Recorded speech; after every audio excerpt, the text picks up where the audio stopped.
Paramashivoham. Om Nithyananda Paramashivoham. Om Nithyananda Paramashivoham. Nithyanandam Paramasukadam Kevalam Jnanamurtim Dvandvatitam Gagana Sadrusham Tattvamasyaadilaksham Ekam Nityam Vimalam Achalam Sarvadi Sakshibhutam Bhavatitam Trigunarahitam Sadgurum Tam Namami.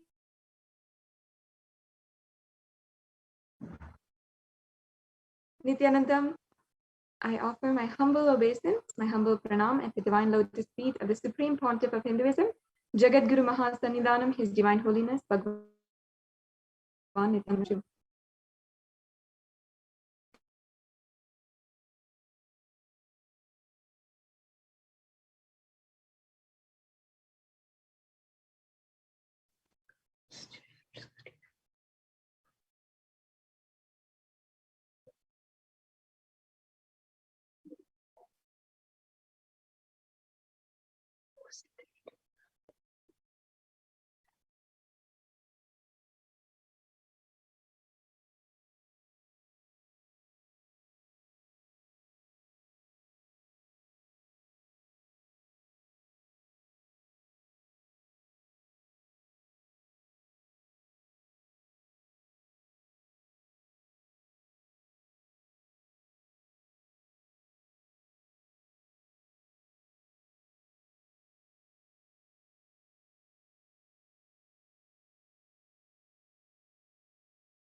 Nithyanandam, completing with all the viewers for that technical difficulty. Yes, I welcome all this dear and celebrated Kailasians who might be joining us right now. It's always so amazing to see each and every one of you, to join you in this extremely most intimate and sacred space of Devi Parashakti manifesting through the Supreme Pontiff of Hinduism. And each and every day, seeing every single one. And just a few hours back, we were graced with a divine experience with the Devi Parashakti Akashic reading. And for so many of us, Devi Parashakti has given us the answers that we are seeking, has revealed the past, present, and future, and has gone and done so many breakthroughs in our lives, whether in the field of health, wealth, or relationships. And from a very young age, I know, from a very young age, each and every one of us would have certain kinds of things that are taught to us that might be what we think is the purpose of our lives. We are taught about a purpose of our lives, and we are taught that we need to fulfill certain expectations in order to enjoy having fulfilled our purpose. And that's how we start fulfilling the purpose of our lives when we are children. And we start associating goals with our purpose and our life itself. And then our goals are fulfilled by expectations. Then we start legitimizing the expectations given to us by our parents. And then in school, we go to school and we have to fulfill the expectations of our teachers and the school community. And then we have to go to different colleges, we have to graduate, and soon enough, we'll be fulfilling the expectations of our bosses and our colleagues. And then finally, fulfilling the expectations of our spouses and even our very children themselves. And this brings a complete vicious cycle of continuously going on and on, trying to fulfill others' needs, trying to fulfill others' expectations, and never going beyond this mundane lifestyle of trying to please others, for fulfilling a deep yearning inside of you to fulfill the purpose of your life. But since when has the purpose of your life been trying to go person to person and please them? In the Guru Gita, there's a beautiful verse where it says that Bhagavan Paramashiva, in the form of the Guru, is the only one who can cure the Bhavaroga. Roga actually in Sanatana Hindu Dharma means disease. And Bhava Roga is known as the disease which ultimately is the endless circle of life and death, the bound soul to karma and baggage that actually each and every one of us are in, are plagued with, or suffering from, the Bhava Roga. And well, so many diseases are plaguing the street, so many people, millions are disease, and everything is in question nowadays, more so than at any time on planet Earth, as a humanity has faced at large. Still, the Bhavaroga is still a extremely potent disease that each and every one of us, all human beings, and actually all sentient beings themselves, are going through and are bound to. The disease which affects our very soul and binds our very soul itself. And today, for each and every one of us, it's not just a guru who is guiding us, but the Jagat Guru, the guru for the whole universe, the supreme pontiff of Hinduism, who is guiding us, helping us navigate in these extremely dark and strenuous times, and ultimately helping us go beyond this endless search for fulfilling expectations. Ultimately, what happens is the expectations that society gives us become deeply ingrained inside of us, and we start wanting to fulfill those expectations in so many different ways. We start wanting to go after desire, and we continue asking and asking for fulfilling these desires, even in our prayers, even in our deepest inner chatter, even when we're sitting with ourselves. We cannot stay silent. We'll continuously be trying to fulfill some kind of desire inside of us. And there's no such thing as, okay, in the end, I'll be happy. We go on thinking that, we go on chasing after something that will make us, or we might think make us happy, and yet we never quite fulfill that. The truth is that life has meaning, it does not have purpose.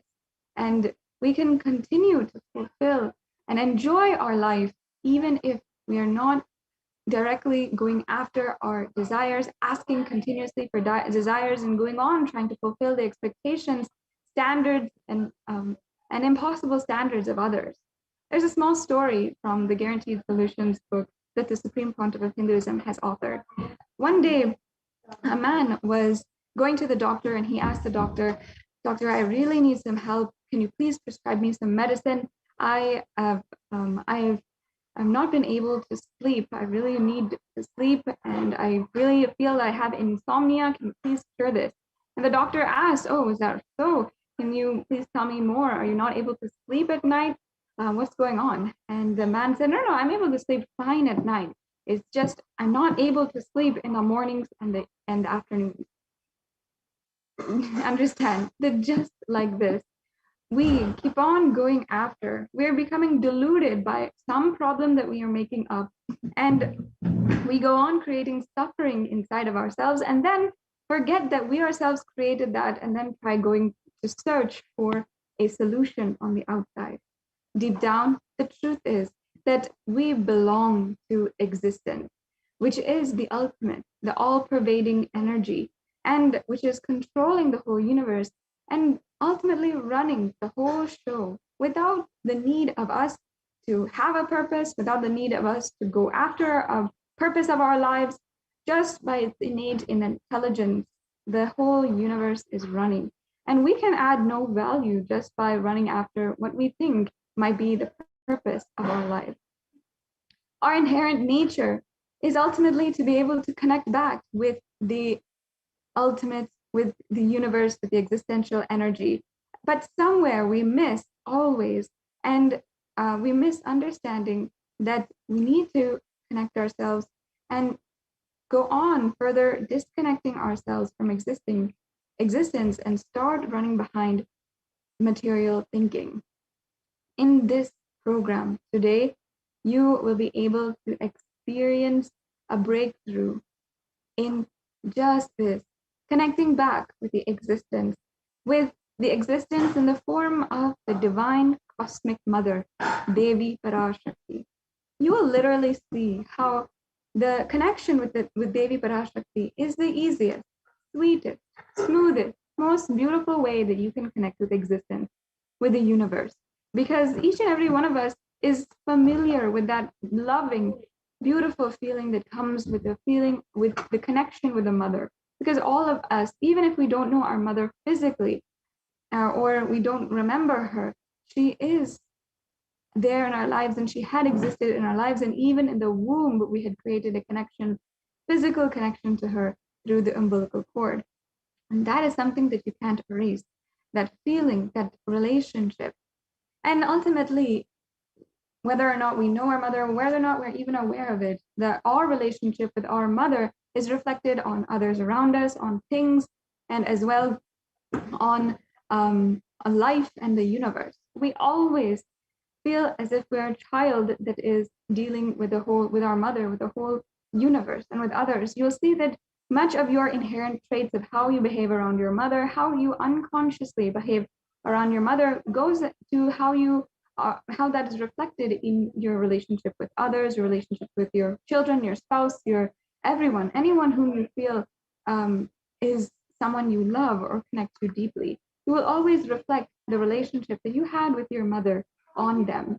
Even if you see the relationship of your spouse, you will always expect unconditional love from them, and yet for some reason never go after and change yourself, transform yourself, and continuously throw tantrum against them, as if you're throwing tantrum against your very mother.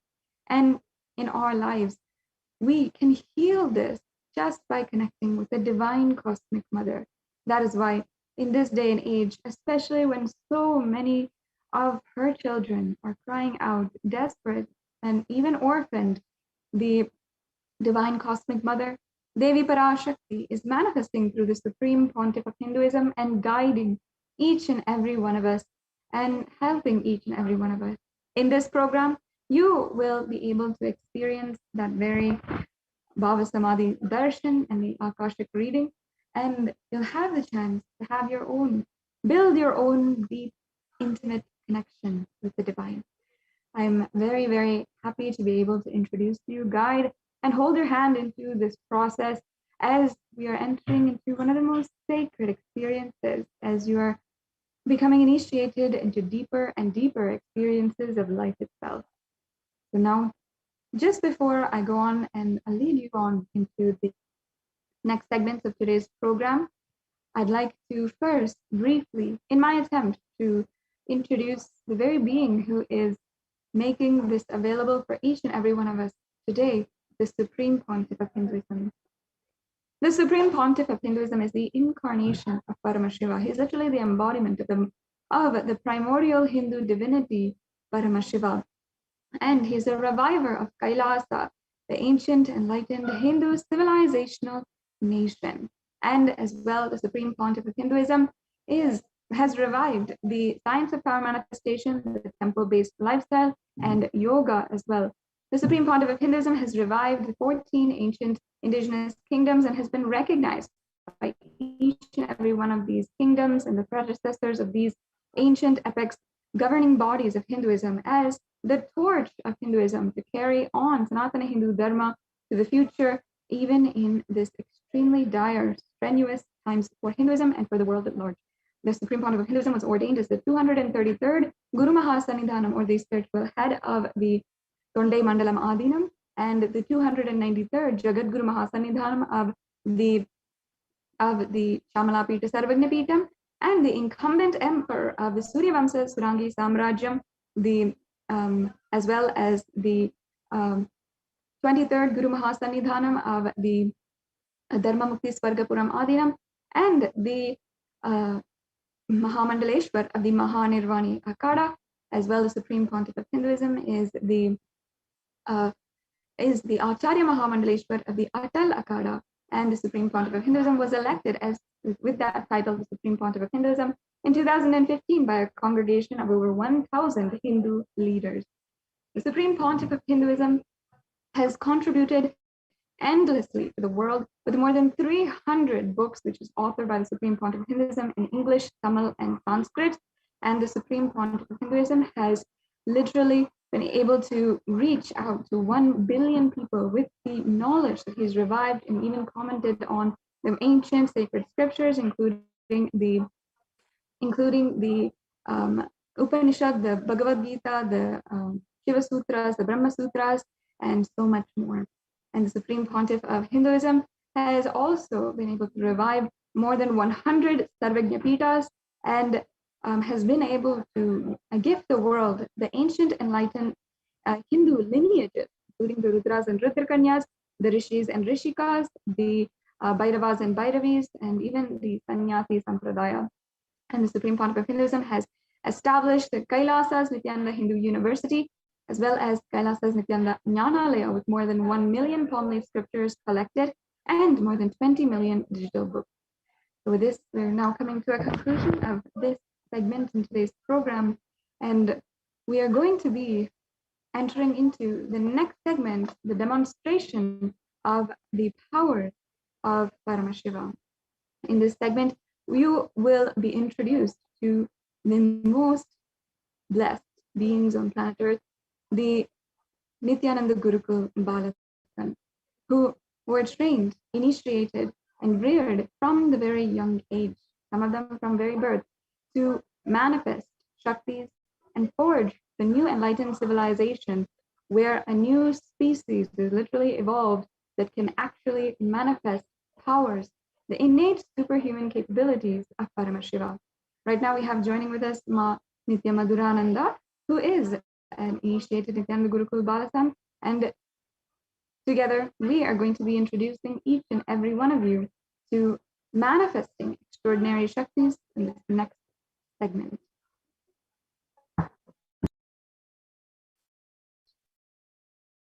So today, the Balasans, the Nithyananda yogis, and the initiated disciples will be demonstrating and sharing with all of you the powers of third eye and the experiences and results of the extraordinary manifestation of the divine powers awakened in us through the Diksha, the initiation by the Supreme Pontiff of Hinduism.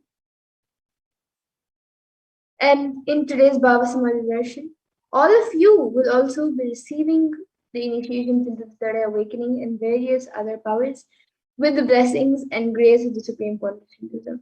So all of you also will be manifesting the following powers of third eye, which is seeing with the eyes blindfolded, as well as many other powers such as remote vision, which is being able to see remote distances, body scanning, which is being able to scan your body or anyone else's body for any problems as well as the solution, and the Ashtamha Shaktis and many more powers, materialization, levitation, and other such powers.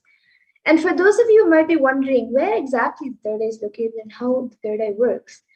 So the third eye is a cosmic browsing center located between the brows, which upon initiation, one can effortlessly express powers and see through the third eye just as you would with your two eyes. Now let us understand a deep and revolutionary understanding of what are Shaktis. So in the Vedas, the source scriptures of Hinduism, Paramashiva reveals in elaborate detail that every human being is hardwired to be able to manifest 463 plus extraordinary Shaktis. So all of us can manifest 463 plus extraordinary Shaktis as described by Paramashiva. And these Shaktis are described as a system, a method, and a science for human beings to explore the various states of consciousness and various possibilities and powers and have access to the various states of consciousness. And these Shaktis manifest from the fundamental cognition that you are a divine and you need to manifest the divine, not that you are a man and you need to reach the divine. And there's fundamental differences between Shaktis and Siddhis. Shakti is expressed from the space of enlightenment as a side effect of feeling connection with the divine and high integrity with the Guru. And Shaktis are the source of enlightenment. While on the other hand, many of you might have heard of Siddhis. Siddhis actually manifest from tapas or penance for enlightenment, on the path to enlightenment. And a few more differences between Shaktis and Siddhis are that Shaktis of Paramashiva manifest through ordinary human beings in an extraordinary way after the initiation by the avatar, and are permanent, whereas siddhis are not permanent and may divert you from your enlightenment.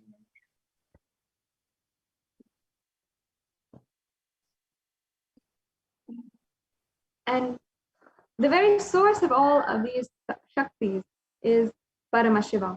Paramashiva is the primordial Hindu divinity and the ultimate reality and cause, which is self-effulgent, Swayam Prakasha, all-pervading, unchanging, beyond time, space, form, and causality.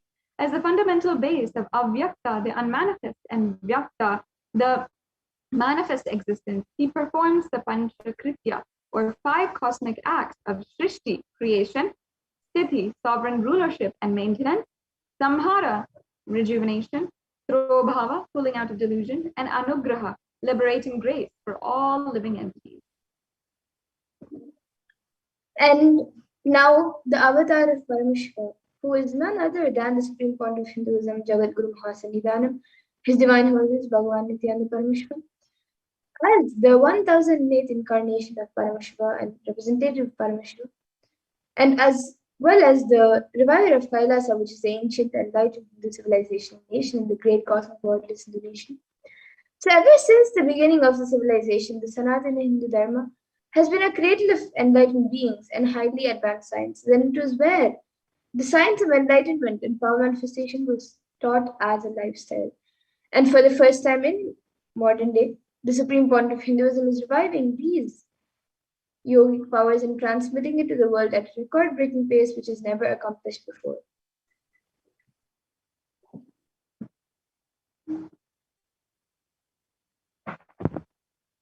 And here you can see the Guru Parampara.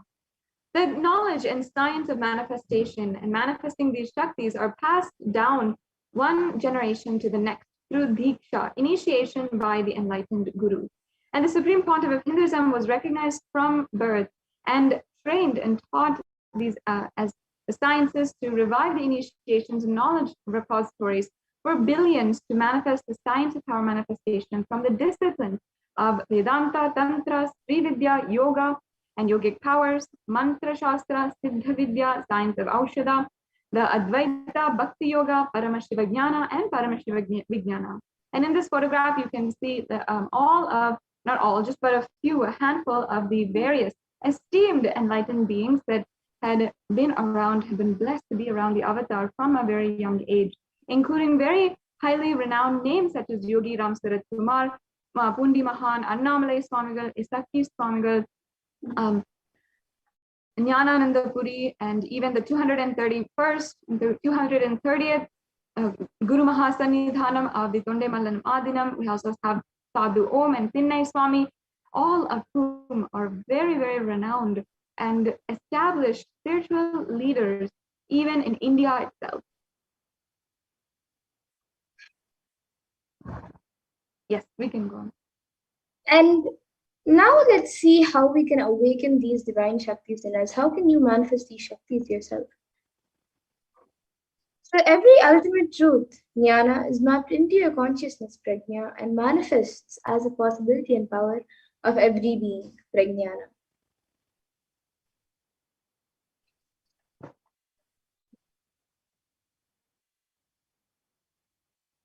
And the science of power manifestation is authenticated through the 4 aspects of evidences, or the pramanas. First is the Shastra Pramana. The Shastra Pramana is the eternal, unchangeable truth revealed in the source scriptures. And the Apta Pramana, experiences and results of the Aptas or authorities of Hinduism, the Vedic rishis and scientists who time-tested and verified the science. And the next is the Atma Pramana, which is an account of the supreme point of Hinduism with millenniums, avatars, personal experience of the power manifestation, and then the Pratyaksha Pramana, which is the empirical evidence from observation and scientific experimentation.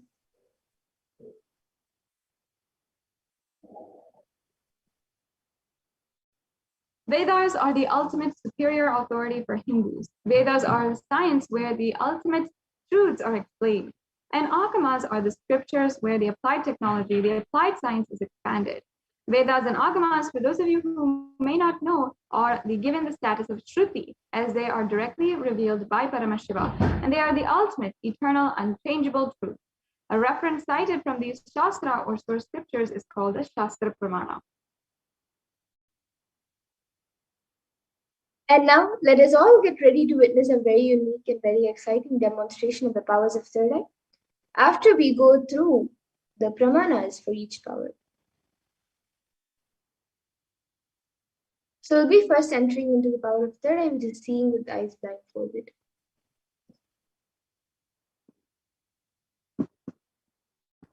And here we have the Shastra Pramana, or the scriptural reference to manifest the powers of third eye.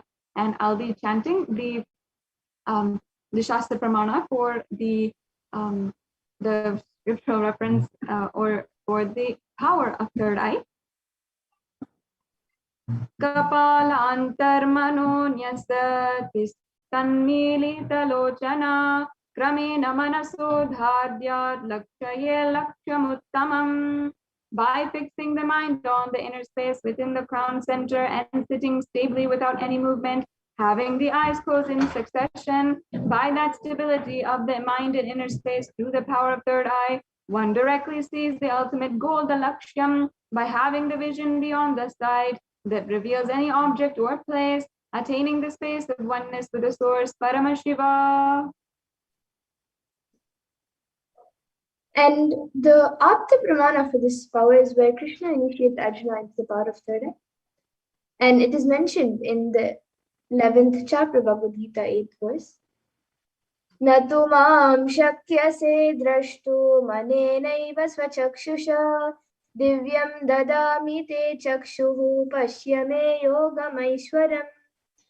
And in this, Bhagavan Krishna says to Arjuna, but you cannot see my cosmic form with these physical eyes of yours. Therefore, I grant you divine third eye vision. Behold my cosmic opulence. So in the Hindu Purana Bhagavad Gita, Bhagavan Krishna initiates Arjuna into the power of third eye to behold Krishna's Vishwarupa Darshan, the vision of his cosmic form. And specifically in the 11th chapter of Bhagavad Gita, which contains the description of Bhagavan Krishna's cosmic form, is completely narrated by Arjuna as he sees Bhagavan Krishna through his third eye.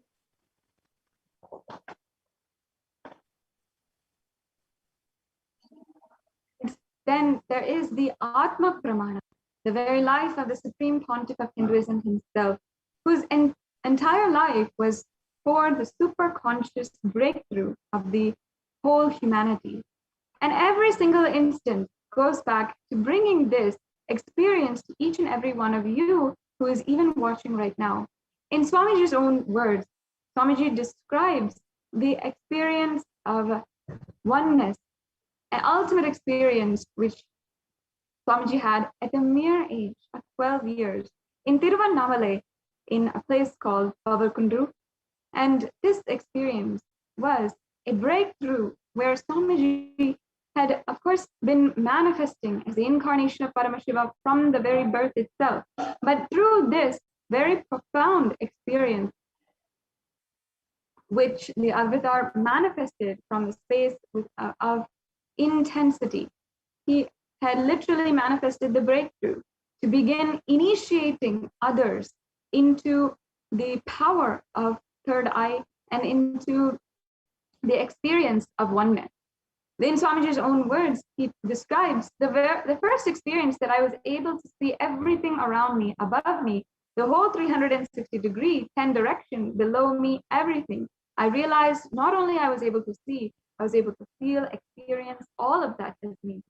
And the significance of this experience is that not only Swamiji had been experiencing it for himself, but immediately after that, the very first Diksha happened for the entire, not just for one person, but after that, now millions of people today are initiated into the powers of third eye and into that very profound oneness experience.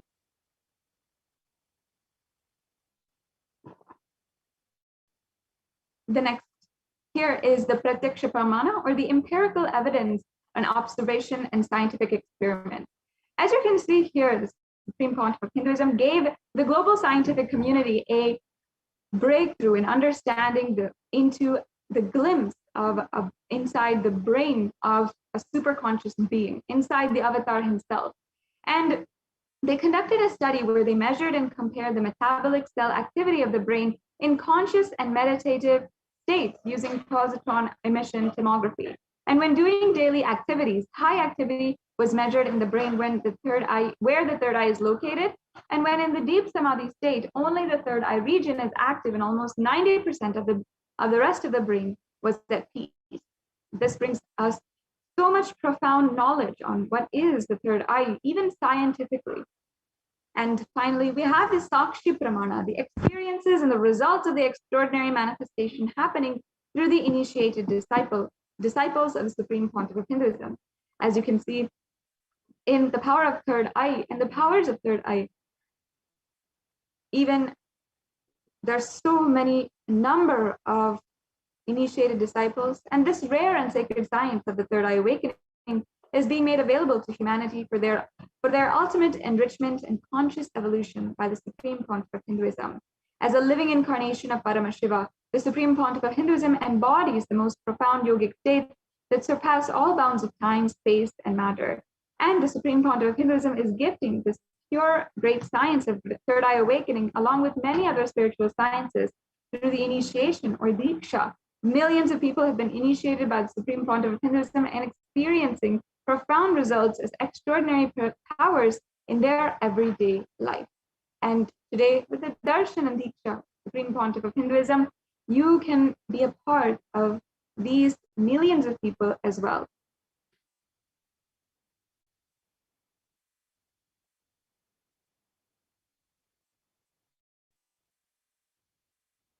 Yes, we can go on.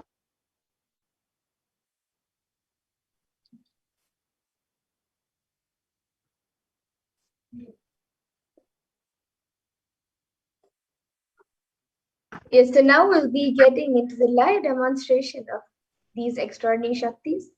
And as we all just saw, the Pramanas for the power of third eye reading, which is seen with the eyes blindfolded. With me now, I have this eye band, which I will be using. And this eye band will be tied on my eyes by a volunteer. In front, it is a thick opaque plastic sheet, and in the back, thick black sponge, which will not allow any type of light to enter around the eyes. And this eye band is actually certified by ophthalmologists. And it will also cover the bridge of the nose over here. And it will cover all the light. And usually it's said that you cannot see without light. So this eye band will be put on my eyes. And once that is done, any of you watching us live on YouTube, you can put your comments in the YouTube comment section, in the live YouTube comment section, and you can put anything. It can be anything you want me to read, and I will be reading it out. So now a volunteer will be putting on this eye band for me.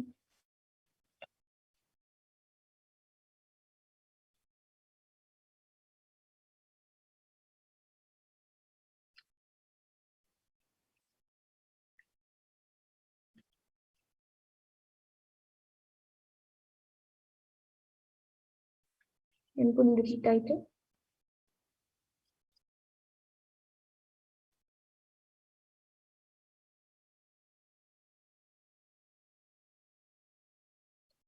Yes, so now the eye band has been put on my eyes. All of you can see. I will be turning to my right, left, up, and down. So, and I think we can move a little to the left. Yes. Yes, so again, I'll just be turning to all the four directions, right, left, up, and down. So all of you can see that there's no gaps anywhere around the eyes. And now the YouTube comments will be projected in front of me, and anyone watching us right now on YouTube live, you can put your comments in the YouTube comment section. You can put a sequence of emojis, numbers, letters, pictures, words, sentences. You can even put something that doesn't even make sense. So yes, we have Rajaya who has put the last comment is from Rajaya who has put Nithyanandam, and then yes, we're just projecting the comments for all of you now.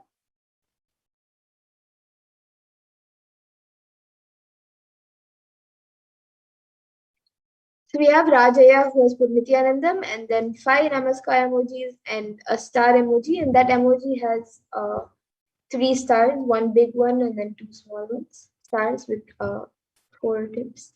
And above that we have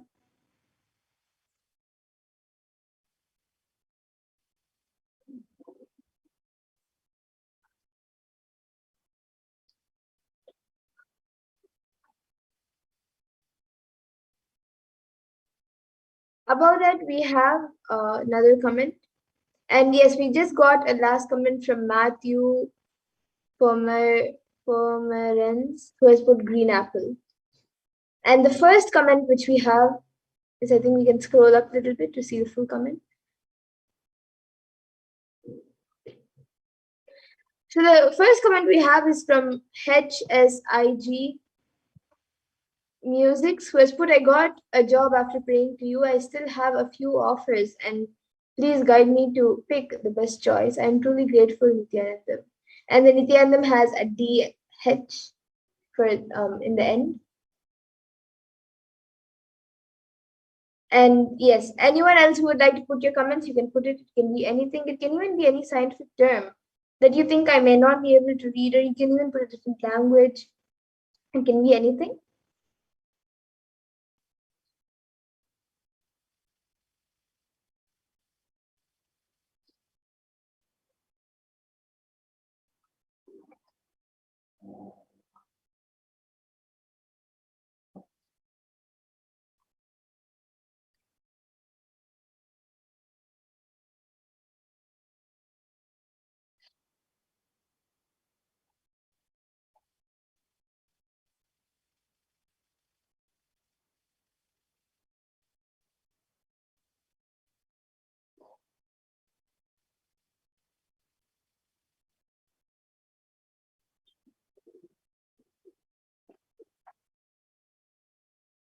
Would anyone else like to put in your comments?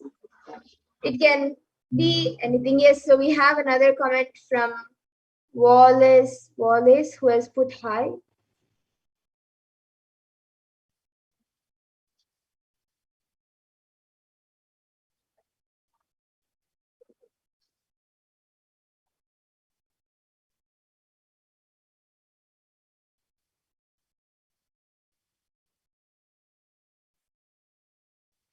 And then we have again Wallace. Wallace has put how are you?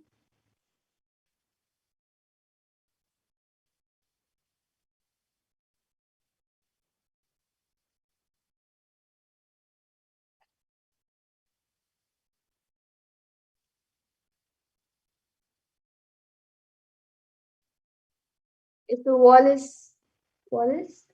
Yeah, we are all fine and we welcome you to this program. It's good to see many people joining us. And if anyone else also would like to put your comment, you can put anything. It can be a sequence of emojis, numbers, letters, words, sentences, it can be anything. Yes, so now we have Prabjot Gill, who has put Ja Rastafari. And then a Om emoji, and then a Deepa emoji, a Namaskar emoji, and then a smiley emoji with its tongue out, and then animal, it looks I think a puppy or a guinea pig, and then a fox, and then a dog, and then a cat, and then a duck, and then a snake. It looks like a pink snake, and then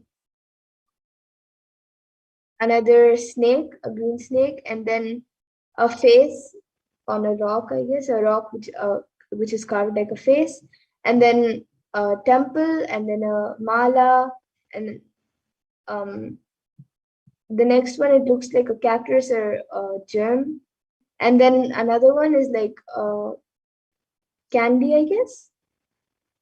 And Wallace is asking, how do you read the words? Yes, Aya. So this is just through the initiation given by Supreme Point of Hinduism. These are the Shaktis revealed by Paramashiva in the Vedas and Agmas. And just with an initiation by the Guru or by an enlightened master, you can manifest these. So even today, after the darshan, even you will be initiated into these Shaktis, and you will also be having the power manifestation sessions where you can also manifest these Shaktis. Yes, and if anyone else would like to put in your comments, you can put it in.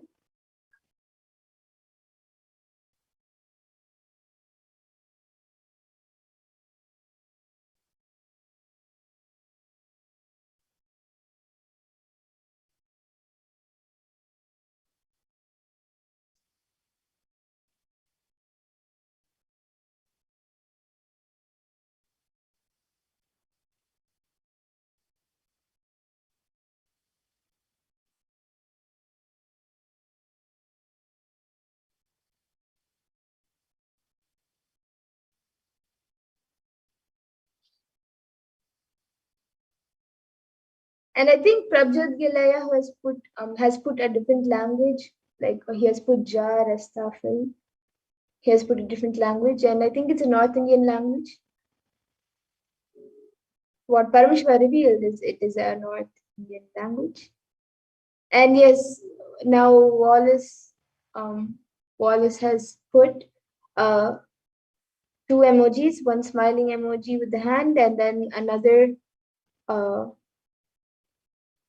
smiley emoji where the face is small and there is like a pink cap on top or a hat. And yes, with that, now we will be moving on to the next power. So we can maybe stop the screen share, and then all of you can see the IBAN being removed. The volunteer will be removing the IBAN.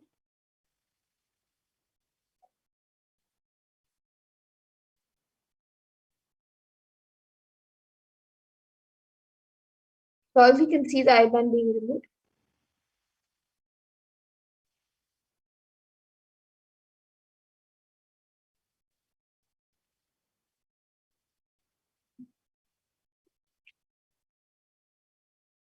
Yes, so now the IBAN has been removed, and all of you can see the IBAN. It is just as it was before. There is nothing added or removed from it. And with that, now we'll be moving into the next power, the power of body scanning.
Getting in, yes, so now we'll be getting into the power of body scanning. And in this power of body scanning, now we can the ability to scan any diseases, any illnesses, or medically diagnosed issues, as well as provide a solution for the problem through the third eye. So the Shastra Pramana for this power of body scanning comes from the Vijnana Bhairava Tantra. Swadehe jagato vapi sukshma sukshmatarani cha tatvani yani nilayam dhyatvante vyajyate para. And in this verse, Bhagavan Paramashiva says, cognize deeply that from the subtle to the subtlest consecutive principles of your whole body, Swadeha, or the whole universe simultaneously consists of essential reality. They being absorbed in their source cause Paramashiva. By the experience of such restful awareness, one becomes complete from all thoughts, and the ultimate universal divine power, Paradevi Adi Shakti, is revealed, and supreme power manifestation happens. And there is a beautiful Apta Pramana, a reference of the power of body scanning from the life of a Siddha named Terayar. Theryar was a Siddha and one of the most prominent disciples of the Rishi Agastya, another very profound, powerful Rishi of the history of Sanatana Hindu Dharma. One day, a man suffering from the severe headache comes to Agastya for healing. And Agastya uses the power of body scanning and identifies the root cause of the headache. He reveals that there is a small terai, or a type of frog, sitting in the person's brain. And Agastya immediately instructs his disciples, to perform a open head surgery and remove that frog. After the surgery is completed successfully, the person is healed and cured of a headache. And this was the first surgery, and why the surgeon, he was called Theryar. And the Atma Pramana was revealed by Swamiji himself on the 22nd of December 2019. Paraphrasing his words, only when I had the multiple compound hand fracture, I was forced to go for surgery and therefore medical checkups related to that. At that time, they detected heavy metal quantity in my different organs. It was revealed that I had been poisoned without our knowledge. I immediately used diagnostic methods instead of medical facilities to study the body condition due to the poisoning. Through body scanning, I found out what the problems, imbalances had happened and where balances had to be done. I used allopathy as a second opinion to verify my findings.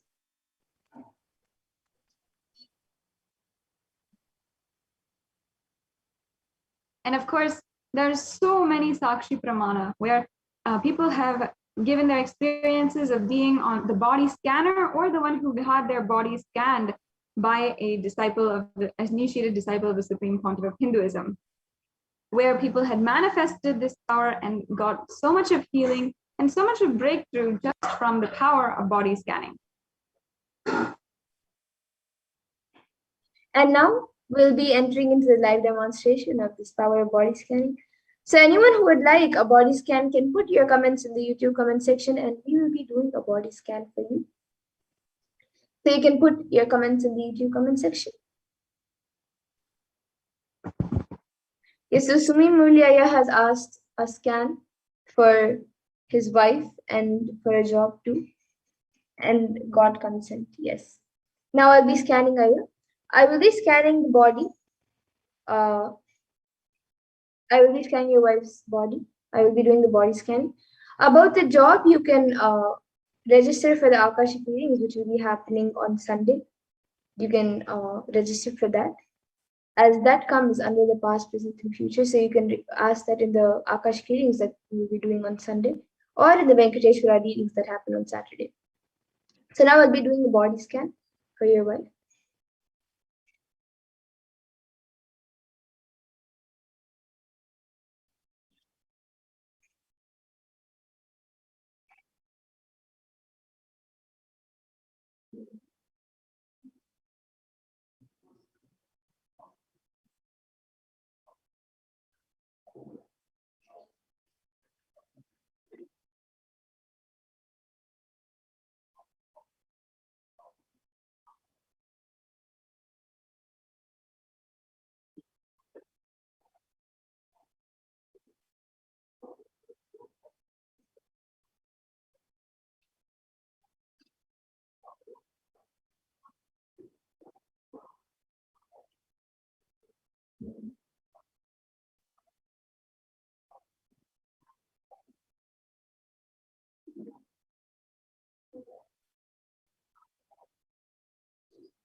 Yes, so Sumi Muliaya. For your wife, I was able to see that in her stomach there is some gas that is getting accumulated, and she's having some acidity. And due to that, that is affecting also the digestion. Not much. It is not such a major digestion issue. Just for the past few days, the food is not getting digested properly. It is getting digested, but not in the proper speed or in the proper way that it's supposed to get digested. And I was also able to see that her metabolism is actually going down. So I was able to see that she should start doing more physical activities. It doesn't need to necessarily be just yoga. She can do yoga, But apart from that, also little more physical activities. And she should also drink some jeera water. You can boil the jeera in the water and drink. She should drink that water. That will help in healing the acidity in her stomach right now, and will also heal the digestion. So this is what I was able to see, Aya, for your wife. And for the job, you can request, you can register for the Akashic readings. Yes, and so Sumimadhyaya, you can get back in the comment section.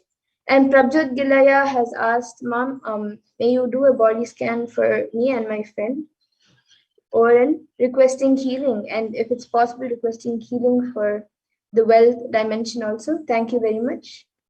Yes. Now, Prabjot Gilaya, I will be doing body scanning for you, and then after that, I will be doing body scan for your friend. Maybe when I'm doing a body scan for you, you can get back in the comment section if we have the proper consent for your friend.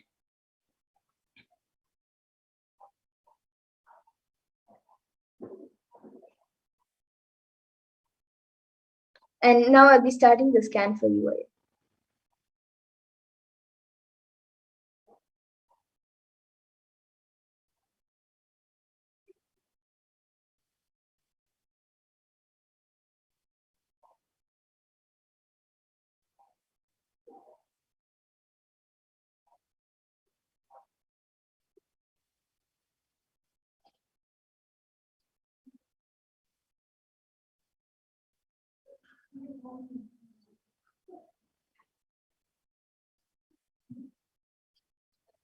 Yes. So Prabjot Gilaya, for you, I was able to see that you have to do more completion with the wealth dimension. You can attend the wealth completion sessions, and you can also see satsangs where Swamiji has spoken about wealth completion and how to attract wealth.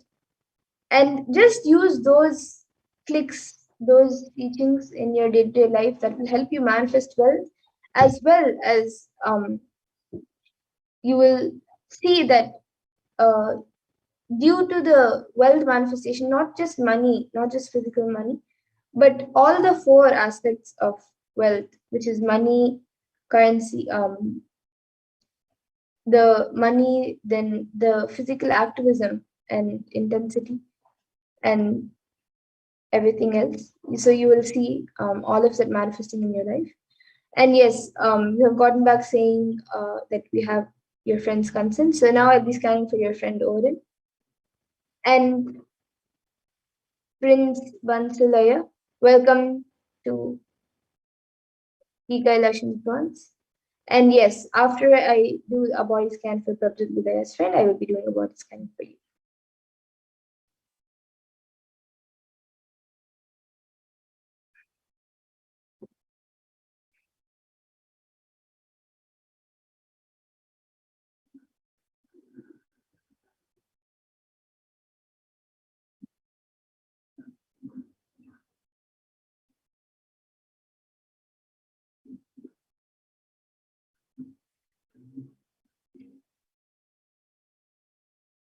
Yes, so Prabjot Gilaya, I was able to see that for your friend Oren, I was able to see that there is like some kind of toxins. It's like a green, dark green, almost black, that is actually getting accumulated in his lungs. And I was able to see that there was like due to that, that can in the next few months it can cause some major issues. So he has to immediately attend to it. He can take Haitaki and have a proper healthy diet.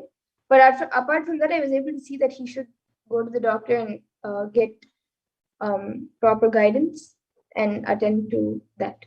So this is what I was able to see for your friend Daya. And you have gotten back saying I was injured on my foot yesterday. Can you provide clarity on that? Yes, I will just scan. I will now be scanning a solution for that.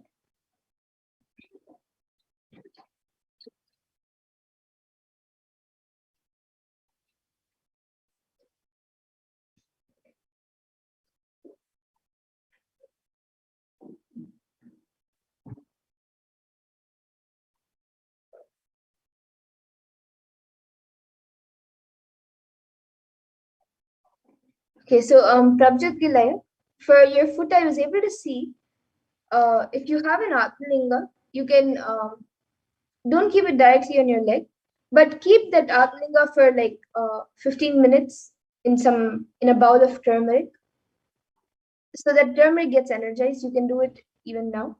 You keep it in turmeric for some time, and then the turmeric, mix it with water or oil. You can either apply it on the injured area, or you can also mix it in water and keep your foot in the water. But you can just apply it.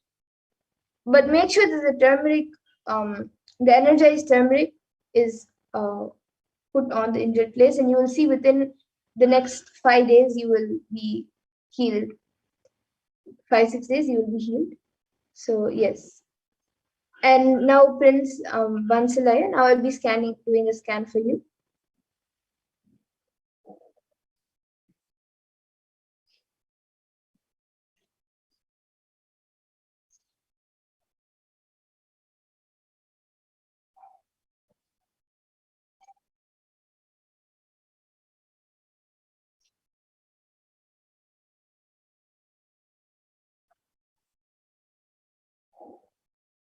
Yes, so Prince Vansalaya, I was able to see for you that physically you're actually quite fine right now. Only sometimes you put a lot of stress on your body and you get a headache. But for that, I was able to see when you get a headache, you can just play the Mahavakya in the background, you will be healed. And as you've asked about the hair fall problem, I was able to see that that is mostly genetic, even if it's not directly like from your parents or close relatives. I was able to see that it is more of a genetic thing. But I was able to see the solution for that, like at least to make it better and to heal it till a certain extent, you have to do completion with your father.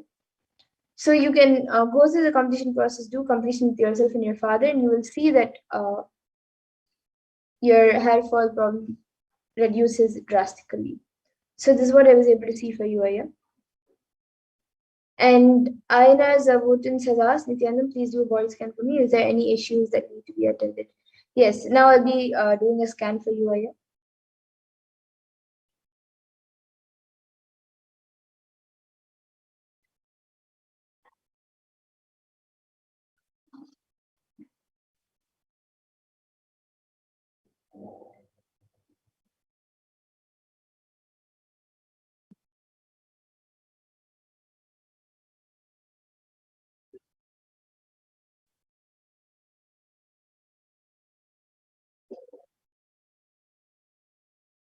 Yes, so Aina Zavutin, Aya, I was able to see that for you, in the next few months, there is a possibility of kidney stone being formed and you having a kidney stone.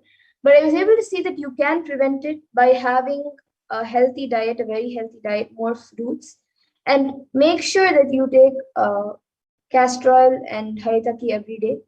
That will help in preventing the kidney stone. And even if it will prevent completely the kidney stone. And yes, this is what I was able to see for you, Aya. So you can take castor oil and haritaki every day without missing. And if you forget it or if you miss, then it's okay. You don't have to get scared or you don't have to get scared. You can just continue it again from the next day, and as much as possible, you can maybe keep an alarm or something to remind you. And yes, this is all I was able to see for you, Aya. Other than that, there is nothing that needs to be attended to.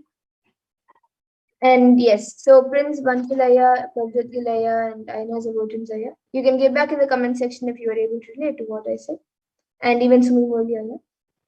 And with that, we come to a conclusion of this power manifestation segment. And I thank all of you who have joined us today for this power manifestation segment. And we will be now moving on to the further segments of this program where we will be learning more about Devi Parashakti and who is Devi Parashakti and what Devi Parashakti has revealed in the Akashic readings and much more.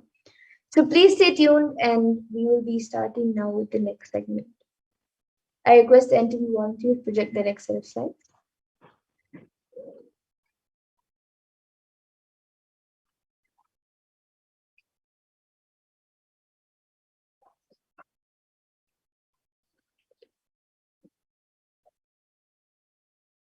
So in this next segment, we will be learning about the divine feminine consciousness, about who is Devi Parashakti.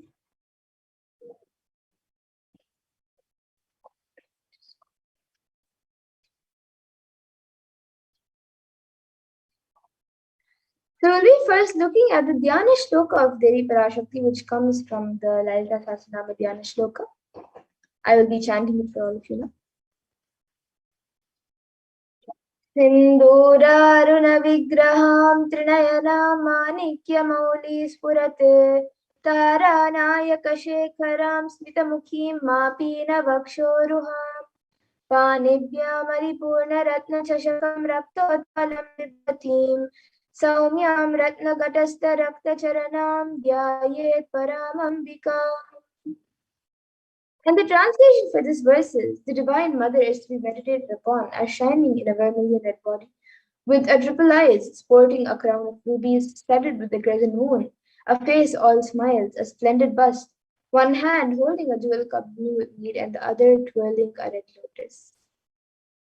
And we also have another Dhyana Shloka of Devi Parashakti, which comes from the Lalita Sahasranama Dhyana Shloka. अरुणां करुणातरङ्गताक्षीं धृतपाशाङ्कुशपुष्पबाणचापाम् अनिमादिभिरावृतां मयूकैः रहमित्येव विभावये Bhavani. And the translation for this verse is, I meditate on the great empress. She is red in color and her eyes are full of compassion. She holds the noose, the bow and the flowery arrow in her hands. She is surrounded on all sides by powers such as anima feres, and she is the self within me. And Devi Parashakti is the ultimate pure feminine consciousness. Parashakti is the cosmic mother. It is her cosmic womb from which billions and billions of universes manifest and come out and go in, and the source with the Big Bang and black holes go on and on. And Parashakti is the source Shakti, the source energy, the source power, from which all of us came, in which all of us are in even now, and in which all of us are going to merge. And out of her extreme love and compassion, Devi Parashakti herself is manifesting through the embodied form as the Nijavatara of the Supreme Point of Hinduism, Jagat Guru Mahasannidhanam, His Divine Holiness, Bhagavan Nithyananda Paramashivam, gracing us, answering all of our questions, attending to our prayers, giving boons, healing us, revealing our past, present, and future, delivering profound spiritual truths, and ultimately giving us the experience of Paramashivoham itself. And in the words of Devi Parashakti herself, she beautifully introduces herself of how she has come down as the Nijavatara of the Supreme Point of Hinduism. She says, raising as Omkara, expressing as Vedas and Agamas, blossomed as Shrinkara, filled as Parashodasi, living in 40 triangles, the Kailasa Swami who is in Kailasa, Sri Purachintamani, Parashodasi, sitting as part of Paramashiva, Parameshwari who rules the world, Paramashakti, Manonmani, Meenakshi, as Nithyananda, I took Nijavatara here to give good boons to everyone, to bestow all goodness. Hiranya Garbha Swarupani, Brahmanda Yoni, Shami, Chandramauli, Rapala, Aparna, Uma, Parvati, Savitri, Navayavana, Samrajya Lakshmi, Parameshwari, Parashodasi, Meenakshi. Taking the form of Nithyananda, I came here as Nijavatara. With great compassion and blessing, listen people, to do good to all of you, I took the form of Nithyananda and came down as Nijavatara. And Devi Parashakti also reveals, she says, raising in Omkara, blossoming as Shiva, manifesting as source of existence, powers of existence, expression of existence, from the oneness of Om, blossoming into two as Prakriti and Purusha, blossoming as three Shaktis, Icha, Kriya, and Jnana, growing as four Vedas, expanding as five Panchabhutas, beyond six chakras, filled as gotras of seven rishis, expanding as eight directions, existing as nine grahas, blossoming as 10 indriyas, being as 11 mudras, creating all the worlds, bringing life to tell and make truth blossom and to do good. Parashorasi, Meenakshi, in the form of Nithyananda, I came to bless every one of you. And Devi Parashakti also as the Divine Mother. Let us see how we can receive Devi Parashakti when she comes for this darshan. So you can always receive her in a very traditional way, as you see her on the screen. You can keep two beet leaves, one banana, one betel nut, and a coin in front of the screen as you watch Devi Parashakti. And for those of you who now might be wondering what exactly is a coin considered as, or what is its importance, why is it kept as part of the plate for receiving? So, coin in the Hindu tradition is actually considered the traditional dakshina. It is offered to the gods in all temples, and many people offer it as an offering. It can be the lowest value. In India, it can even be just a paise. In the US, it can even be just a cent. Swamiji says, I'm not trying to monetize. Keep even 1 cent, it is okay. So for 100 days, if you have darshan, it will add up to $1. And in India, even 1 paise is okay. And you can offer that to Devi Parashakti. And once the darshan is over, you can do namaskar and eat the banana, the betel leaf, and the betel nut, taking it as prasadam immediately. And the coins that you collect, you can send it to the LA temple, to the Los Angeles temple for the further procedures. And now some of you might be wondering, what exactly does the betel leaf and betel nut do? How does it benefit you, whether it's physically, emotionally, or mentally? How will it benefit you? So this betel leaf and betel nut may look too small, but in a few days you will see how much it adds to your sentiment that really Devi Parashakti is there. You will not take the Devi Darshan for granted. Rituals will break your monotonous unconscious mentality and lifestyle and remind you and raise you to the powerful cognitions. It will break your unconscious behavior. And now all of you can see how you can set up your tambulam, how you can set up the two betel leaves, one banana, one betel nut, and a coin, how you can set it up in a plate. And as all of you can see in the image, there are a few additional items kept. So if you would like, you can also add the additional items such as kumkum, turmeric, flowers, glass bangles, and a coconut. But the four basic items that are kept as part of the tambulam is the betel leaf, the betel nut, the banana, and the coin. So you can keep it in front of the screen arranged in a plate as you receive Devi Parashakti when she comes for the darshan. And with that, we come to a conclusion of this segment where we have learned who is Devi Parashakti and how we can receive Devi Parashakti when she comes for the darshan. And with that, now we'll be moving to the next segment of this program where all of you will be learning what Devi Parashakti has revealed in the Akashic readings for humanity and how important it is for us to understand, internalize, and follow what Devi Parashakti has revealed for humanity about various topics during this time of Pralaya. So please stay tuned and we will be back after a really short break for the next segment of this program.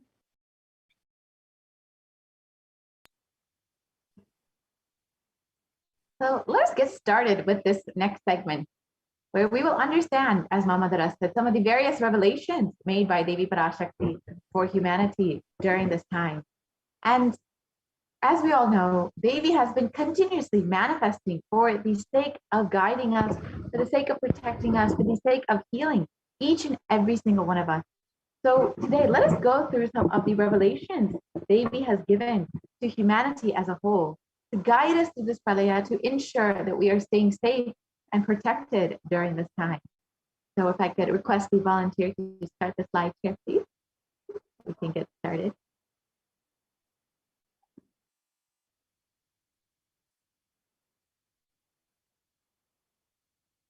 Yep.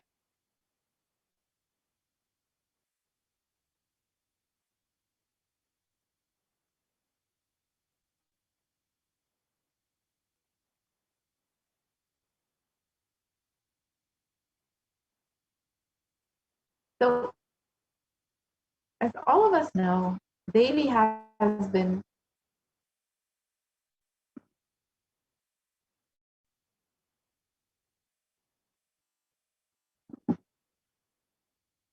You go back to the previous slide, please.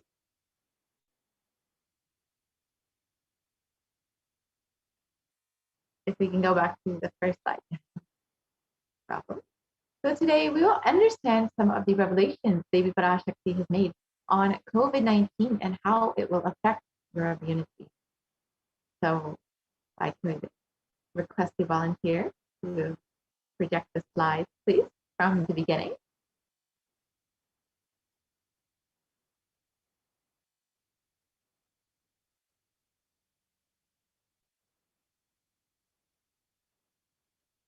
So out of his extreme compassion and love, the Supreme Concept of Hinduism has been manifesting Devi Parashakti herself and gracing us, answering all of our questions, attending to our prayers, giving boons, healing us, revealing our past, present, and future, delivering profound spiritual truths, and ultimately giving us the experience of Paramashivoham itself. Today, let us understand what Devi Parashakti has revealed about immunity and COVID-19. So, as all of us know, the world has been devastated by this COVID-19 pandemic, and as of July 2021, there have been over 4 million deaths and over 186 confirmed cases, 86 million confirmed cases of COVID-19. And unfortunately, the worst affected countries have been the United States, India, and Brazil. Let us listen to Devi Parashakti's revelations made on the 18th of June, 2021. That's the first priority. Still, you are all not realizing the power of my words when I say Corona is very much out there with the support of decision makers, rulers, people who are supposed to protect all of you. Due to their irresponsibility, it is there and getting more and more strengthened. It is becoming more and more stronger in multiple forms. And all the other diseases which are waiting to attack human bodies, because Corona has made the immunity strength weak in human bodies. Human bodies have lost the strength of immunity power. All the multi-layer after effects and side effects of this pralaya in political situations, economical situations, social situations, mental situations, in every level.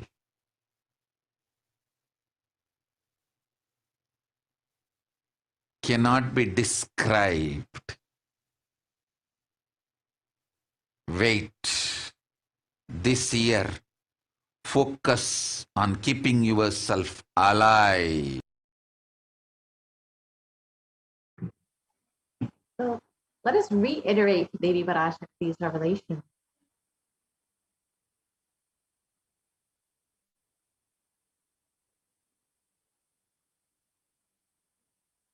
Yes, we can continue to the next slide, please.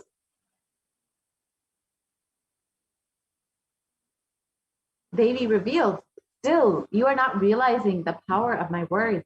When I say Corona is very much out there with the support of decision makers, rulers, people who are supposed to protect all of you due to their irresponsibility, it is there and getting more and more strengthened.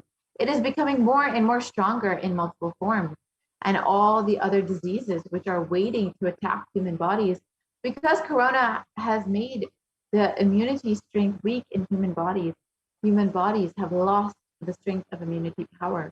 All the multi-layer after effects and side effects of this pralaya in political situations, economic situations, social situations, mental situations, in every level cannot be described. Wait, this year, focus on keeping yourself alive. Let us understand what Devi has revealed about the immunity strength being weakened in human bodies. So the three main revelations that Devi has made is that Corona has made the immunity strength weak in human bodies. Let us first understand this revelation. If we can continue to the next slide, please.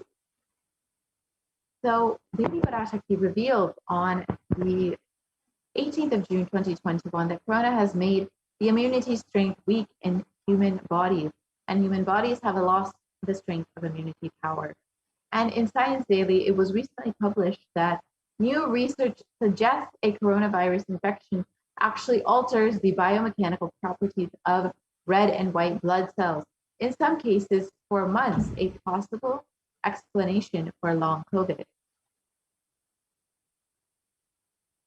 And the article continues on that COVID-19 significantly changes the size and stiffness of red and white blood cells, sometimes over months, and these results may help to explain why some affected people continue to complain of symptoms long after infection. So as we can see, that COVID-19 actually does affect the immunity power directly. It changes the size and stiffness of red and white blood cells and can have consequences months after the initial infection.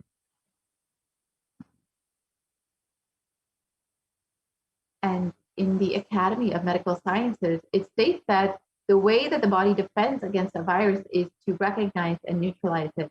However, an article by Forbes explains that corona suppresses the immune system by disrupting the actions of the body's immune cells. And this immunosuppression allows for the 2-week incubation period, which gives corona enough time to attack the body.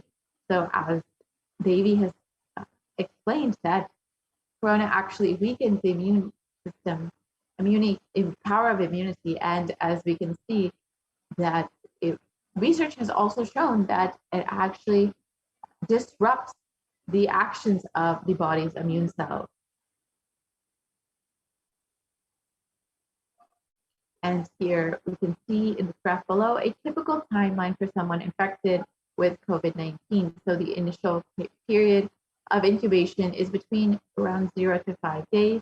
And after that is the prodromal period, which is between 5 to 10 days. And the next 5 days is usually when people experience the acute infection, where sometimes they are admitted to the ICU or have other very severe symptoms. And many times after this, people do end up recovering and having recovery. However, there is a period many times where people are experiencing symptoms much long after this 2-week period. And many times this can continue on for months.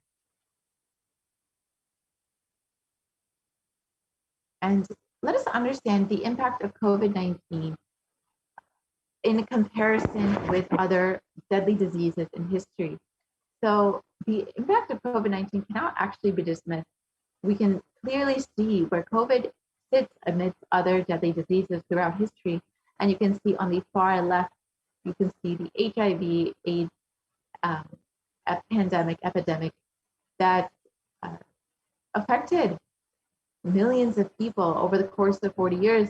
Over 35 million people were affected by the HIV epidemic. However, in just 1.5 years, COVID-19 has already taken the lives of 4 million people. So the impact of this is very much well within comparison of some of the most deadly pandemics that we've seen in history. And further studies by the University of Oxford have found that cells are profoundly impaired after recovering from COVID-19. So as Devi has revealed, that COVID-19 actually directly affects the immune system and the cells that can that are part of the immune system. So this can directly affect how your body responds to other diseases. And the British Society for Immunology has also claimed that the effects of COVID are far beyond respiratory health. It also affects our cardiovascular system and our renal system. And an excerpt, we have an excerpt below from a research briefing on how the human body is affected by COVID after COVID-19. So the exposure to the disease COVID-19 causes symptoms in multiple organ systems across the body and is not limited to only the lungs and respiratory system, as was originally thought. In addition, patients are reporting chronic symptoms such as fatigue and shortness of breath that last for months after the original infection. And the name given to those suffering from COVID-like symptoms after the infection has passed is called long COVID. And long COVID can affect the lungs, the cardiovascular system, circulatory system, and it can also cause fatigue and inflammation. So as we know, this the effects of COVID-19 can have very long-lasting symptoms on various organ systems in the body. And as, of course, if our lungs, our cardiovascular system, our circulatory system are affected, it will weaken our body's ability to respond to other diseases. It weakens our immunity power, just as Devi Parashakti has revealed. And of course, long COVID can also cause fatigue and inflammation, which also can add to the weakening of our immune system.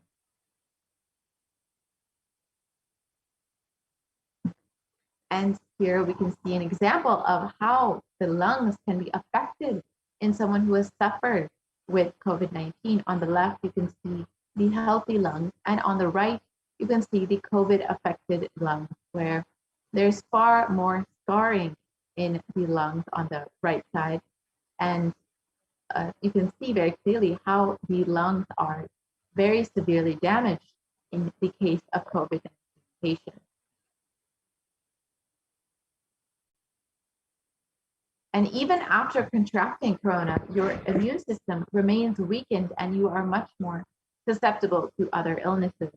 So symptoms that can last for weeks or months after first being infected with the coronavirus, it can include it can have multi-organ effects and can affect most, if not all the body systems, including the heart, lungs, kidneys, skin, and brain functions.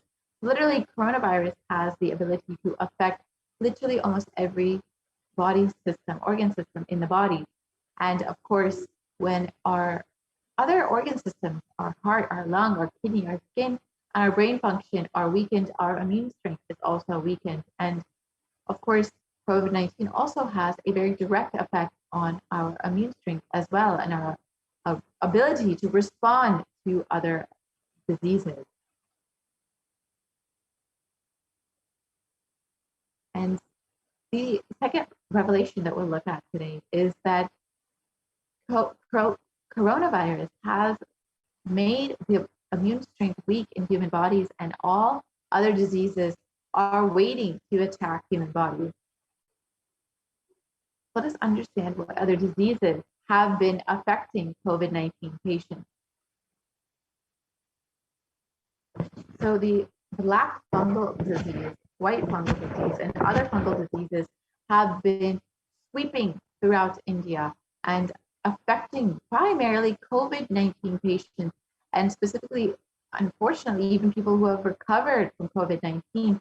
And in one article, it was reported that over 9,000 cases were already found. And in another article, it was reported that over 4,556 patients of the 5,424 patients of black fungal disease were former COVID-19 patients. And here you can see the photo of the affected patients who have been infected with black fungus, white fungus, and other fungal diseases, while also facing a COVID-19 infection or having recovered from a COVID-19 infection. And Devi has also revealed that COVID-19 is becoming more and more stronger in multiple forms.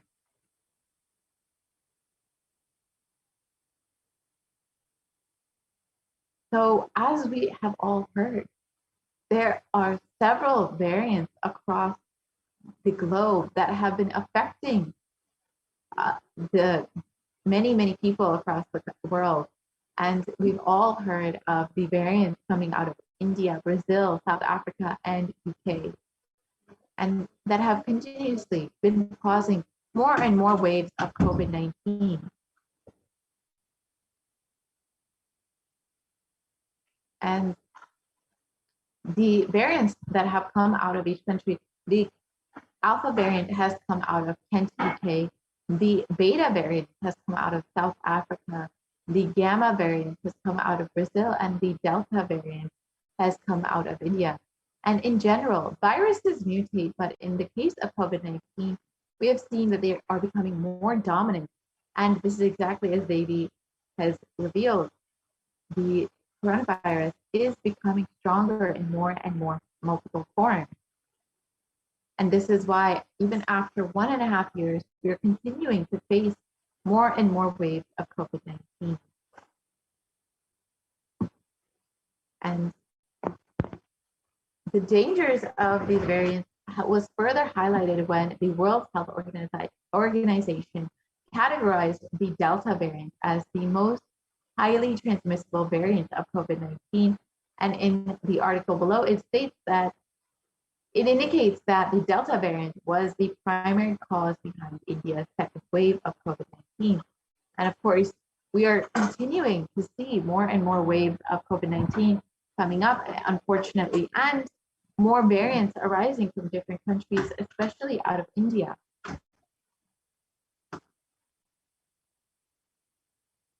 And the below infographic shows that the 4 variants that are currently circulating and the countries which have been affected by these variants. The Alpha variant coming out of the UK has affected over 173 countries. The Beta variant out of South Africa has affected 122 countries. The Gamma variant out of Brazil has affected 74 countries, and the Delta variant out of India has affected 104 countries. And other variants of COVID-19 have also been recently discovered, as we've heard from the Supreme Pontiff of Hinduism himself about the Lambda variant and the Delta Plus variant that will affect India. And we should take heed to the precautions that the Supreme Pontiff of Hinduism and Devi Parashakti have been giving. And ensure that we are protecting our lives.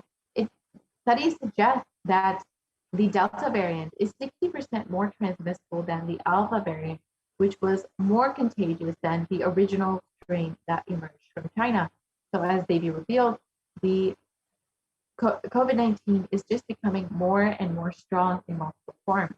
And secondary attack rates have been known to be between 51 to 67% higher than that of the Alpha variant. So this is in the case of the Delta variant. And the Supreme Pontiff of Hinduism has specifically warned this. It is not guaranteed that you are protected just because you have already had COVID-19. And as we can see, that the secondary attack rate for the Delta variant have been between 51 to 67% higher than what we have seen in earlier variants. So as we can see, it is becoming much more strong in multiple forms and has been affecting more and more people as we see it progressing and mutating and changing and affecting more and more people across the globe. And on the 14th of April, 2021, Devi Parashakti revealed about what is to come in the future for us. Let us watch that revelation.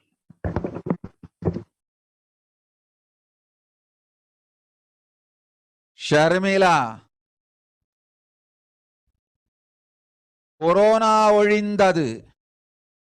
கொரோனாவை வைத்து அரசியலும் அழிவாட்டமும் செய்ய நினைக்கும் மனிதர்களின் சதிராட்டம் முடிய இன்னும் 4 ஆண்டுகளாகும்.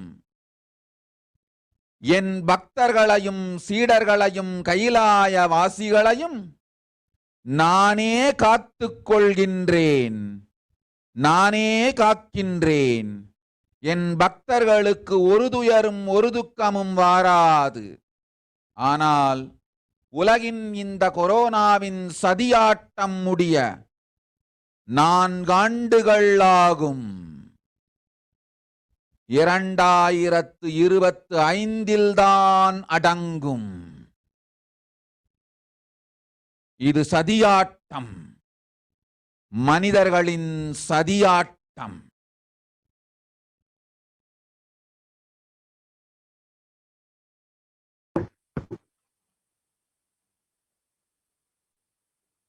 The Devi revealed that Corona is destroyed, but it will take 4 years for the political conspiracies done by humans to end. I will protect my devotees, disciples, and Kailasa. No suffering will come for my devotees, but it will take 4 years for the conspiracy of Corona to end. It will come to an end only in 2025. It is a conspiracy, a human conspiracy.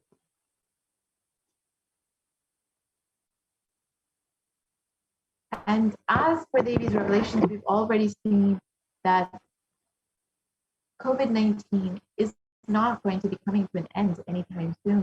In the coming months, we will be seeing more and more waves. It's already been reported that we will be facing a 3rd wave of COVID-19 in India very soon in the coming weeks.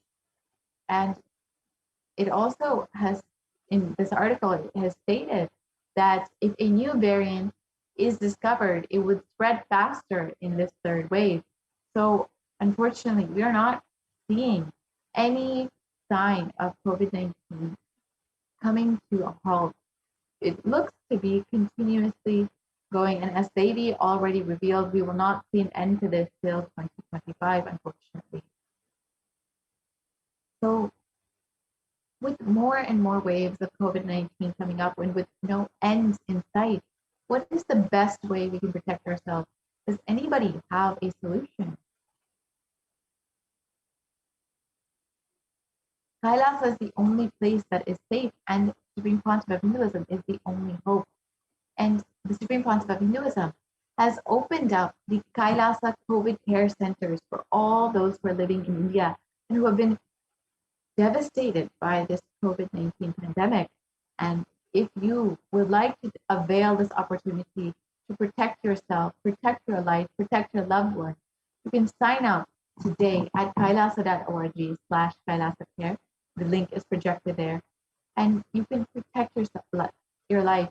Devi and the Supreme Pontiff of Hinduism have been continuously reminding us that the only profit for this year, the only priority for this year, is to keep yourself alive. That is the only benefit of this year. So do take heed to Devi Parashakti's revelations and the Supreme Pontiff of Hinduism's warnings.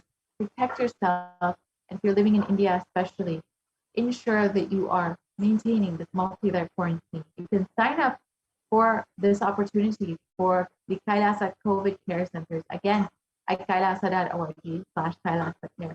So with this, we will be concluding this portion of the program and entering into the next segment, where we will understand some of the various ways we can connect with Devi Parashakti more deeply. And as we know, Devi has been continuously guiding us, has been continuously blessing us, and ensuring that we are protected and safe during this pandemic, during this pralaya. And it is when we needed her the most at the Supreme Pontiff of Hinduism has manifested Devi Parashakti just for the sake of healing us through the cosmic mother, the energy of the cosmic mother. And if you're just overflowing in gratitude for your cosmic mother, you are welcome to stay tuned for the next segment, where we will hear some of the ways we can offer our gratitude, our love for Devi Parashakti, and ensure that we receive all of the blessings and grace from Devi Parashakti much more deeply. So please stay tuned for this next segment. And if you would like to have any of your questions answered by Devi Parashakti, you can ask your questions in the YouTube comments below when we're having the live Devi Parashakti Akashic readings. And we just had them last night. And the Supreme Pontiff of Hinduism has been continuously blessing us and manifesting Devi Parashakti for us to ensure that we are protected. So you can ask your questions and ensure that all of your answers are answered. So if I could request the volunteer to project slides on offering, we can enter into this next segment and understand how we can connect with Devi much more deeply and how we can receive everything that Devi has to offer.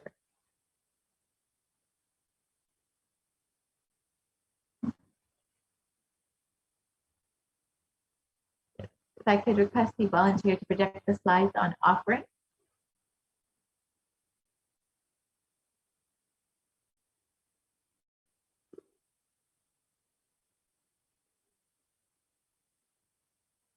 Yes, if I could request the volunteer to project the slides on offering.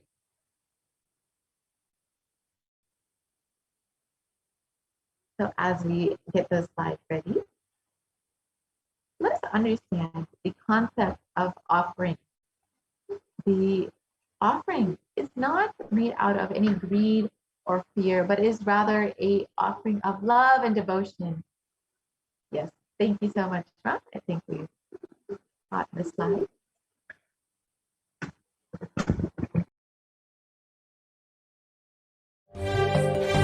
காளியின் ஆட்டத்தை ஆனந்தத்தை ஆனந்தத்தொடு ஆடிய ஆட்டத்தை கண்டோர் உயிருக்குளெல்லாம் இறங்கி குண்டலினிவில் உயிர்ப்பிக்கச் செய்து மாய மனத்தின் இருளை அகற்றி மாயம் அழித்து மங்களம் தந்து குரு பக்தியும் சிவ பக்தியும் பரமசிவ பக்தியும் பரமசிவ சக்தியும் அளிக்கின்றேன். மனமாயை விடுத்து குரு பதத்தை பற்றுங்கள்.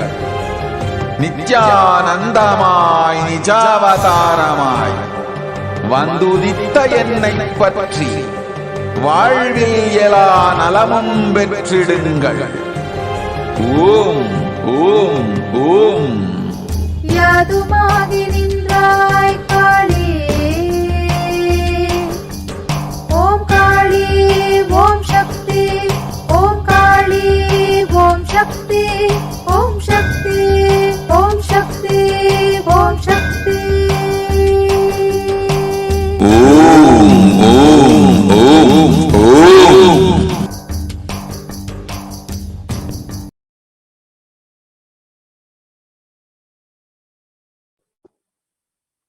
Nithyanandam, welcome back to all the viewers who are joining with us and all the participants of this program as we are going deeper and deeper into the program today of the Parashakti Akashic reading.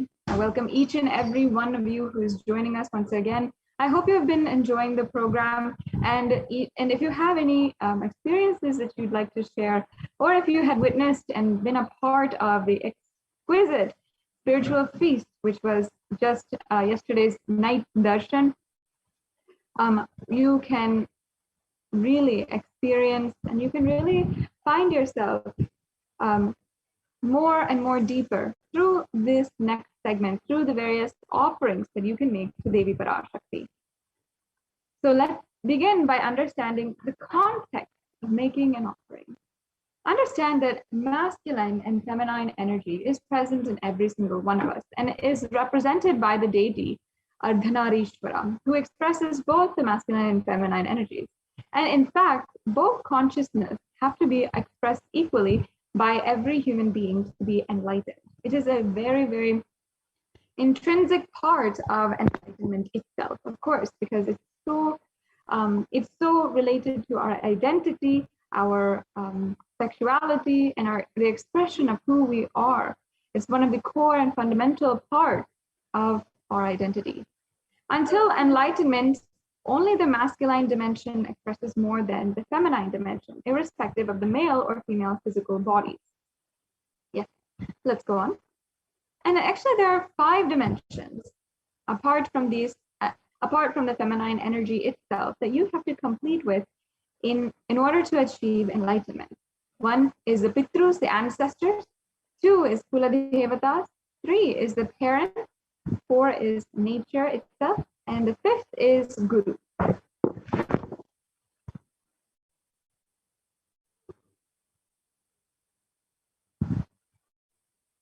And incompletions, life negative and adharmic cognitions in the 5 dimensions lead to misconstrued karana and karya, cause and effect, further leading to suffering and pain and calamities in individual, personal, and collective global levels.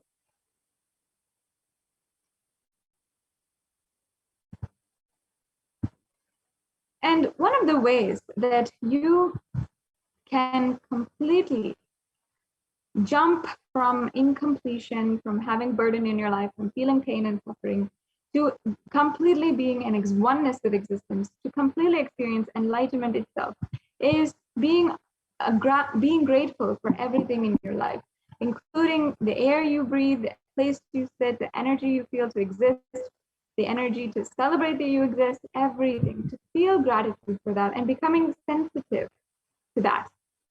And there's a beautiful story that Supreme Pontiff of Hinduism actually narrates, Guaranteed Solution book. He says that one day in a classroom, a geography teacher was telling students to give all the 7 different wonders of the world. And one by one, everyone started naming off what are the 7 different wonders of the world. And they started telling, okay, this is the Great Wall of China and the pyramids in Egypt. They told about what else? The Tower of Pisa, the Taj Mahal, and there's so many other wonders. There's 7 different wonders, but there was one child, a small girl, who was sitting in the back of the classroom, not really participating, but really looking a little bit confused, looking intentful. And the teacher was curious by her look, and she asked the girl, why are you not participating? What are you thinking about? And the girl said, I don't understand. How could there be only 7 wonders of the world?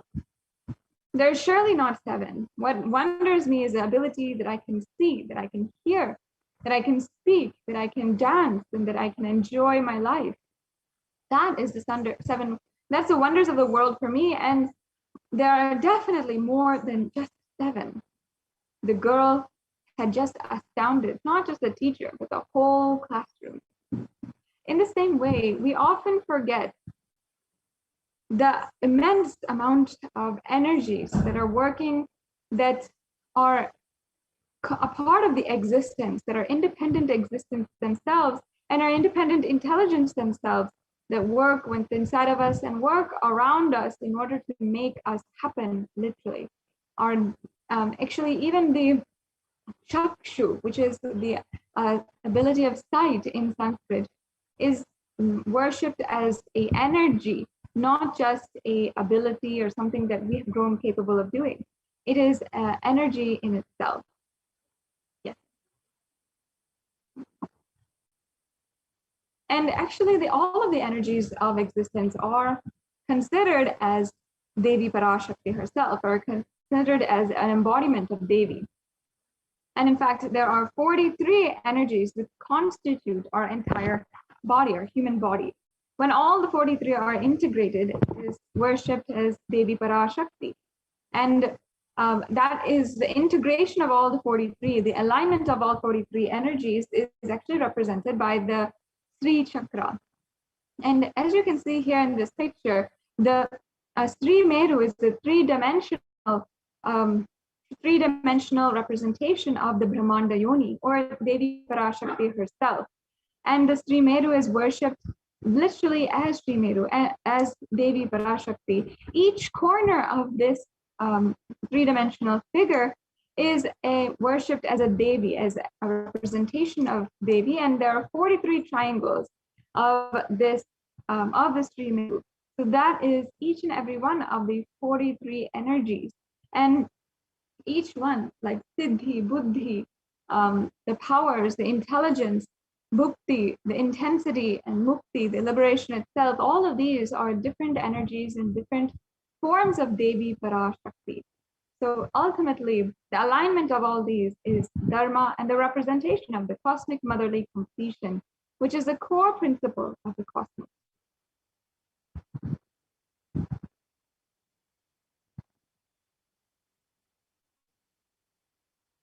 Awakening the sacred feminine is actually the key to enlightenment. Beautifully, there's a proverb that Ramakrishna Paramahamsa says, that the Swamiji himself has quoted many, many times, that literally enlightenment is the key on the hip to Devi Parashakti. And only a child to Devi Parashakti can reach that key and reach Paramashiva himself. Because no other person who can have the confidence or can have the just the right over the mother to take that key and reach Paramashiva, reach inside the house. And exactly like this, literally the sacred feminine, worshiping the sacred feminine, and that is seeing the whole existence as your mother and worshiping the whole existence, worshiping the existential energy as the mother energy. That is literally the key to enlightenment.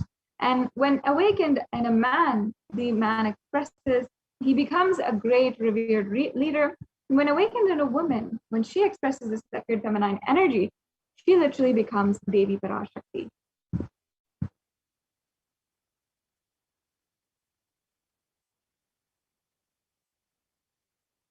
Yes.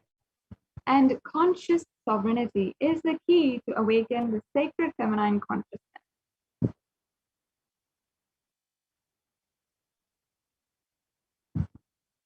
Out of millions of paths, the easiest, sweetest, most beautiful path to enlightenment is connecting with Cosmos as the mother, Devi Parashakti, the cosmic feminine consciousness.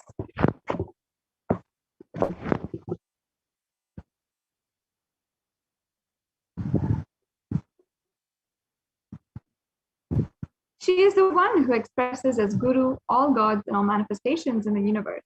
She can straightaway deliver enlightenment by connecting through the cosmic umbilical cord.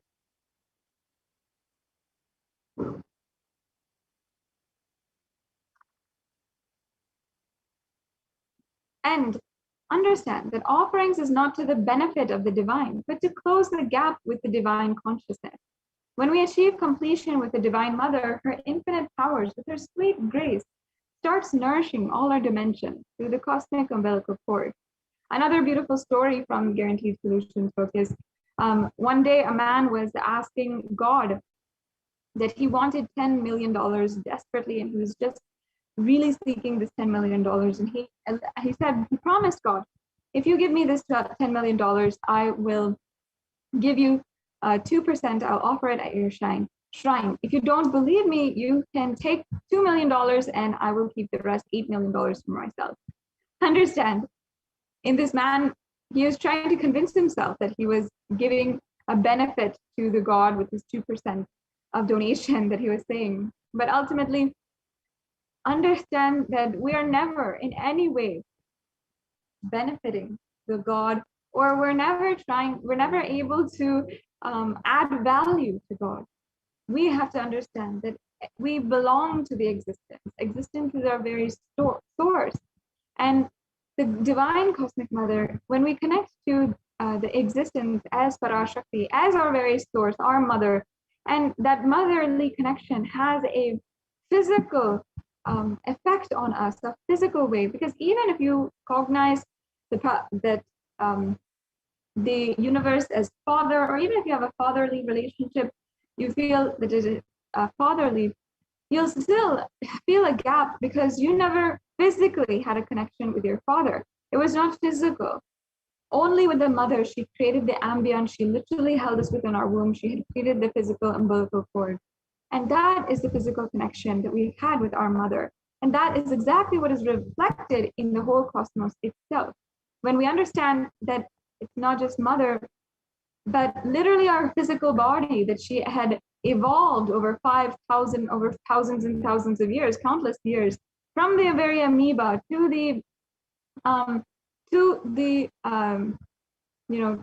evolved through thousands of years of evolution, and we have literally been gifted this human body, and existence itself worked tirelessly, never giving up, and life itself, that life energy, had never given up on planet Earth, created even out of the most dire situations. The next slide, please.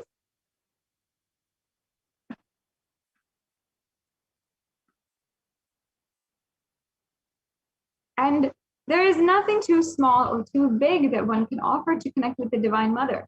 It has to be from a space of love, of a child looking at her mother and handing her what she has to share out of deep love and gratitude. It can be a cup of milk or flour, or it can be a very precious jewel to adorn her smiling face or hair.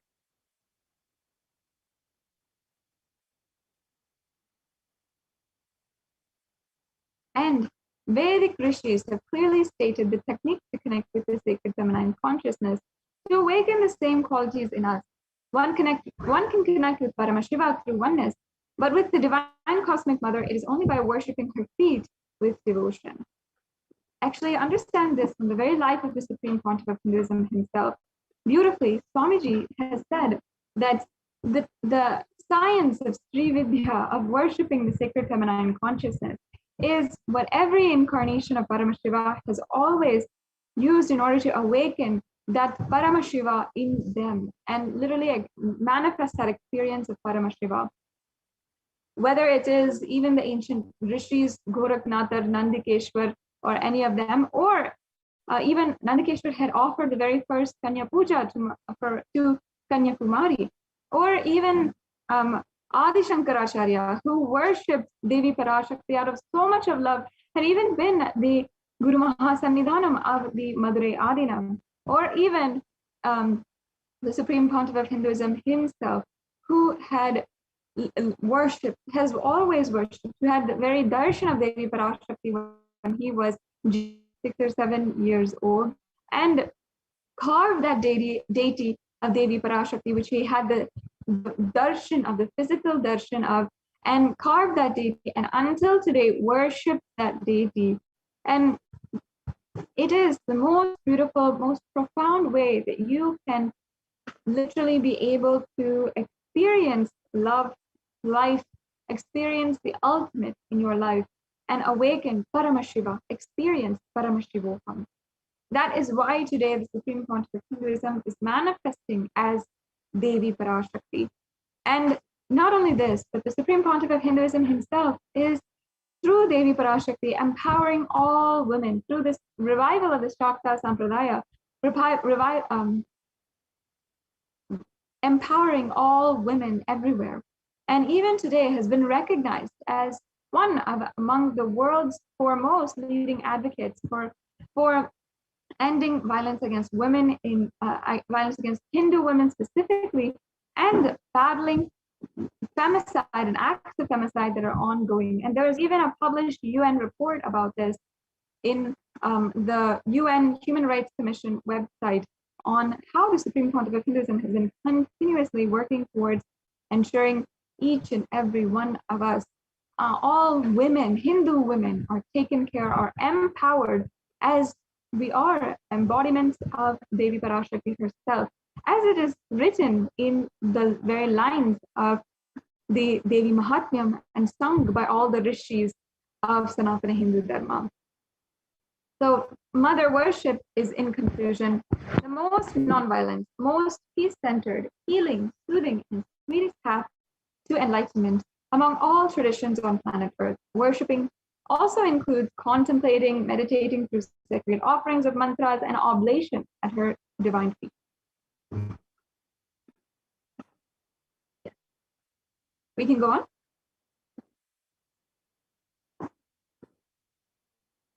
Yes, we can go on to the next slide.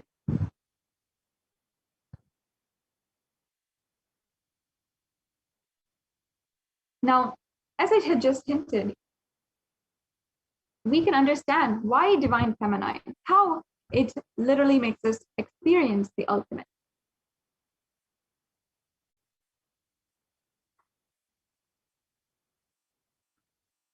Yes. And there's a beautiful verse from the Rig Veda. It says, Om aham rudrebhe vasuvishcharanama vasuvishcharanami aham adityer uta vishwa devehi aham mitra varuno babibrami aham indragni aham ashvino baha. Yeah, we'll go on. And the English translation means, I walk as the 11 Rudras and as the Vasus. I walk as Vishnu and other Adityas and all divine forms, Vishvadevas. Hold aloft Mitra and Varuna, even as Indra and Agni I do, the Ashwin twins do.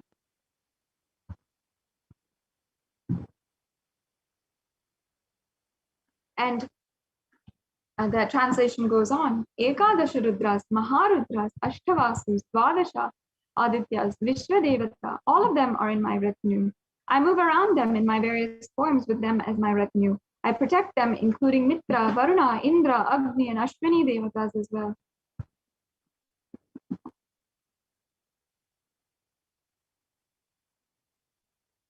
And in these verses, literally Devi is declaring herself as the inner self of all gods, divine energy, and she is pervading and all permeating energy.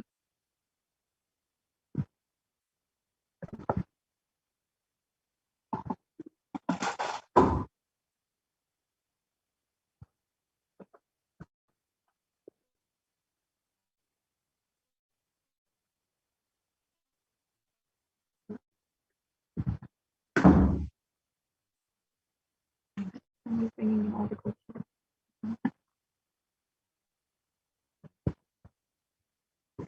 Yes, now let's move on. Let's get started into all the various offerings to Devi Parashakti.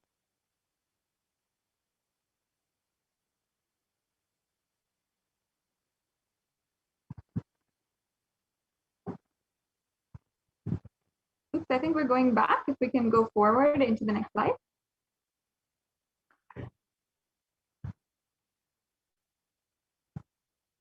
Yes, so we're starting off with the E-Hundi. The E-Hundi is the very first, very simple offering that you can make. And I'm sure many of us Hindus all remember when we were young, when we go to the temples, we always give a few coins or even $1, sometimes even $20 into the hundi. And we always offer it at the feet of Devi Parashakti, or we're giving it in the plate of the pujari, or in what is called the hundi and the hundial. And the hundi is just a very very simple structure that itself is for collecting donations and that kind of thing in the temples. And it's just a very sacred custom, a tradition that each Hindu follows, that whenever we go to the temple, whenever we are going and receiving the darshan of Devi Parashakti or any of our Ishta Devata, we simply offer our gratitude first.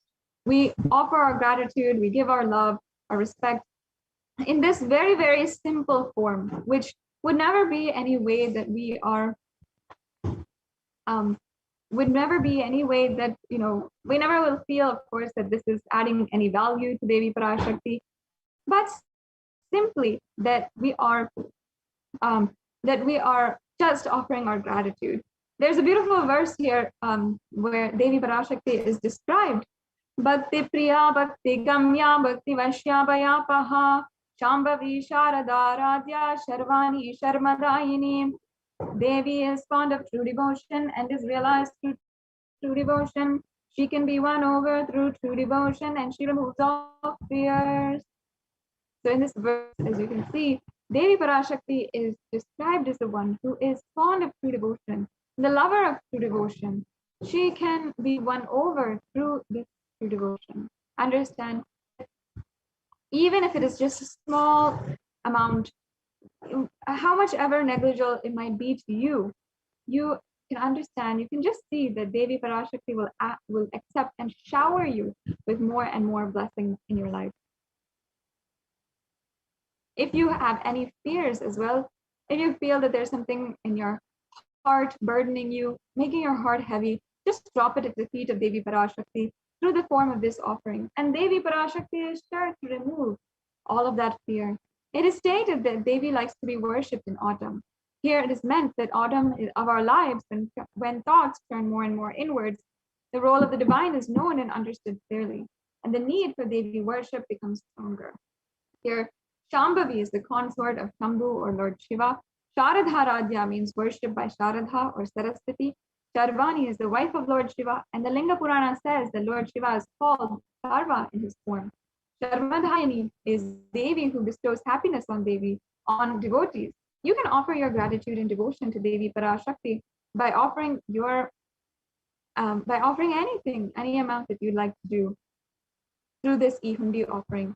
And you can make the e-hundi offering either through the YouTube super chat or through the payment gateway. And at the end of this segment, we'll understand a little bit more about how you can make those payments. Yes.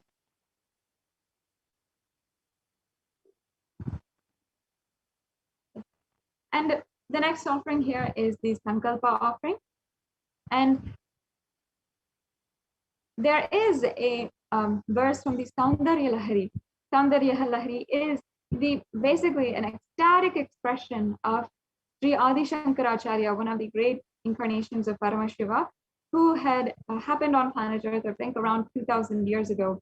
And he composed the Saundarya Lahari, which is a deep poem, a very sacred sentiment that happened, literally a manifestation that happened from Adi Shankaracharya out of a deep space of oneness with Devi Parashakti. And in those lines it says, Japo japa jalpa shilpam sakalam api mudra virachana, meaning let the mantras I chant with the sacrifice in my soul become the chanting of your name. And the rest of the verse, the translation, sorry, if we can go back. Yeah. The rest of the verse, the translation says, let all my movements become auspicious mudras. Let my travel become perambulations around thee. Let the act of eating and drinking become fire oblations in the Homa Yajna to thee. Let my act of sleeping become salutations to you, and all my actions of pleasure of mine become part of your worship. In this Sankalpa offering, it is a very profound, powerful mantra that you can offer. And in this, just through this offering, you will see how both the asked and unasked, even the remembered and forgotten wishes that you have will manifest with the grace of Devi Parashakti.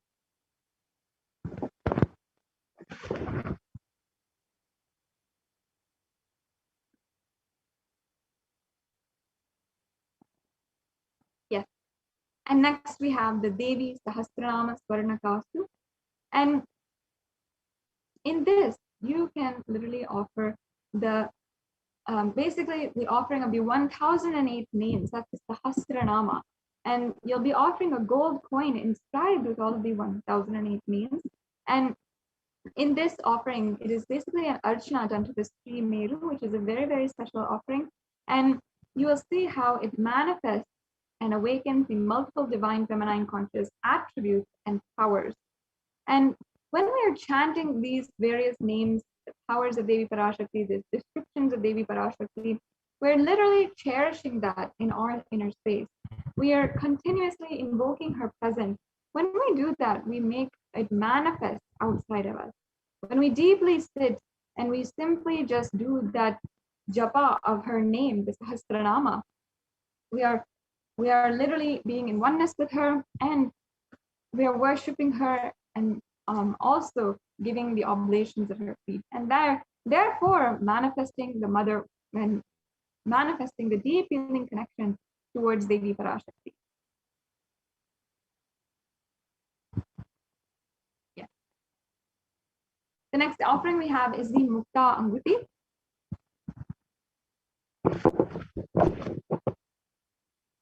And there's a beautiful verse from the Devi Suktam where the translation says, let the goddess who brings good fortune, who is praised by gods, who is served by Devendra, who is praised by Devas, troubled by Asuras, who is praised and remembered as the devotion to her solves all, who is the source of all good in the world, let that goddess destroy all obstacles.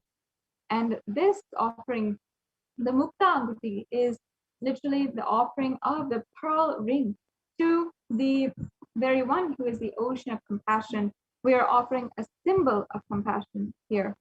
So this will literally bring the blessings for protection from all dangers and all fears.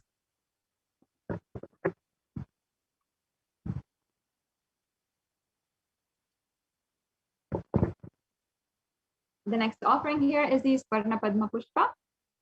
And there's a beautiful verse where in the Lakshmi Astutam it says, Siddhi Buddhi Prade Devi Bhukti Mukti Pradayini Mantra Murte Sadat Devi Mahalakshmi Namostute.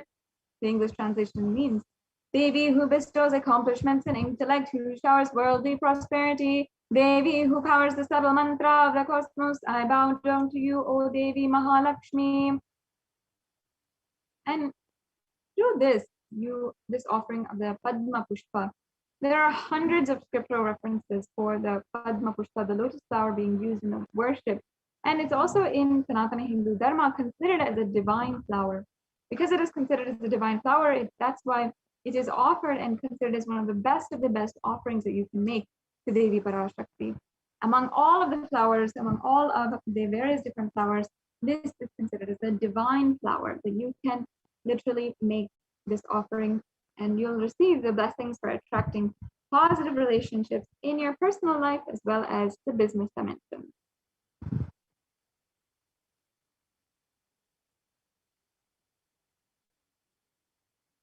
Yes, the next offering is a very, very special offering, which I always love to share with each and every one of you, the Swarna Metti.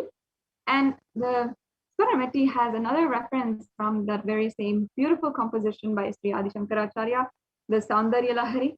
And it says that Lord Brahma, the creator of Yor, selects a dust from your feet and creates this world. And the great Adishesha, with his 1,000 heads, somehow carries the dust of feet with effort great. And the great Lord Rudra takes it and powders it nicely and uses it as holy ash.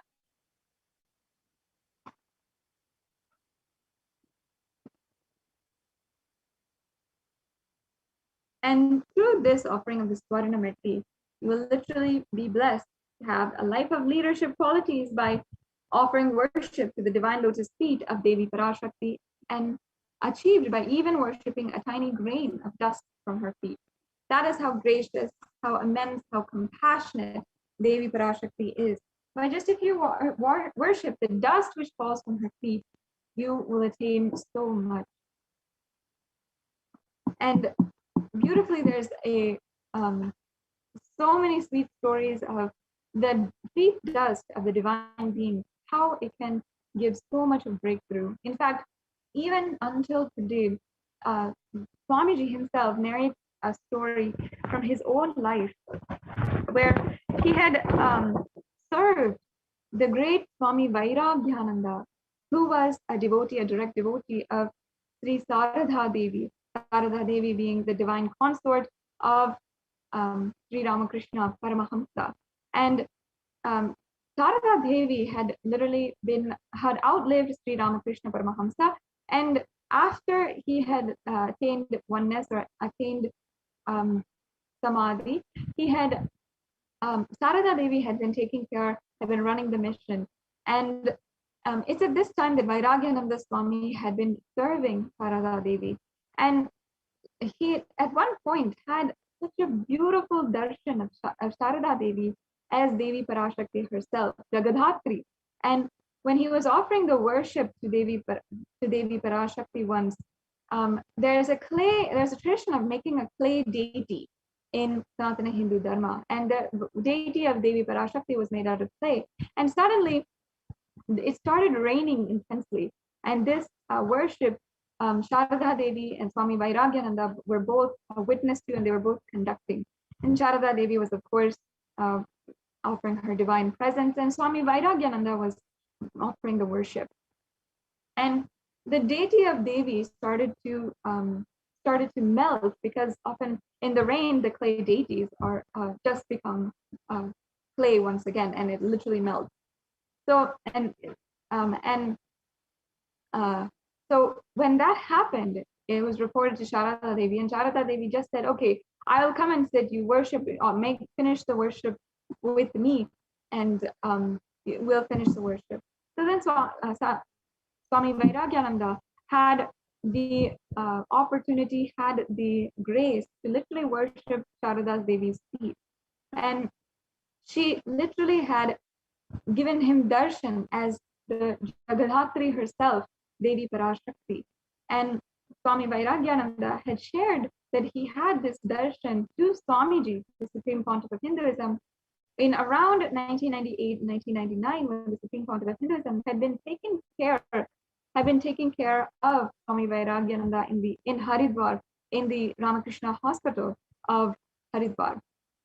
And Swamiji at that time had been taking care of Swami Vairagyananda, and because Swami Vairagyananda was just about to leave the body at that time, he had given his very last property, whichever was on him, to Swamiji. And that very item was nothing but the padatuli, the feet dust that Swami Vairagyananda himself had collected from Sharada Devi, who had given him darshan as Devi Parashakti, who is literally the embodiment of Devi Parashakti. And until today, Swamiji covets, worships that feet dust of Devi Parashakti, the incarnation of Paramashiva. Imagine having been with him for more than 30 years now, or for, I think, more than 25 years now. And that feet dust of Devi is now today encapsulated in the first gold that was ever offered to Swamiji. And if you ever see the ring of Sharada Devi that Swamiji is wearing nowadays, even in darshans, is encapsulating that very feet dust of Sharada Devi. So it's such a beautiful story, and how Swamiji holds, deeply worships the feet dust of Devi Parashakti. To the one who is literally worshipped by the Supreme Pontiff of Hinduism, by Paramashiva himself, you can offer this Swaranamiti and adorn her sacred feet, and you'll have so many blessings in your life. Yeah, let's go on.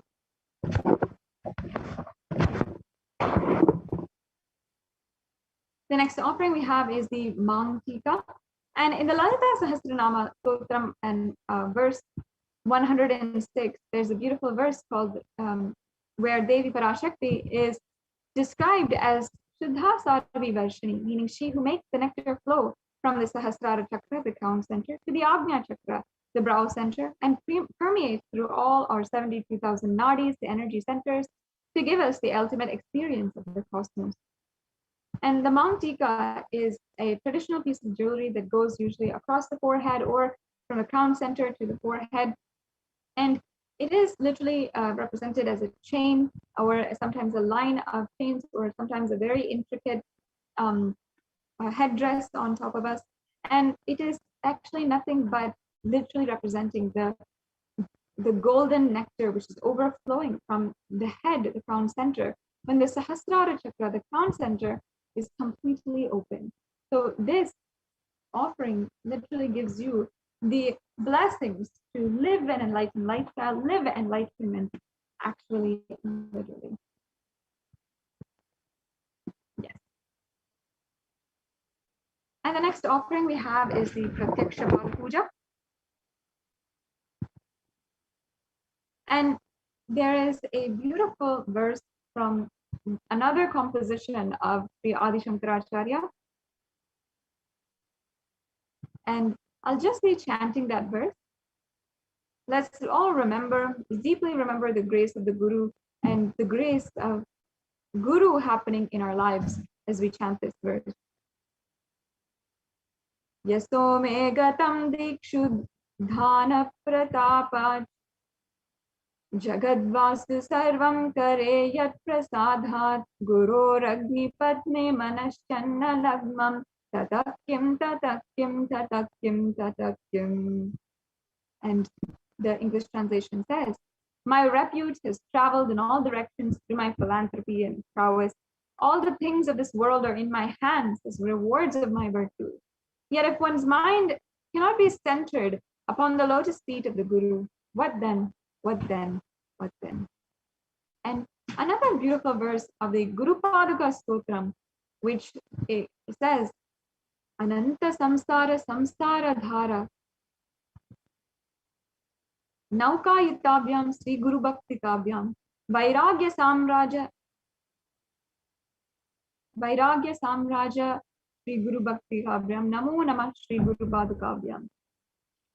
So literally it's saying that in this endless ocean of Maya, the Guru's feet is nothing but the boat that takes us through, that leads us from ignorance to enlightenment.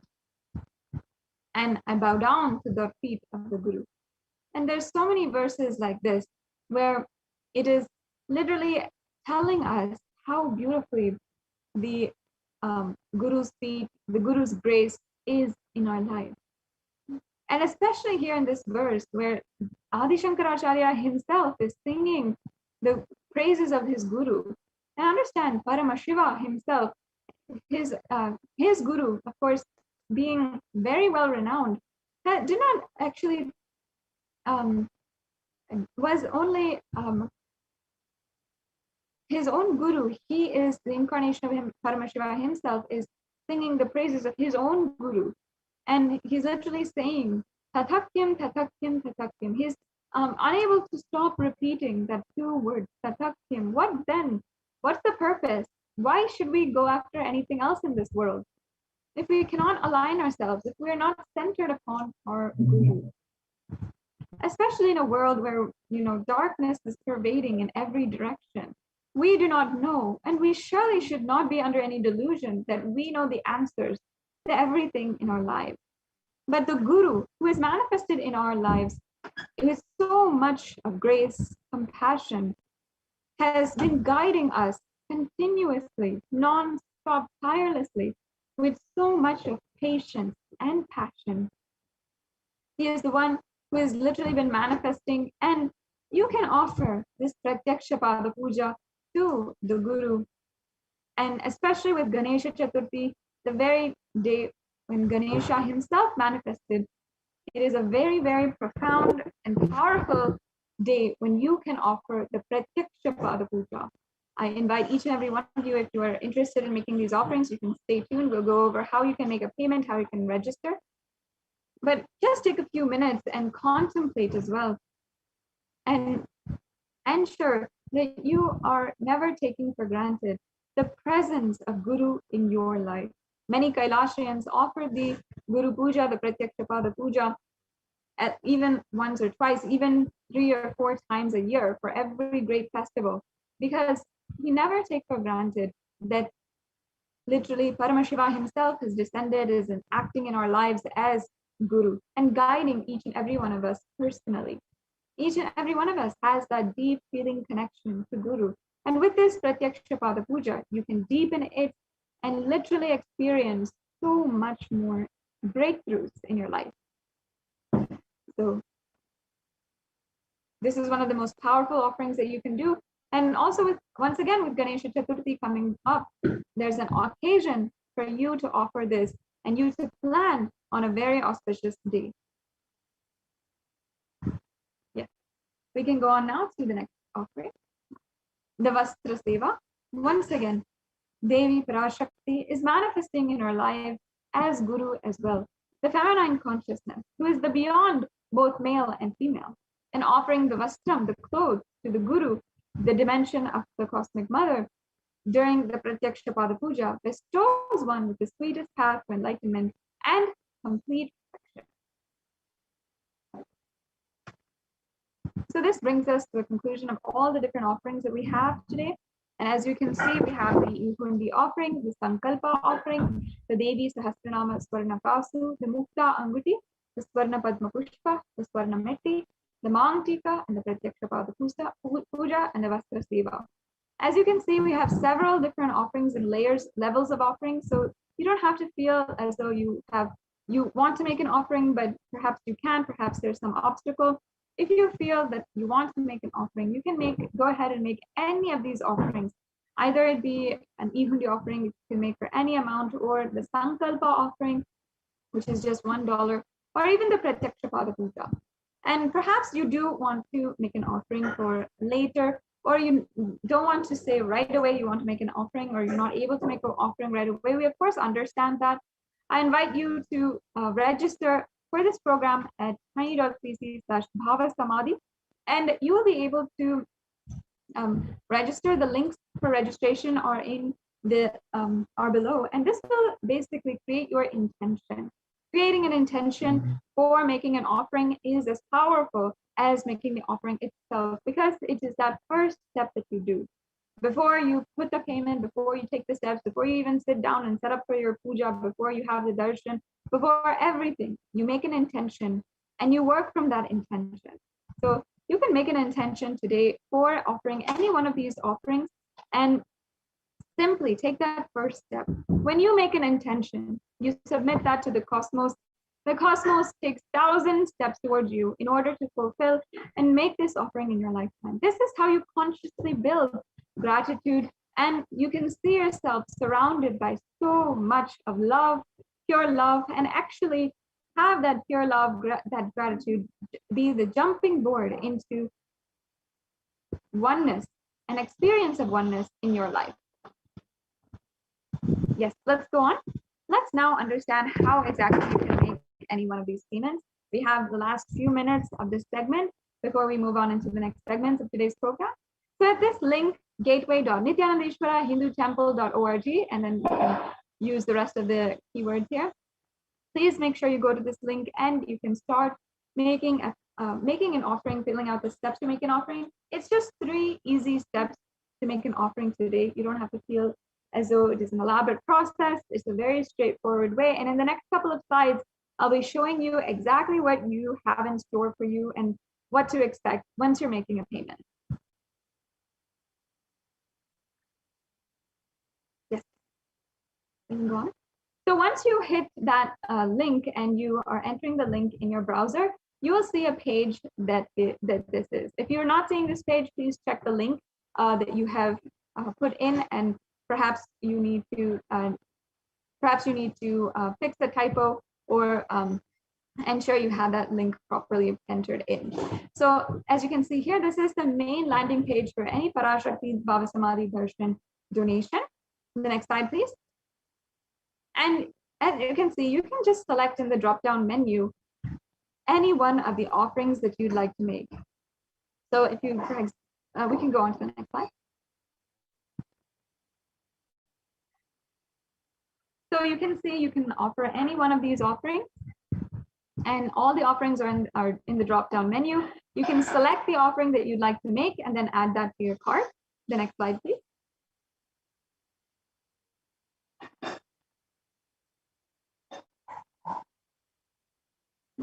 And as you can see here, this is what your cart looks like. And perhaps you have entered an offering twice, or maybe you have an offering from before added into your cart. Make sure that you have only what you want to offer today. You just review your cart and you can simply delete or add any items that you'd like. Then once you're clear that you're ready to go, you can proceed to checkout. We can go on to the next slide.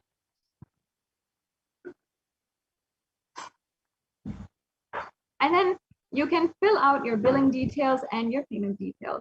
So this is the last step. You can see the different options for the payment that you have through this gateway. And after this, you just submit your payment, and that's it. After this, I invite each and every one of the Yajamans, anyone who is offering, to go to tiny.cc/sankalpa-2021 and ensure that you're filling out the Sankalpa form. This form is mandatory and ensures that you are the names of yourself as well as your family members is chanted during the puja. Yeah. Let's go on. Now, I'd like to invite each and every one of the viewers to join on the Kailasa's HDH Nithyananda YouTube channel. There's so many benefits to joining, not only just becoming a member of Kailasa, the only Hindu nation and the greatest Hindu nation, but also having notifications for you every single time there is a special announcement, there's a special live darshan, or even if there's even special Adi Kailash courtyard sessions with the avatar himself, where you can manifest Shaktis in his very presence, you can select, as you can see here, once you are in the live video, you can go to Kailasa's HDH Nithyananda and hit join. And once you have hit join, you can, we can go on to the next slide. You can fill out the rest of the steps and hit the level that you want. There's the E Kailashi, the bronze level, the silver level, the gold level, the platinum level, and the premium level. And each of these is for your comfort, how much ever you want to do. You don't need to feel any requirement at all. And you can hit join, and then you can proceed for the payment for the membership. The next slide, please. Yes. And either you can pay through Google Pay, through a credit card or debit card, or through PayPal. So if you don't have an option or another option, or your card is perhaps from a different bank or a different international bank, then you can use Google Pay or PayPal to pay. And these are ways that people are using a lot nowadays. So I'm sure that many of you would like and relate to using these options rather than your credit card or debit card. Yes. Moving on, you can also use the YouTube super chat in order to make a donation today, make a e-hundi offering. And once you're in YouTube, if I can ask, you can go back to the slide where we have the YouTube. You can go to the YouTube super chat, and then you'll be able to see in the right-hand side of the chat a $sign. And with that $sign, you can just go ahead and click on it, and you can select super chat or super sticker. And if you select the super chat option, you can make an offering in the chat itself. And I saw many of you previous to this had been making offerings and making donations. So thank you so much for your donation to Kailasa. And this is just a small way that you can express your gratitude and offer to Devi Parashakti. As you can see, the page will look like this, and you'll be able to see a $sign as well near the chat section, which will be on the right-hand side of your main window, your main NTV window. And then if you just click on that, you can go through the steps to make a payment. And you can adjust the payment as you want. It can be as low or as high. And again, remember that offering is nothing too big or too small for Devi Parashakti. Just if you're just a child in her lap and you just want to offer out of your love and your gratitude, if you just even want to offer a flower or a cup of milk or even, a precious jewel, it'll all be the same to Devi. She'll just know that you are offering your love, your gratitude to her, and she will just continue, as always, taking care. And ultimately, you know that you did something, and she loves you, and you love her. That's all. And you can just use this very beautiful opportunity, this very unique feature, in order to make an offering and deepen your connection with Devi Parashakti. You can always ask any questions that you want. Even one of the benefits of joining as a member of Kailasa's HDH Nithyananda YouTube channel is asking a question to Devi Parashakti when during the live darshan. You can ask a question either through this channel, the YouTube channel, which you have to be a member of, or if you're not preferring YouTube, you can go to Facebook, Instagram, or Twitter as well. And all these platforms, the live stream is going on, and you can tune in. You can also chat. You can directly ask questions to Devi Parashakti, and have so many different interactions. And she can simply start manifesting in your life the way that you want. Yes. So this brings us to a conclusion of this segment in today's program. And in the next segment, we will be joined by the Adi Kailasa Sarvajñapita administrators, who are going to be telling us, guiding us in the latest updates from Adi Kailasa Sarvajñapitam and the multi-layer quarantine, which is being administered in Adi Kailasa, as well as 13 other Adinams in Kailasa in India. And there's so many ways that Devi Parashakti has literally created a breakthrough. The Supreme Pontiff of Hinduism himself, conducting the Paramashivoham program, doing the Pache Patani Vratam, doing Paramashiva Ganas, opening up Kailasa, giving the digital nation of Kailasa. So many gifts, so many ways the Supreme Pontiff of Hinduism has given a breakthrough to each and every one of us, and ultimately has protected each and every one of us. Even if you consider beyond in March 2020, when the coronavirus pandemic had first broken out, the very first policy the Supreme Pontiff of Hinduism had taken up was first ensuring that lockdown was administered in all of the different campuses, and starting the Paramashivoham program in order to even incentivize the lockdown and make every single one of us Kailasians stay at home and be so enthralled by the continuous darshans, by the personal presence of the Supreme Pontiff of Hinduism, by Paramashiva himself manifesting through the Supreme Pontiff of Hinduism, the very being of Paramashiva, and so much more direct, beautiful experiences of Paramashivoham. And also through the Pache Patani Vratam being administered and executed in all the legislative districts of Kailasa as well across the world, where the Supreme Pontiff of Hinduism ensured that all Kailasians take steps to boost their immunity, especially now when immunity is a very, very valuable thing and so many lives are lost and the immunity is compromised. With this, we'll now be coming to a conclusion of this segment in today's program and moving on into the next segment. We'll be understanding just this and understanding how the Supreme Pontiff of Hinduism has been literally on the ground, has been executing all these various policies to save millions of lives, and how also that has been recognized as a legitimate solution for the global crisis of COVID-19 by the United Nations, which is a very well-known, respected, and powerful international peacekeeping organization.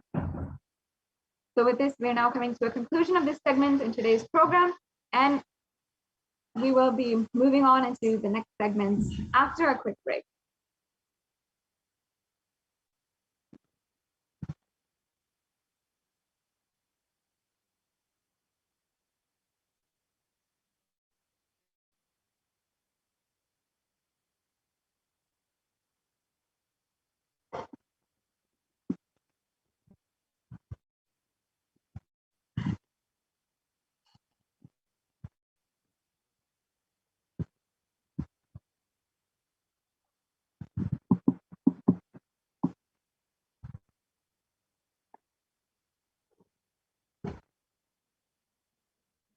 So we'll be joined by the Adi Kailasa Sarvagyapitam administrators, and moving on into the next segment.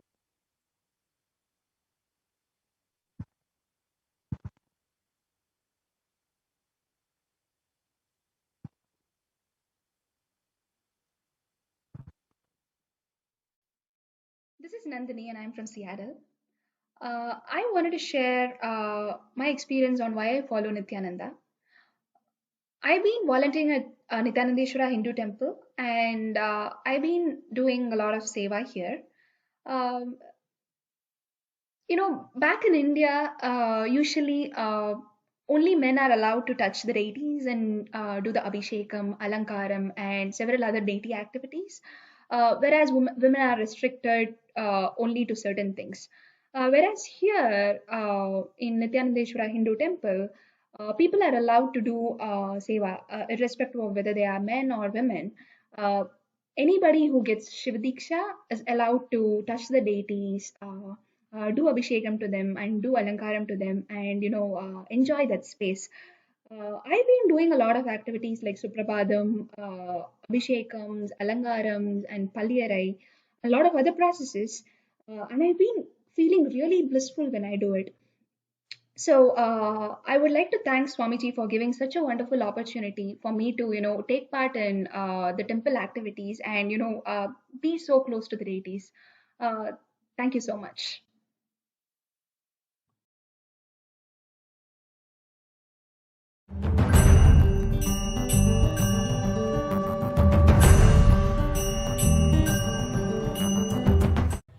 Hi, my name's Nathan Selamutu. I'm from the UK. I'm 19 years old. I'm a full-time student at university, first year. I've come here to Paramashivoham because my dad was talking about Nithyananda and was telling me all the things that he could do to people from around the world, no matter the age. And I wanted to witness it firsthand myself, and which I did the first day, which was absolutely amazing because I saw Mahayoga manifest 4 diamonds out of her mouth, which is crazy. The day after that, we saw the Gurukuls in action, doing the same thing, manifesting all the powers that have been taught from Swamiji. And after that, we started doing it ourselves. I was able to manifest some powers as well. I was able to body scan, read from the banyan leaf, read from the yantra, and I've been able to do it successfully and repeatedly.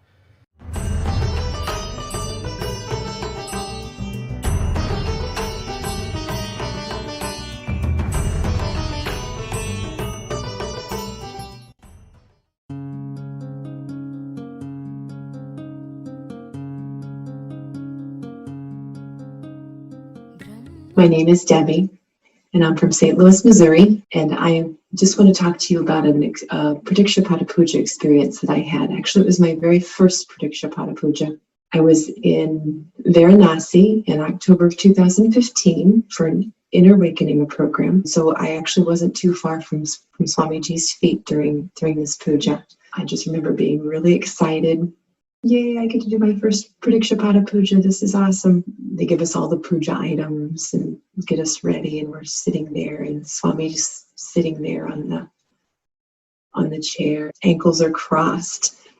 You can see his feet. So then the puja starts. I'm thinking, I'm going to be in such a state of bliss, which I was. But the tears just started coming, and they just kept coming. And I was basically just sobbing during the puja, through most of the way, probably 3/4 of the way through the puja. I finally got myself together towards the end. Such a release. I mean, I had no idea that I would actually have that reaction while doing the puja. I had never experienced anything quite like it. And it wasn't tears of sadness at all. And it's just such a beautiful place to be, beautiful space. And hopefully you can someday enjoy that as well. There are many opportunities to do Pradikshapata Puja with Swamiji via two-way video conferencing, which is still very powerful, even though you may not be physically at his feet performing the puja. It's still very, very strong space to be in. And that's what I want to share today. I just want to share that it's a powerful, powerful ritual, connecting with the divine in that space of gratitude. And I just hope that those of you who have not offered Pradikshapata Puja could actually experience that. Thank you very much for letting me share this. Nithyananda.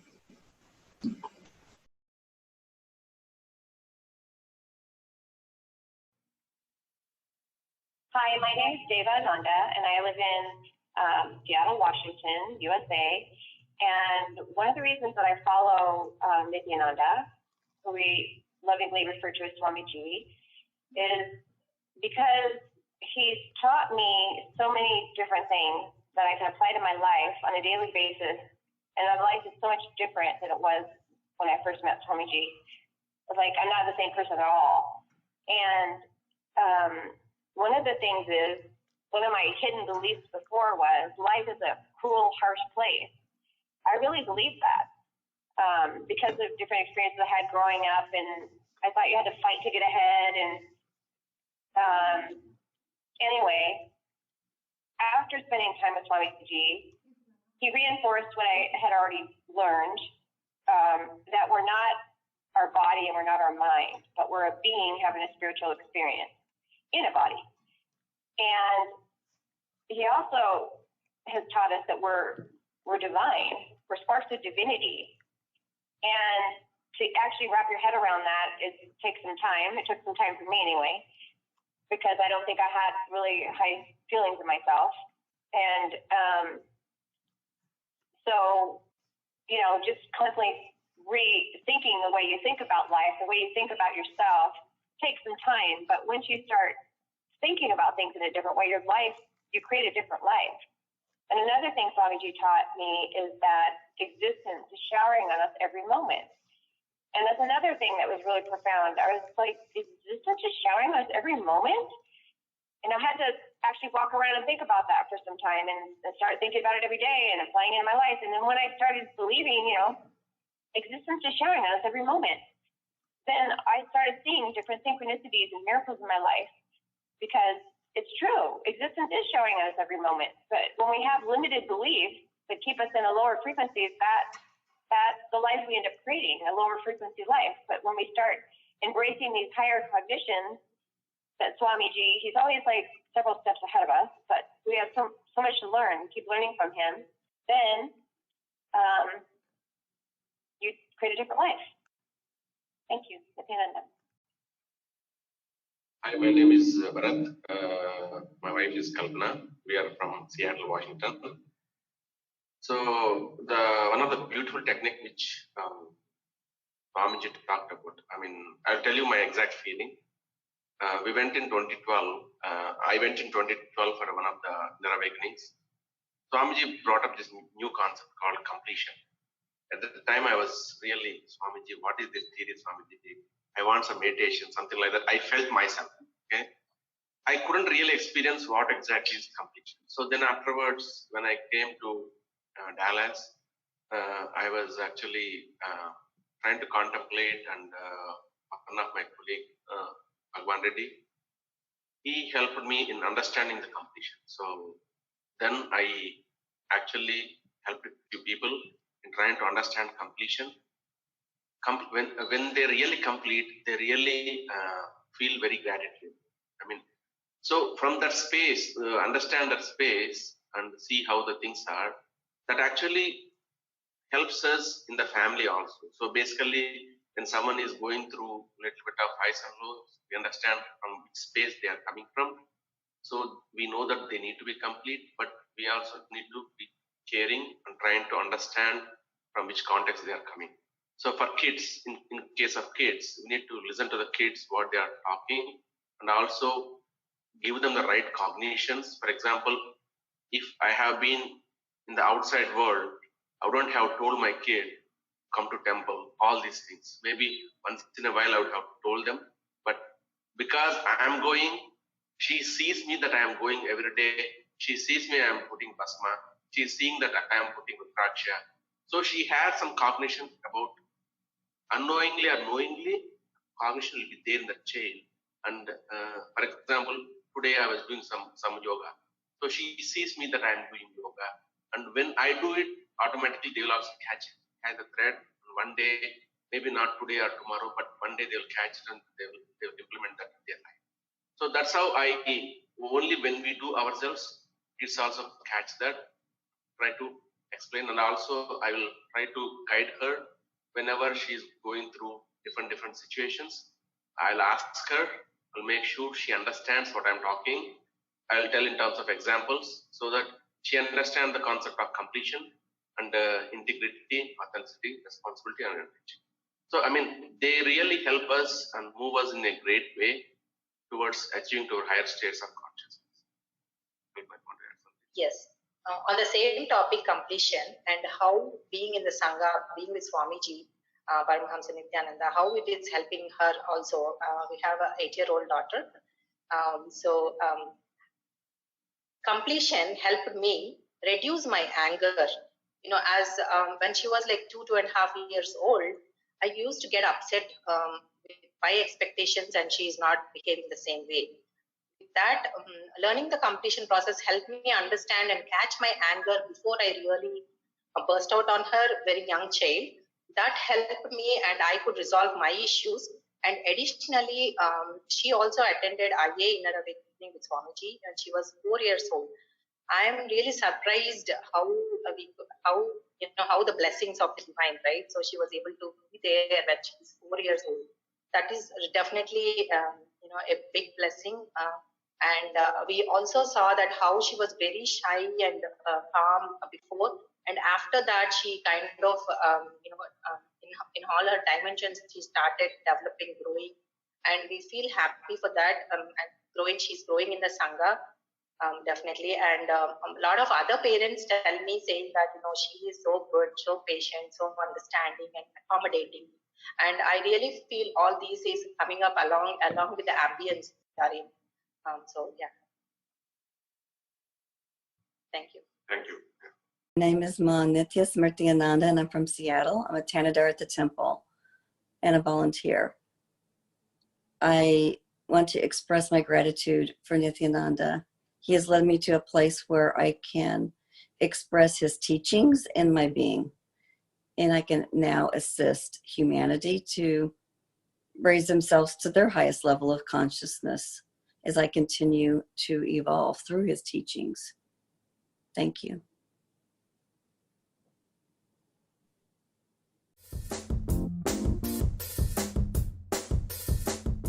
Doing the Pada Puja with him in the morning is something very special, very unique. Being in his breathing space and being so close, just the radiance. I did it on Chitra Purnima, and the radiance emanating from him is something that you could see it on the camera a little bit, even during two-way, satsang. But being actually physically in his presence, it's just like almost like moon rays. It's so bright, but it's so calm and gentle. It's really indescribable.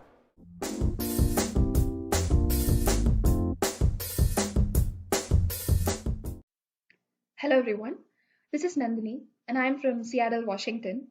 I basically wanted to share a few of my experiences on why I want to follow Nithyananda.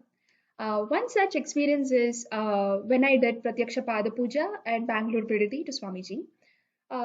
Everybody gets an opportunity to talk to Swamiji after they do the Pada Puja, and I had a lot of questions to ask him during that time. I went there, he was right in front of me, and he asked me what I want. And even though I had a lot of questions, at that moment, I felt like I had everything and I didn't have anything that I want to ask him, because I felt really fulfilled at that moment. And when he asked that question, I also had that intense feeling that anything that I asked this person who is in front of me, he would be able to grant it to me at that moment itself. So I had that kind of a connection and confidence right at that moment, even though it was the very first meeting that I had with Swamiji. So that was an amazing experience, and this is one specific reason why I follow Nithyananda. Thank you.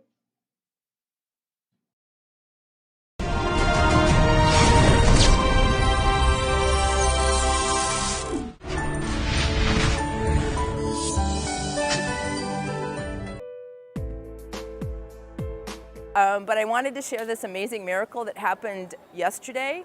I had asked Swamiji in Pratyaksha Pada Puja on the second day to help me. I started this business in 2009 because of Swamiji's blessings, but I also work part-time as an engineer at a national lab. And it's very difficult building the business, being a mom, and trying to work. And so I asked Swamiji in the Pada Puja to help me make money in the business so that I could retire from my engineering job.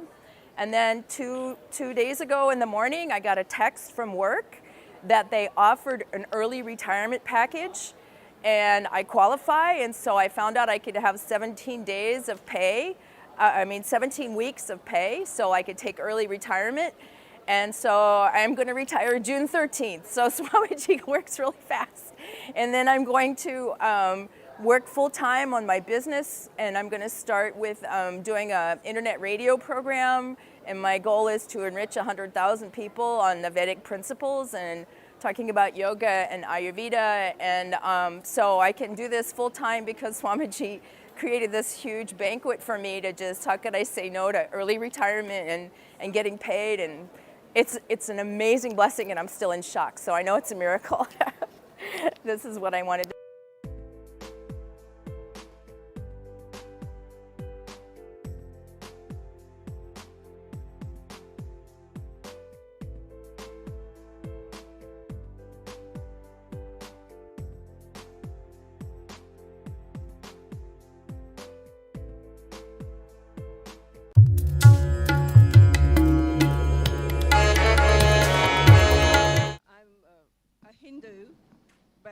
idea about, I'm a Hindu, but I had no idea about the puja rituals and the sacred Rudra Abhishek rituals that we were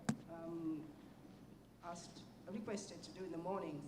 A rebel in me had to be overcome by total will persistence, and it helped because I didn't manage to miss a single puja day.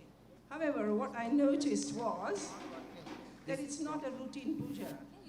Even while you're doing the puja, there are little occurrences either with you or around you that can really annoy you, nag you, and it doesn't help you to have an enjoyable, wonderful experience. And with Swamiji's grace, I had a breakthrough 2 days ago and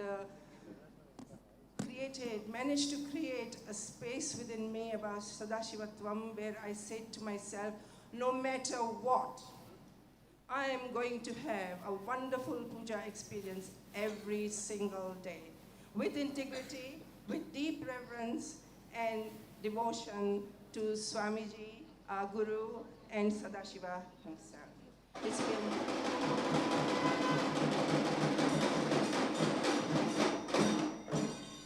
It's been 2 days.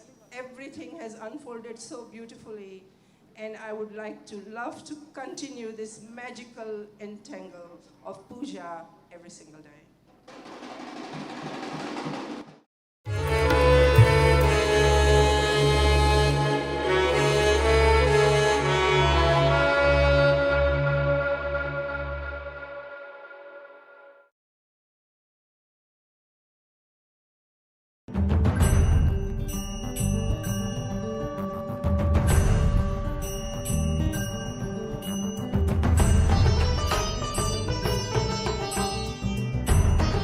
This is Beilin Gao. I from Norway.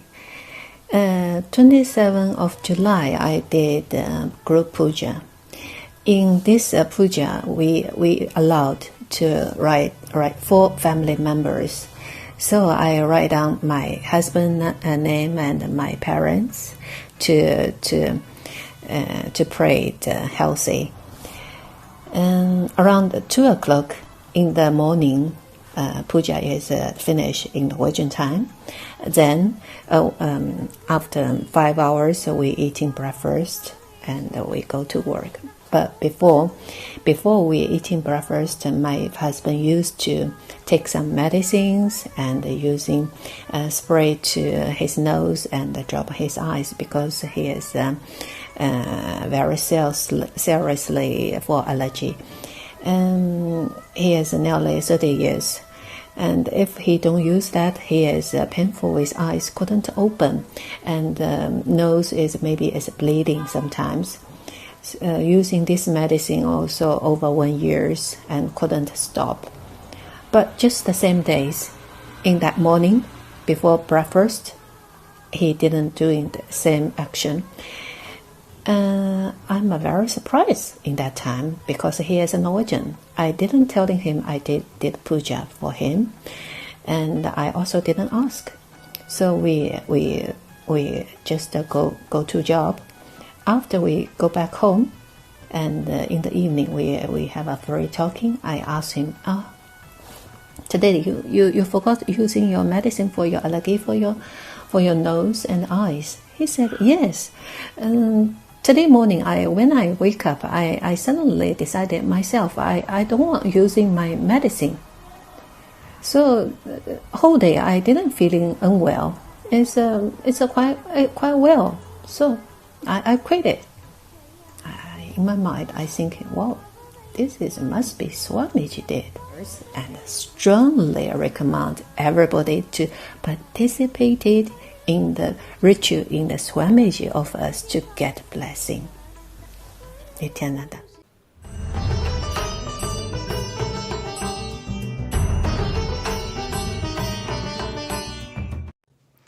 Nithyanandam. So thank you for being here. Today is going to be a very short but straight to the point video, and I'm here with my father. And the topic of the video is why I follow Nithyananda Swamiji. So before I ask him the question, I just want to mention briefly, for those who don't know, that my mother is the one who connected to Swamiji first in 2010, if I remember correctly, so for about 10 years now. Then my brother felt the connection and actually decided to pursue the lifestyle of sannyas. In 2016,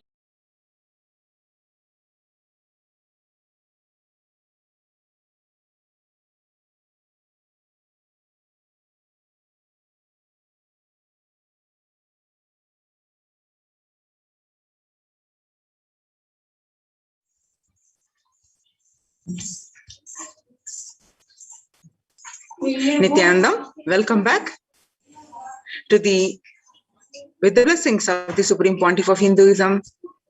Let's start this segment of a revival of the temple sciences and ecosystems of Kailasa, which are the de facto spiritual embassies and the COVID care protection centers.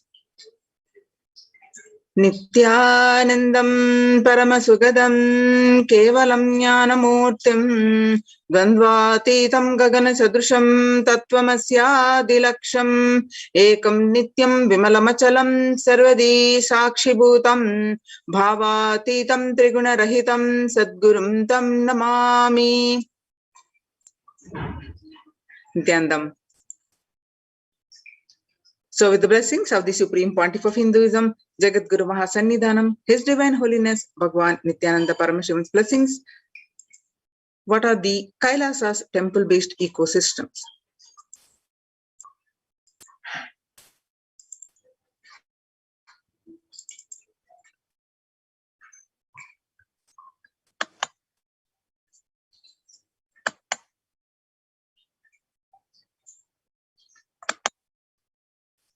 In this segment, we are going to learn about the concerning statistics due to COVID-19 pandemic and what are Kailasa's contributions and why temple-based ecosystem and Kailasa's COVID care protection centers and UN recognizes Kailasa's contributions and join the Kailasa's COVID care protection centers. With the blessings of the Supreme Pontiff of Hinduism, let's understand more about this.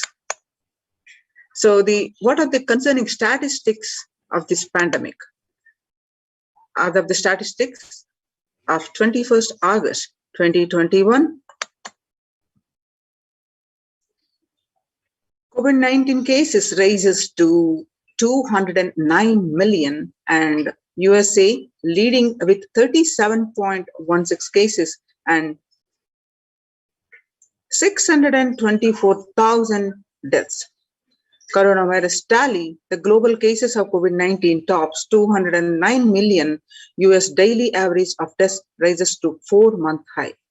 The global tally for the coronavirus-borne illnesses climbed above 209.3 million as of early last Thursday, while death toll rose to 4,393 and 138. According to data aggregated by the Johns Hopkins University, the US led the world with a total of 37.16 million cases and 624,000 plus deaths.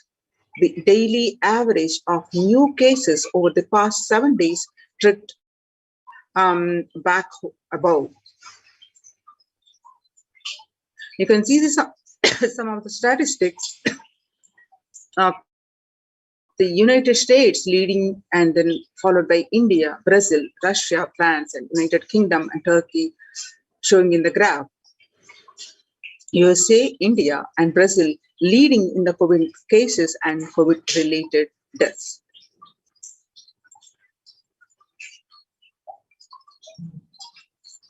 The World Health Organization, according to the dashboard, globally, as of 6 p.m. 19th August, there have been the confirmed cases. You can see the number of confirmed cases over 209 million plus. And the deaths are 4,390,000 deaths and reported by the World Health Organization.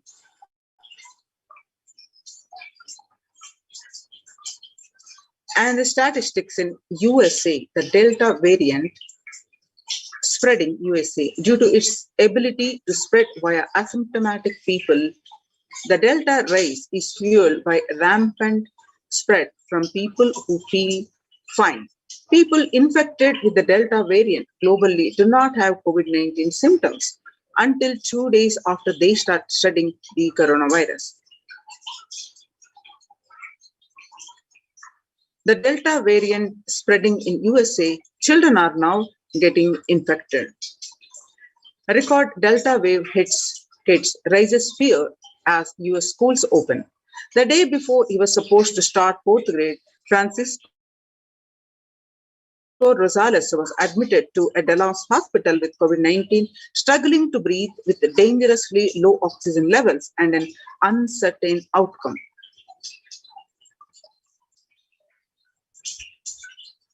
The Delta variant spreading in Sri Lanka.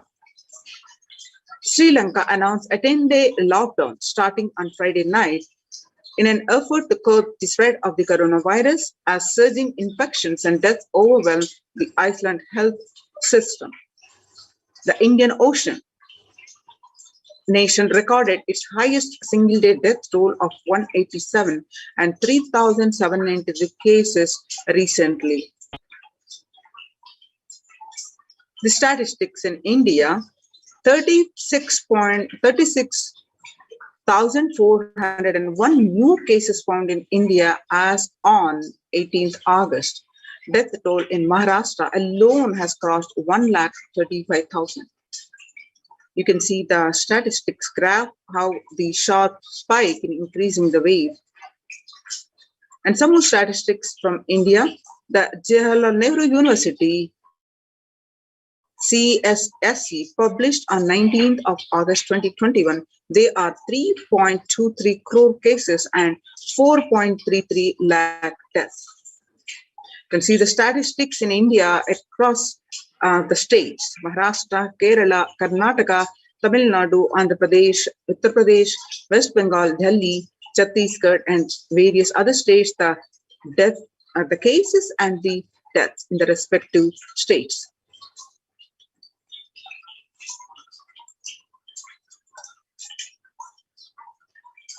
In Maharashtra alone, the toll you have seen, the COVID cases in Karnataka, Bangalore News published on 19th of August 2021, COVID record patients develop a serious complications of tuberculosis. The Bangalore News. COVID-19 record patients in Karnataka affected with tuberculosis stressed to step up screening measures. Over 28 lakh COVID-19 recoveries have been reported in the state so far since both coronavirus and the tuberculosis affect the lungs, and a special drive has been launched to help detect early. Patients who have made a full recovery from the COVID-19 are contracting tuberculosis in Karnataka. The state has recorded 23 to 25 such cases so far, and as an added precaution, the government has started screening all COVID-19 patients. And you can see that COVID cases in Kerala, across the Kerala, the Delta variant is proving to be unstoppable. Kerala reported close to 80,000 reinfected cases after the first vaccine dose, 87,000 COVID infections in India after the second dose, the 46% from Kerala. According to the sources, Kerala reported close to 80,000 cases of COVID infections after the first dose of vaccination, while 40,000 people were infected after the second dose.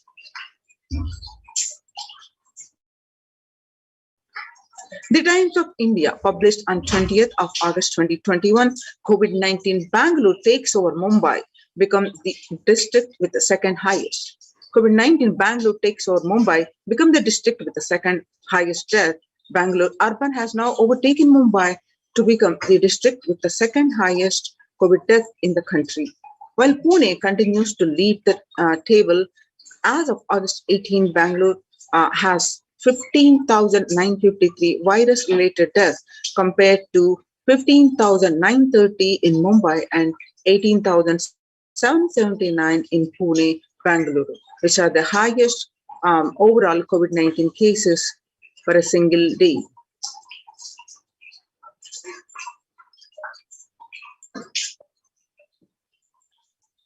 Now, see the print published on 22nd of May 2021, Bangalore crematoria and burial grounds struggle to keep the pace as the Karnataka COVID death toll surges.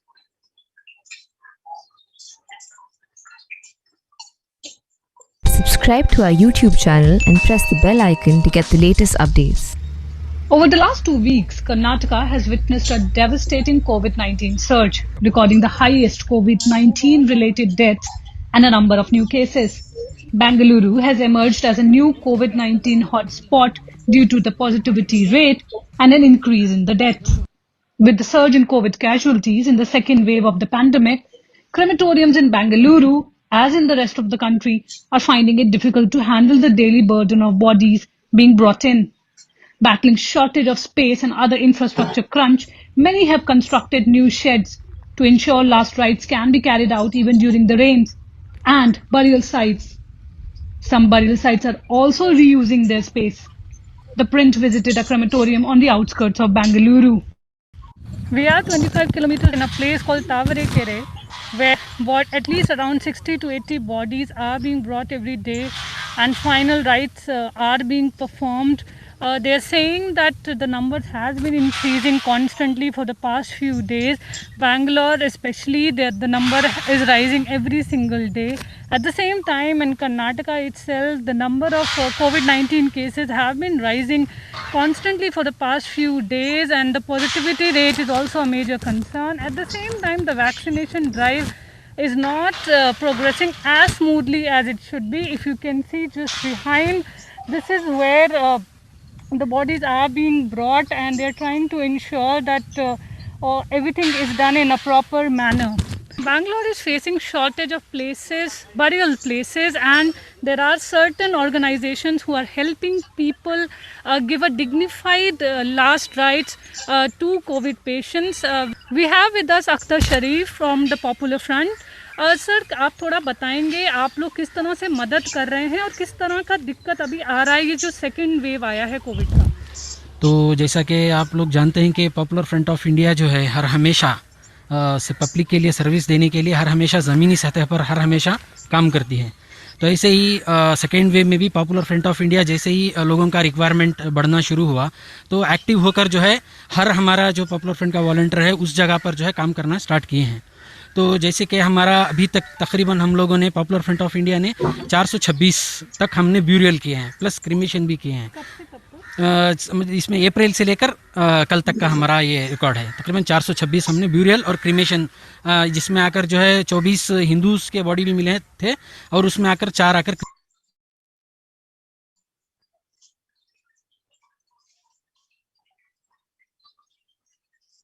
The Times of India published on 20th of August 2021, the COVID-19 Bangalore takes over Mumbai, becomes the district with the second highest. You can see the statistics. The Times of India published on 20th of August 2021, COVID-19 Bangalore takes over Mumbai, becomes the district with the second highest.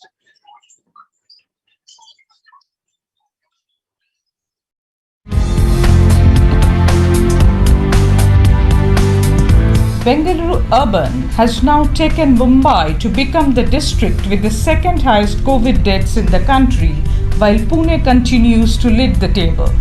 As of August 18, Bengaluru had 15,953 virus-related deaths compared to 15,930 in Mumbai and 18,779 in Pune. Bengaluru, which has the highest overall COVID cases for a district in India after it pipped Pune in mid-May, has a better case fatality rate than the Maharashtra cities.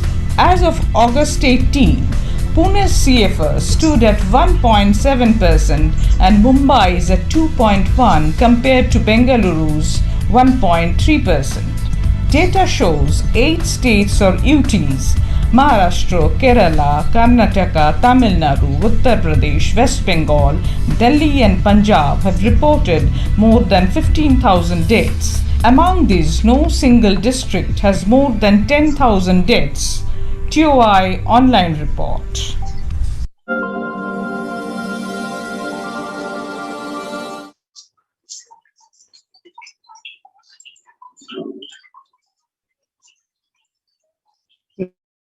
The post-COVID patients are now suffering from the life-threatening blood clot in arteries.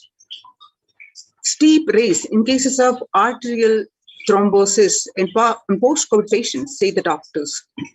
There is an increase in evidence of the association between COVID-19 and the arterial thrombotic events, as many post-COVID patients have suffered from limb and life-threatening blood clots in the arteries of the legs.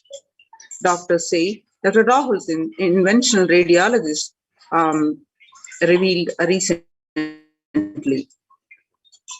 The Delta strain, major variant of concern in India, the cause of COVID-19 outbreak, says the INFACOG. In New Delhi, as many states continue to report high number of COVID-19 cases, the Indians SARS-CoV-2 Genomics Consortium, a genome squeezing government consortium of laboratories, has attributed breakthrough infections of coronavirus cases in India to a very high proportion of the Delta variant.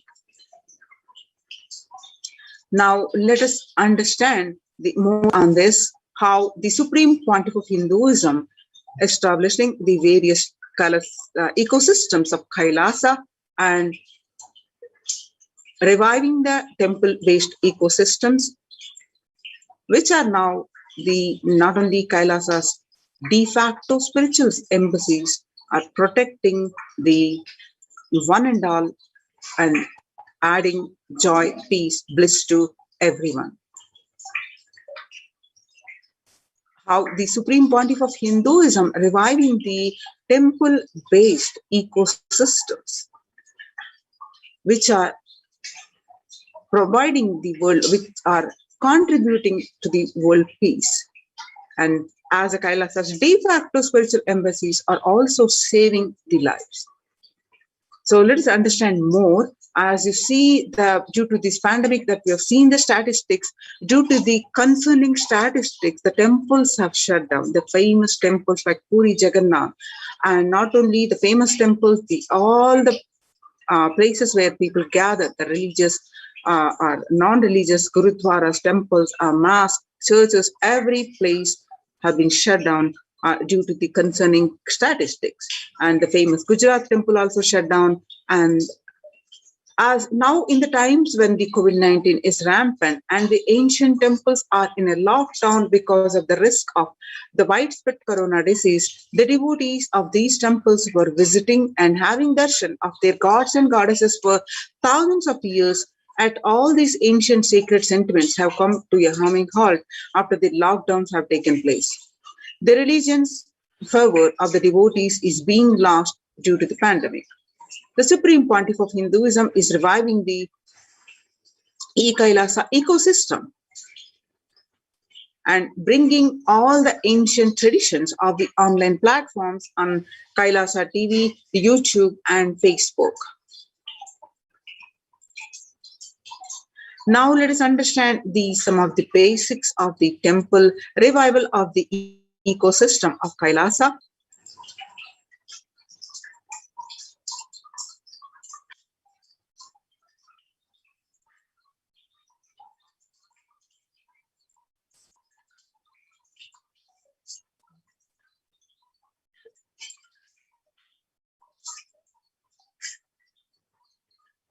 The temple ecosystem of Kailasa. Reviving the enlightened civilization is the vision of Kailasa, the purpose of my advent. Paramashiva assuming this body and manifesting, says the Supreme Pontiff of Hinduism. Kailasa is basically an enlightened civilization where everything happens based on the ultimate cosmic principle and ultimate possibilities and powerfulness. You want to know about the universe, just they will show you in the universe and teach you. And you want to know about the cosmos, they will just show you the cosmos and simple, straightforward way. In Sanatana Hindu Dharma, we had at least 10,000 sampradayas, religions, spiritual traditions, keeping this enlightenment science alive. Each Hindu sampradaya is a spiritual ecosystem created for keeping enlightenment science alive. Every monastery, every adhinam, every mutt, every temple, every Veda Patashala, every Sarvajna Pita is a lineage sampradaya created to keep the ecosystem of spiritual enlightenment alive.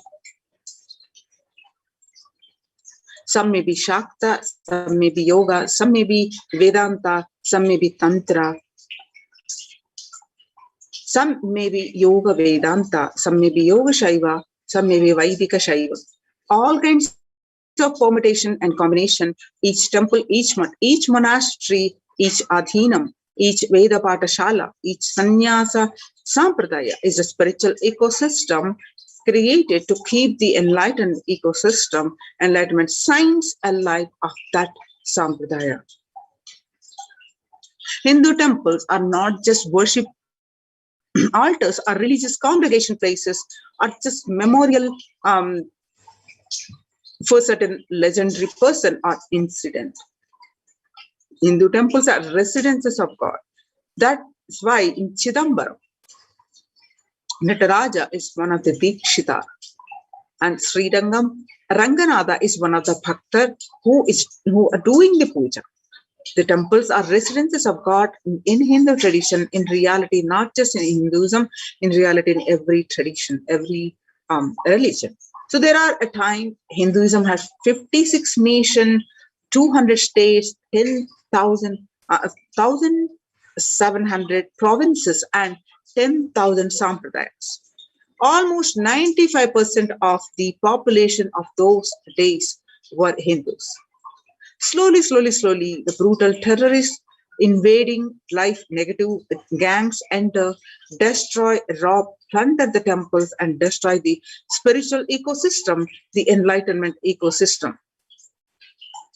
In last 1,000 years, we did not have a single nation, we did not have a single state, and we did not have a single province practicing Hinduism as a state religion legitimately, and 10,000 sampradayas, without any doubt, the Supreme Pontiff of Hinduism says 200 are left alive, struggling to be alive.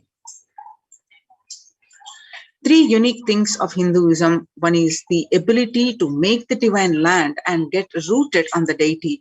This is called Prana Pratishta, which is done various ways. We'll be understanding that. And the incarnations landing, the ecosystem where the incarnations land, the enlightenment spiritual ecosystem where incarnations happen. And the third is the devotion to the feminine consciousness, the Devi worship. These three are unique to Hindu tradition.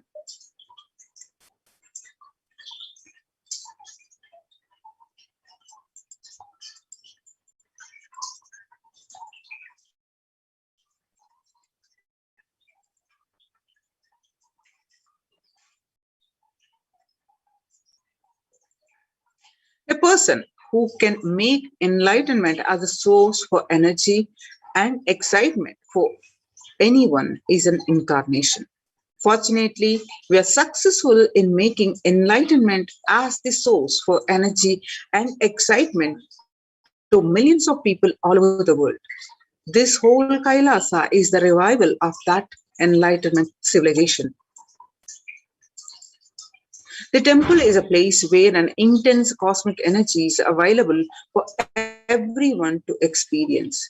Significantly, all the major Vedic temples built over the centuries have been consecrated by enlightened masters, or rather, the temple has grown around the intense energy field established by an enlightened master for the benefit of humankind.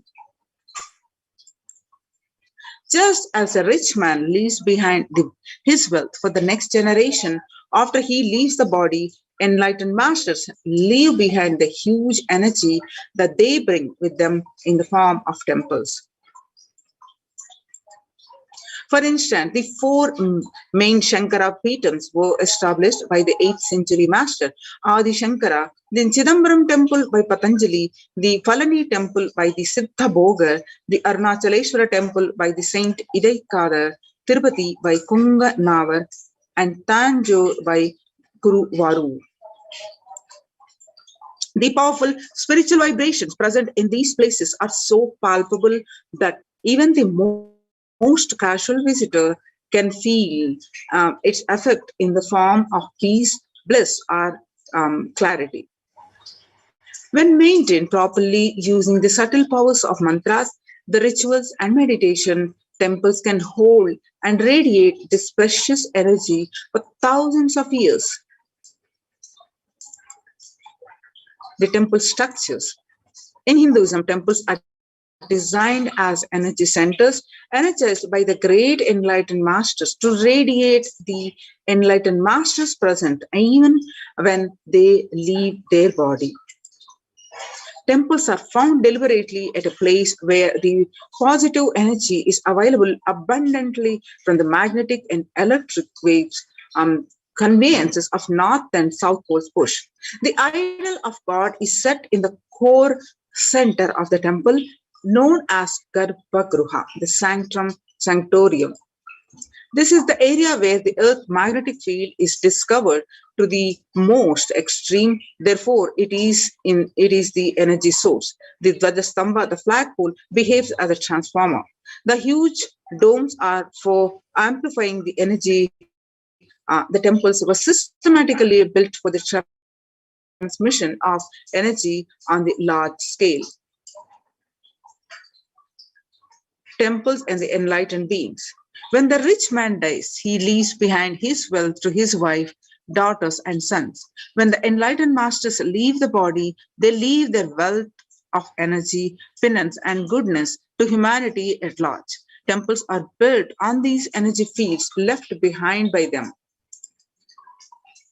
Either the masters themselves build these temples when they are alive, or people build them after the masters leave the body.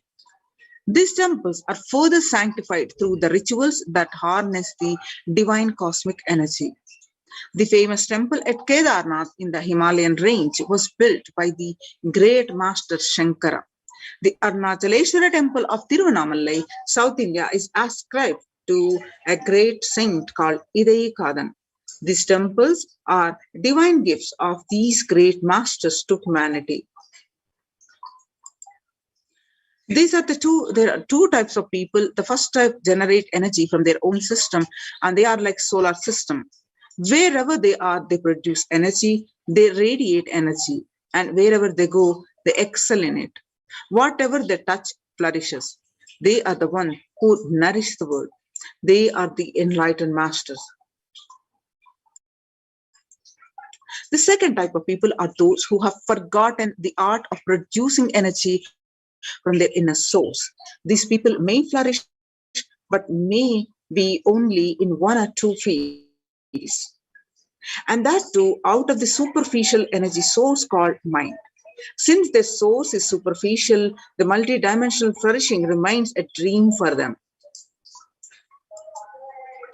These are the ordinary people from the world. The first category of people help the second category of people by giving energy to it, by giving a clear-cut technology to achieve installing the deities. What is the science behind them? As per the Vedic sciences, there are two ways to install energy in a deity. One is Agama Pratishta, the other is Prana Pratishta. In Agama Pratishta, the energy installation is done by the second category of people. It is done essentially through chanting of the mantras. This method will install only a few volts of energy. The energy intensity will be decided by the nature of the mantras, the accuracy with which it is chanted, and above all, the psychological state of the person chanting them. In Prana Pratishtha, the energy installation is done by the first category of people. It happens through a direct connection with the divine cosmic energy that nourishes the whole universe. The first category of people, that is the enlightened masters, are pure channels for the divine cosmic energy to flow through.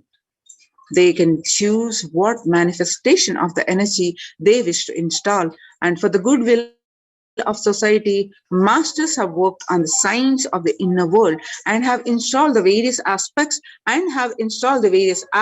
of the divine energy in these temple deities. Every historic temple has its own significance. The significances are each deity has its own boon to offer depending on the type of energy installed in it. That is why in order to conceive children, you go to a particular temple. In order to wed a suitable spouse, you go to a different temple. To defy the planetary influences, you go to a different temple. And for financial problems, you go to a different temple. These benefits are nothing but the special energy packs. Temples are structures that replace an enlightened master's presence. Masters, by their shared presence, heal people. They heal not just the physical level, but also at the being level. They keep the inspiration for spirituality alive. Their presence offers an ambience of sacredness. Temples are spaces created by masters to offer these same things that they offer. While consecrating the Nithyanandeshwara Paramashiva temple sanctum at the Bangalore Adinam, the Supreme Pontiff of Hinduism said, "An enlightened master is the cosmos in human form, the ultimate human form fit to perform a sanctum consecration. For an enlightened master, the energies of expression through any means never get exhausted." For example, for an ordinary human being, the grief emotion or the joy emotion exhausts when expressed through tears. The pitta, the fire elements of the body, exhaust through anger. The lust energy exhausts through the sexual act. The power of speech exhausts in his very saliva the moment it uttered. All these energies of expression become exhausted as he uses them. An enlightened master, the his energy expression cannot be exhausted through any of these means. Because he is existent, the inexhaustible source of energy in human form, because masters do not need a body to execute their work.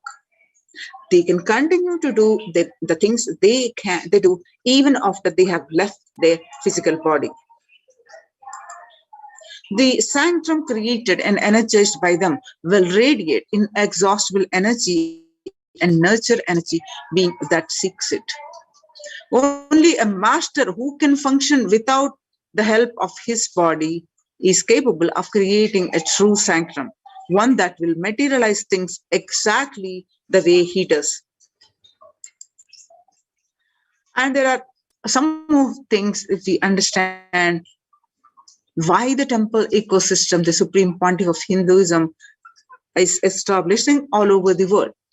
As we see, he has established the temples across the, especially in the United States. Each temple that he has established is a specific boon to give. For example, Houston, he installed the energy of the Navagraha dosha, Pariharasthala, and Prayaga, where you offer the oblations to the departed souls. The Ohio Sarvajnapitam is the Pariharasthala. So, Supreme Pontiff of Hinduism establishing these temples across the world as radiate the specific energy field to take care of the devotees.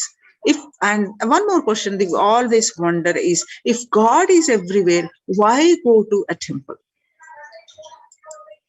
To answer this question, Sri Ramakrishna, the great enlightened master of 20th century, gave a beautiful answer. There is a milk all over the cow's body, but we cannot get it just by piercing it anywhere. So though the cosmic energy is available everywhere, we are not able to perceive it because it is extremely subtle. Cosmic energy is available in the most subtle form. An enlightened being or highly evolved soul knows the science of distilling this subtle energy into a gross form which we can perceive and absorb. Temples are engineered by the great rishis in such a way that the cosmic energy becomes available to all as the source of healing and spiritual transformation. Why so many temples in Hinduism? In India, about 90% of all tourist attractions are temples. There are lakhs of temples across length and breadth of India, and in places like Varanasi, for every person living there, there is a temple. But why so many temples? Whatever where a civilization thinks are the highest experience, it builds structures related to that. If people in the country think football is the greatest experience, they build magnificent football stadiums all over. If people think education is the greatest experience, they build schools and colleges. For thousands of years, Hindus in India thought of enlightenment and God as the highest experience, so they built temples. For this reason, in any city, there will be a large temple built first, and only then a city will form around it. The human body is considered a miniature of the cosmos, and a temple is an expression of that human frame. Now let us understand the science of temples. Temples are created to replace the enlightened master's presence. Enlightened masters, when they leave their body, they wanted a space which can continuously inspire people, which can continuously heal, which can give them the experience of spirituality, which can give them a sacred feeling. In every tradition, creating a space for divine or creating a place in which people can relate with the divine has become a part of their culture, part of their life. People have put aside any constraints of money and time to erect inspiring structures built on faith, science, and mystery, as well as greed and fear. Throughout the passage of time, some of these magnificent structures around the world have become museums and wonders, and some continue to be the seat of religious authority. Many continue to attract faithful, offering solace, energy, social interaction, and a framework for life itself. But for many, the science of temples built on thousands of years of research and development has been lost. The understanding has been lost. Through the physical structures, they are still standing. For some, the belief, the experience is no longer there. By understanding the science of Indian temples, humans can experience the intelligence, power, miracles that these structures were made from and for. And what did the energy have to do with the temples? See, the last statement of the science, E is equal to mc square, that whatever exists is energy, is the first statement of Upanishad. As research is providing every day the cosmic truths that the quantum physics is still struggling to comprehend, were ultimately the already commonplace in the ancient and rich Vedic tradition of India, where when Einstein declared that E is equal to mc square, that whatever exists is energy, he confirmed that the Upanishads are sacred Indian scriptures said thousands of years ago.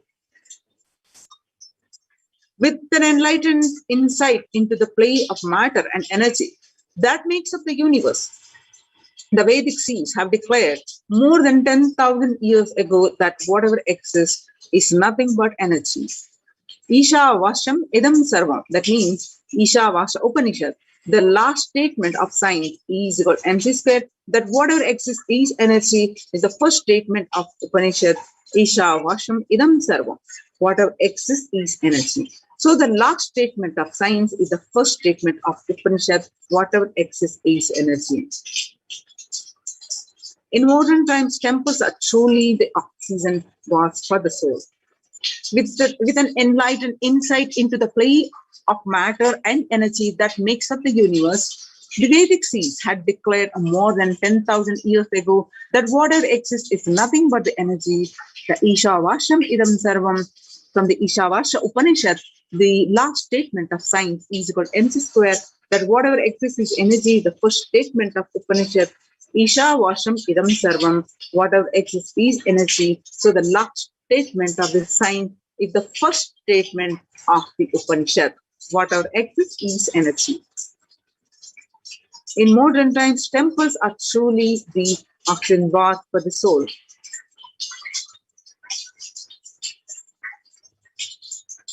Today, more than ever before, the Vedic intelligence that gave rise to the concept of temples can be appreciated for its ancient at modern technology based on thousands of years of research and development. The powerful positive vibration present in the temple can flush out negative energies without even being aware of it. Deep cleansing, recharging, and ultimately purifying of the being can happen effortlessly in a temple, resulting in physical and mental healing. In modern times, temples are truly the oxygen baths for the soul. A temple is more than a building. The entire art of building temples is not a mere art. It is a science.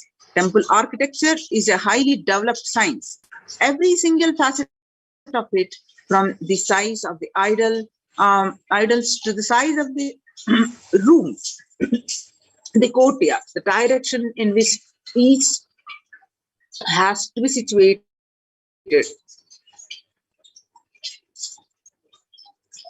to the process of installing the idol in the sanctum, all these are laid down in detail in manuals that were developed thousands of years ago.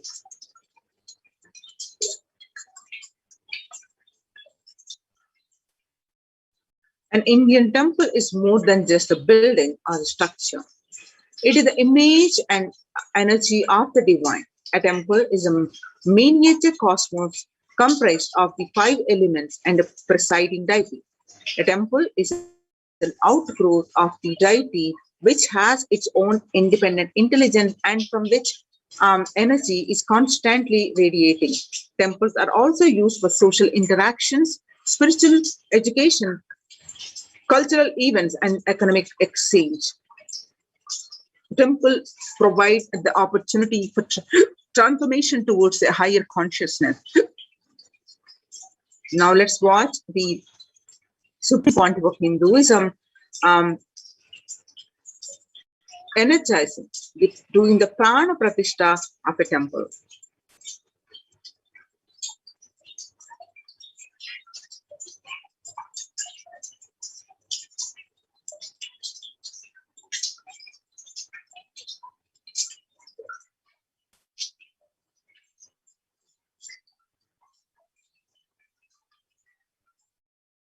During the Supreme Pontiff of Hinduism, doing the prana pratishtha of the Venkateshwara in 2015 in Adi Kailasa Sarvatma Peetham.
नित्यनारायण Govind Keshwa नित्यनारायण Govind Madhava नित्यनारायण Govind Keshwa नित्यनारायण Govind Madhava नित्यनारायण Govind Keshwa नित्यनारायण Govind Madhava नित्यनारायण Govind Keshwa Hare Nitya Nityananda Hare Nitya Hare Hare Hare Nitya Nityananda Hare Nitya Hare Hare Hare Nitya Nityananda Hare Nitya Hare Hare Hare Nitya Nityananda Hare Nitya Hare Hare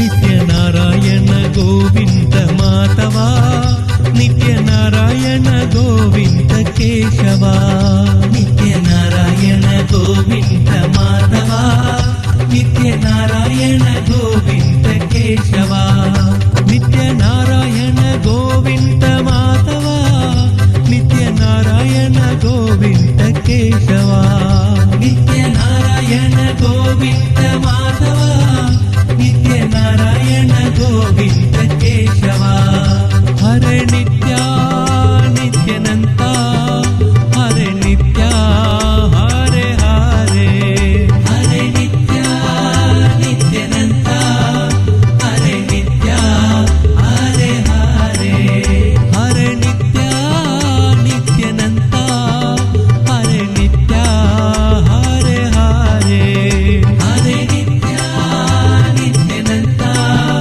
Hare Nitya Hare Hare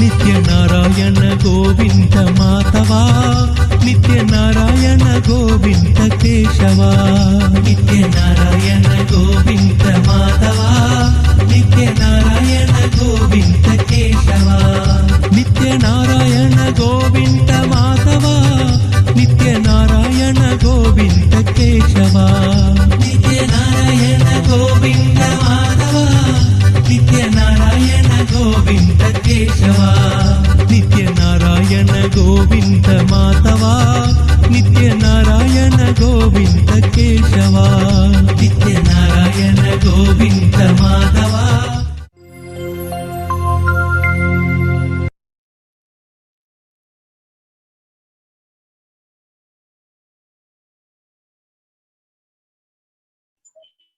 Now, let us listen from the Supreme Pontiff of Hinduism explains about the science of temples.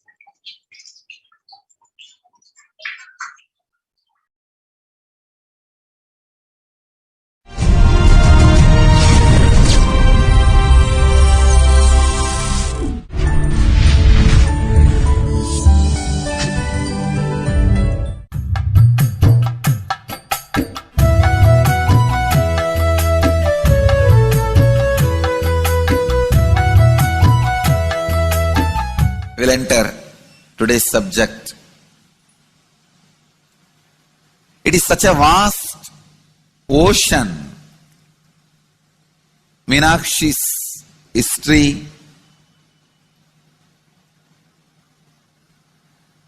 and the history of Madurai Adinam, recorded history itself, is very little known information. And unrecorded Akashic readings are so much.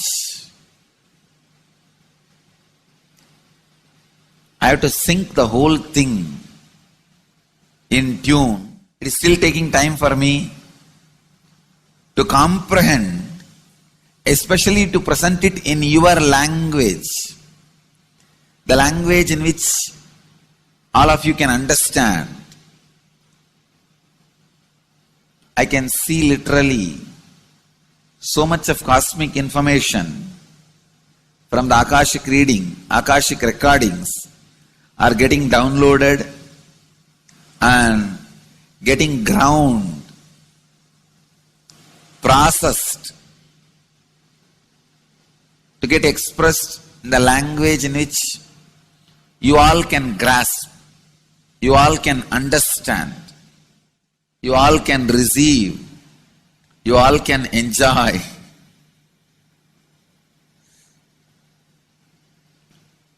So it is taking little time. I'll answer some of your questions today related to this temple culture.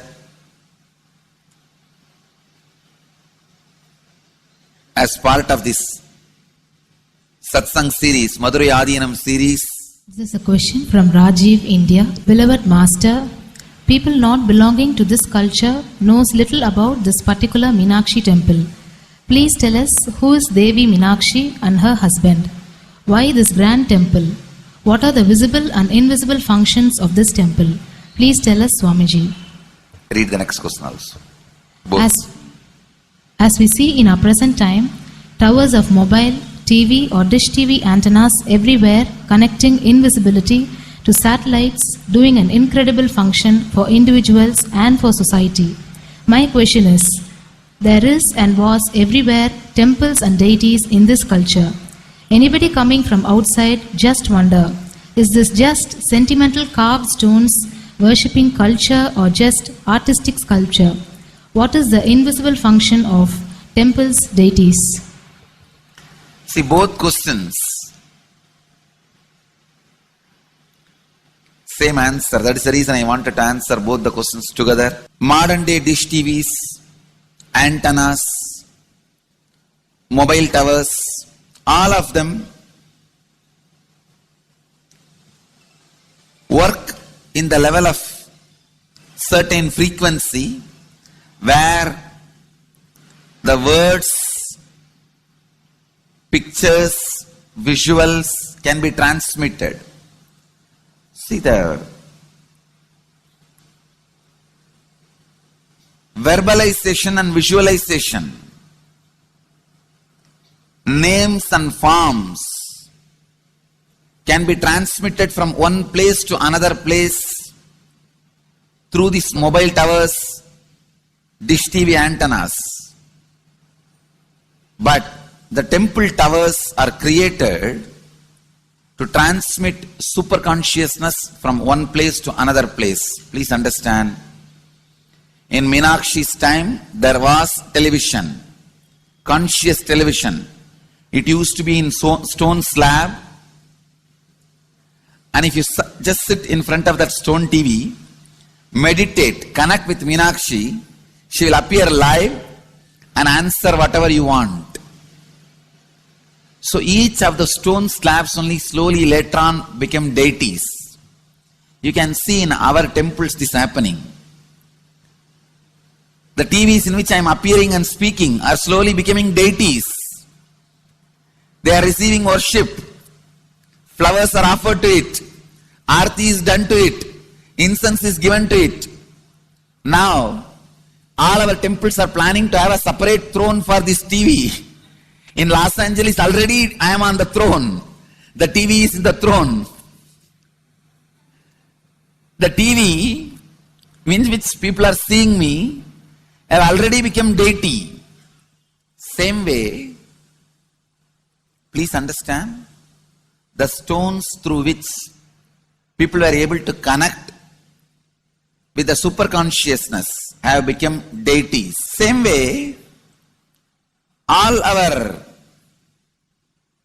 temples, deities, everything is a connecting mechanism with super consciousness.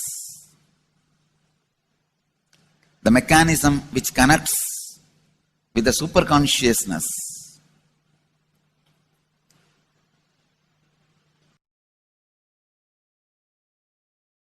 Please understand, the deities and temples are not just sentimental carved stones, or they are not just artistic sculptures.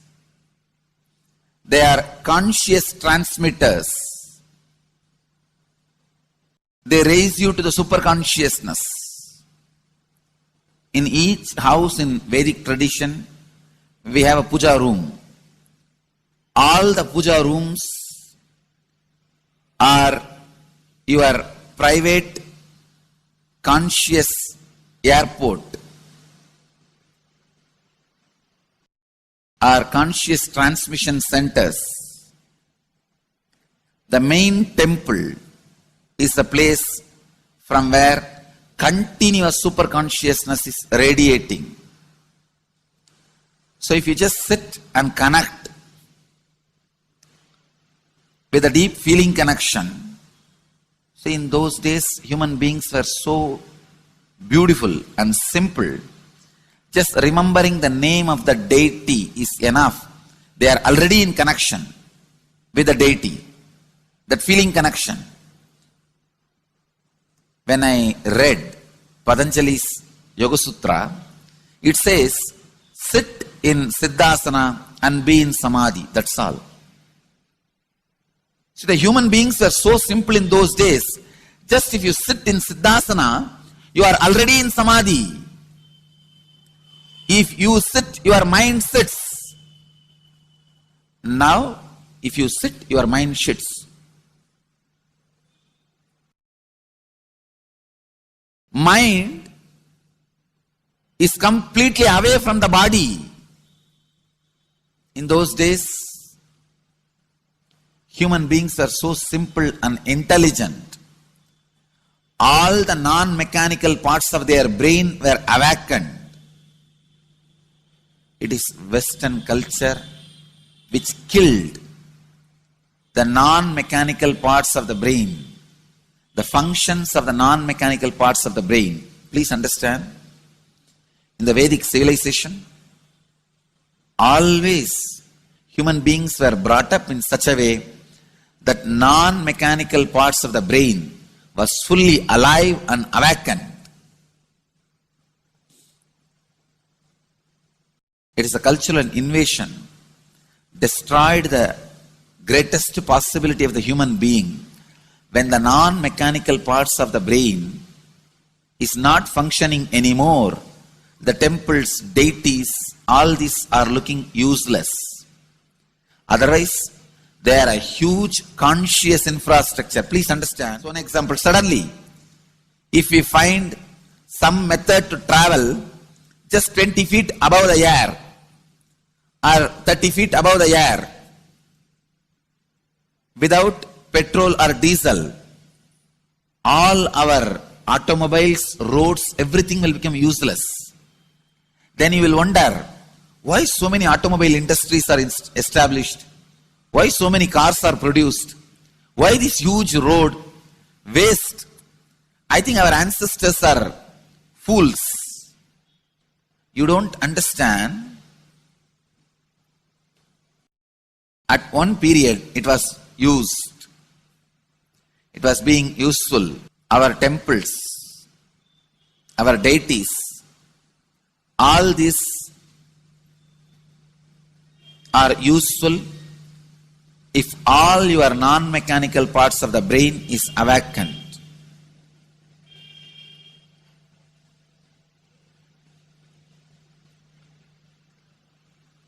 Unclutching is the process to awaken your non-mechanical parts of the brain.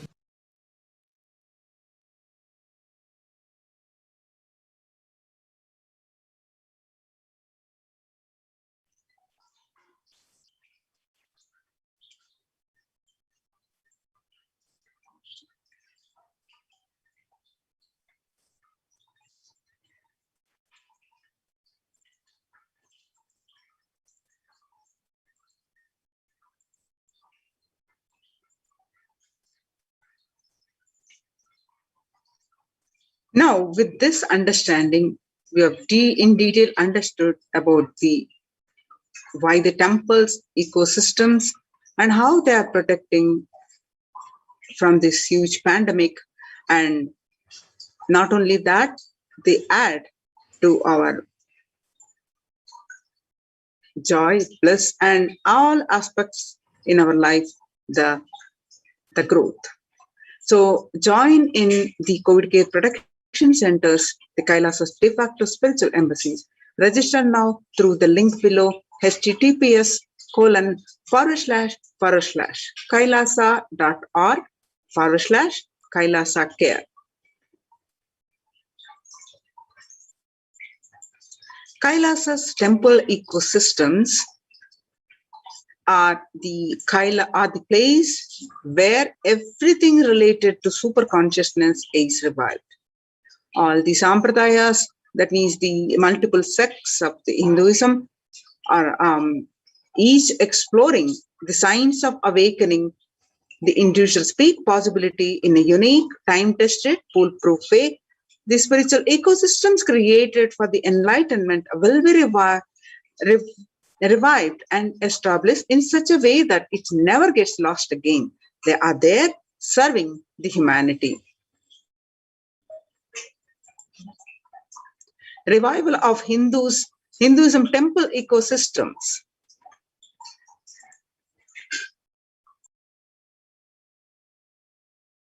I am going to revive Hinduism by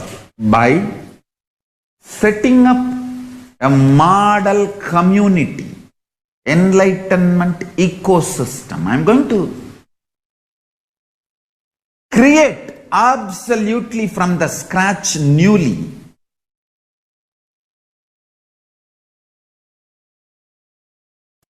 self-sustaining, temple-based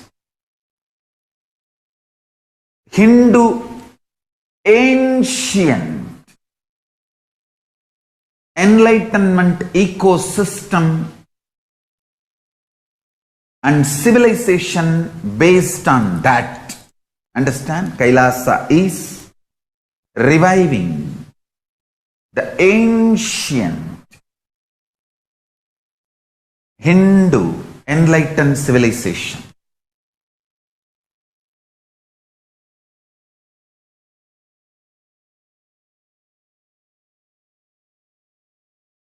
Paramashiva himself manifested this Kailasa Mandala, the enlightenment ecosystem, and the lifestyle. I am going to revive this whole enlightenment ecosystem, Kailasa, by creating a model Kailasas all over the world.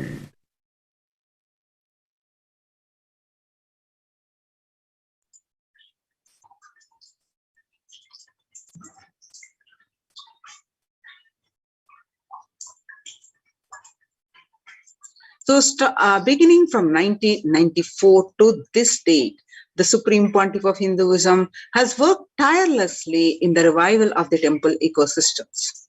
Through Kailasa Department of Religion and Worship, the Department of Human Services led by the Supreme Pontiff of Hinduism, this lifelong commitment to the mission and vision of bringing global harmony, sustainable living and reproducible ecosystems has been proven in building active, contributing temple ecosystems around the world.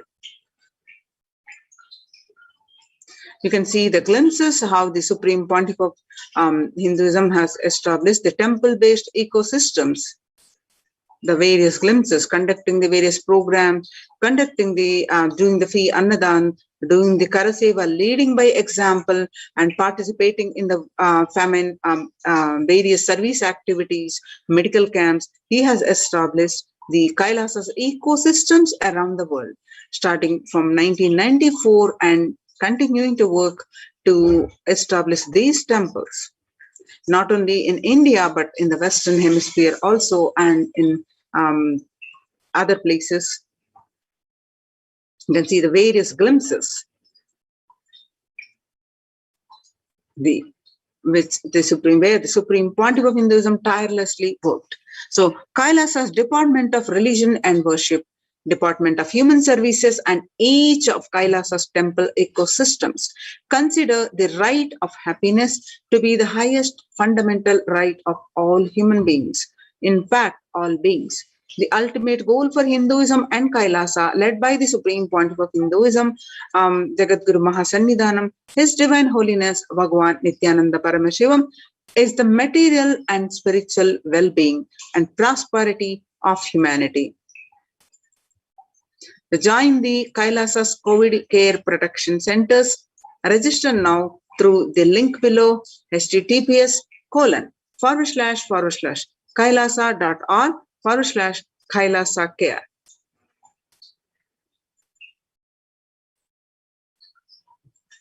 So we'll be moving on to the next segment of this program after a very short break.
Connecting with the divine with your eyes closed is meditation. Connecting with the divine with your eyes open is darshan. Come, let us all now move from meditation to darshan. Slowly, very slowly, please open your eyes.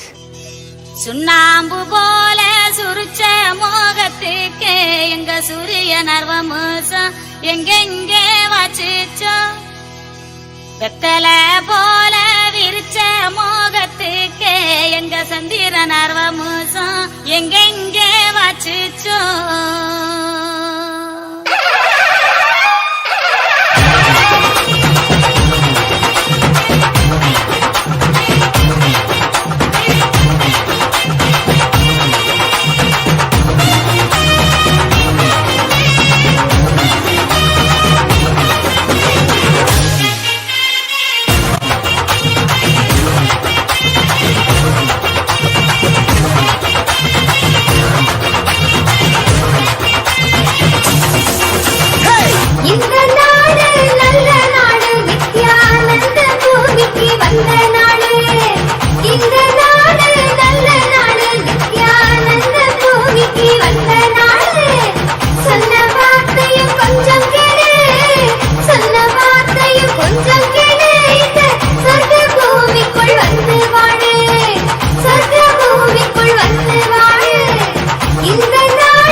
நித்யனோ அலமர ஆண்டவனும் வந்தாரு ஆனந்தத்தை அள்ளி அள்ளி தந்தாரு மகடியில் மதி ஒளிரும் சூரியனா நித்யனோ அலமர ஆண்டவனும் வந்தாரு ஆனந்தத்தை அள்ளி அள்ளி தந்தாரு வானம் பூமி காப்பு சாமி நம்ம சாமி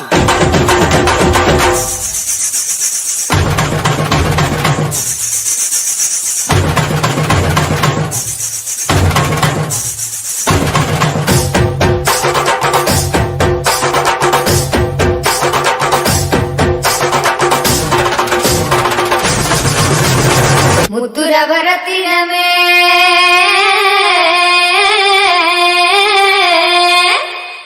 முந்தவன தீர்ப்பவனே முத்துரவரத்தினமே முந்தவன தீர்ப்பவனே முத்துரவரத்தினமே முந்தவன தீர்ப்பவனே பொங்கி வரும் எண்ணங்களை போக்க வைக்கும் ஆண்டவனே பொங்கி வரும் எண்ணங்களை போக்க வைக்கும் ஆண்டவனே பாடு பண்பாடு பிறந்த நாள கொண்டாடு பாடு பண்பாடு பிறந்த நாள கொண்டாடு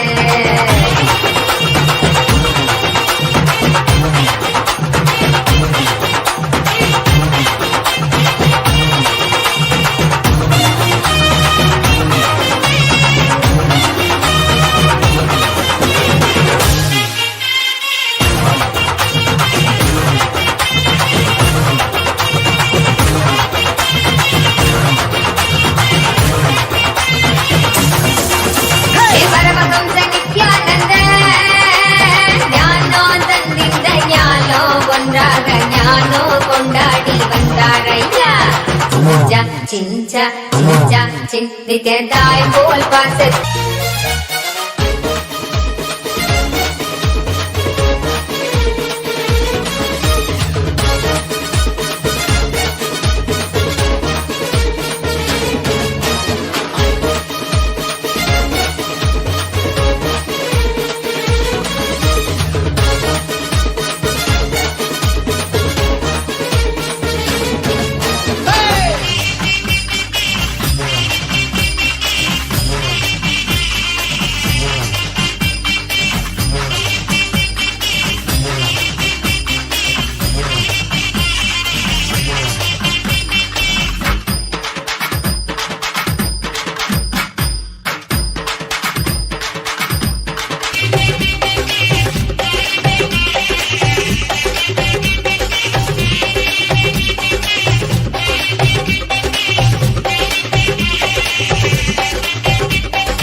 சுண்ணாம்பு போல சுருச்ச மோகத்துக்கு எங்க சூரிய நர்வமூசம் எங்கெங்கே வச்சுச்சோ வெத்தல போல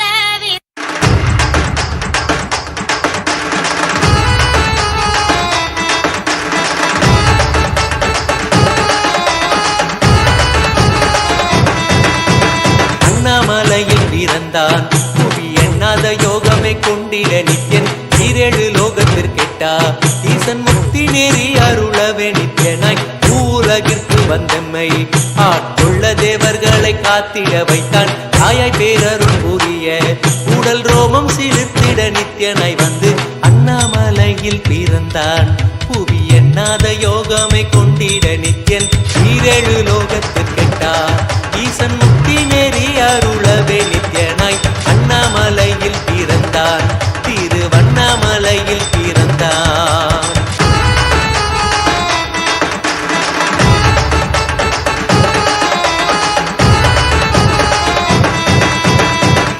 கிளப்பி விட்டேனில் பர தத்துவம் கற்பித்த பாரமஞானியாய் ஞானக்கண் கொடுத்த தமக்கே ரூபம் காட்டிய மாய வித்தை செய்யும் நித்யன். வித்தை கிளப்பி விட்டேனில் பர தத்துவம் கற்பித்த பாரமஞானியாய் ஞானக்கண் கொடுத்த தமக்கே ரூபம் காட்டிய மாய வித்தை செய்யும் நித்யன். அண்ணாமலையில் பிறந்தான் புவி எண்ணாத யோகமே கொண்டிட நித்யன். ஈரேழு லோகத்திற்கெட்டா ஈசன் முக்தி நெறி அருளவே நித்யனாய் அண்ணாமலையில் பிறந்தான். நித்யன் அண்ணாமலையில் பிறந்தான்.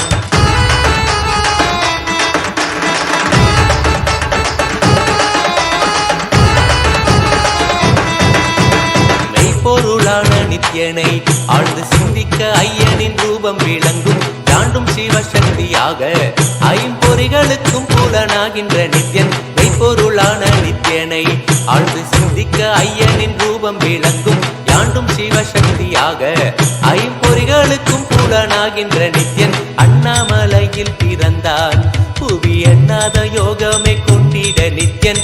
ஈரேழு லோகத்திற்கெட்டா ஈசன் முக்தி நெறி அருளவே நித்யனாய் அண்ணாமலையில் பிறந்தான். திருவண்ணாமலையில் பிறந்தான்.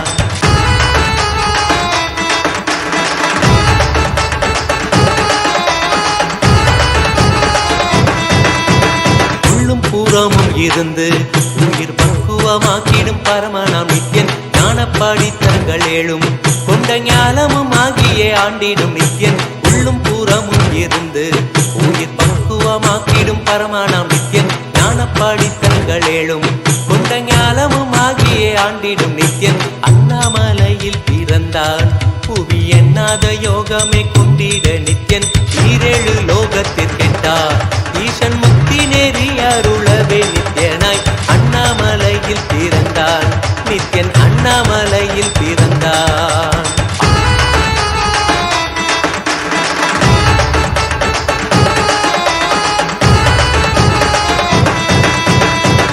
வாக்கியங்களான அருள் கவிதைகள் நித்யனின் மகிமை சொல்லிடும். மகிமை அர்த்தித்த பின்னே சிவசக்தி ஸ்வரூபமாய் தோன்றிடும் நித்யன்.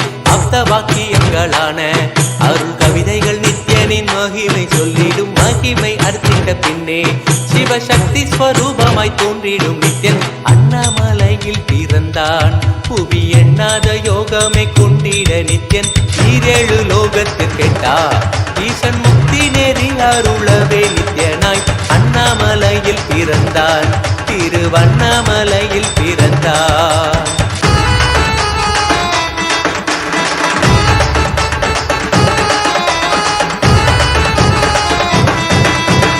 புண்ணிய கேத்திரம் தனிலே நித்யன் உன்னத நீலை உளத்தில் வருமே. விண்ணவர் மன்னவர் ஒப்ப அகிலம் ஆளும் கீர்த்தியுட ஈசன் நித்யானந்தன். புண்ணிய கேத்திரம் தனிலே நித்யன் உன்னத நீலை உளத்தில் வருமே.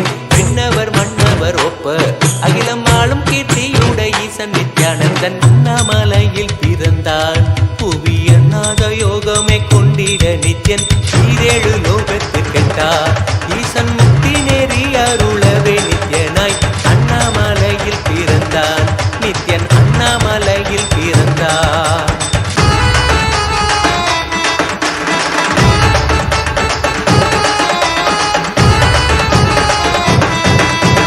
முப்புரி நூலை தரித்தவன் ஐயன் வேதியன் வெந்நீர் பூசிய நித்யன். அண்டத்தின் மூலம் காரணன் முடிவற்ற ஆனந்தத்தை தொண்டற்கருள்வான். முப்புரி நூலை தரித்தவன் ஐயன் வேதியன் வெந்நீர் பூசிய நித்யன்.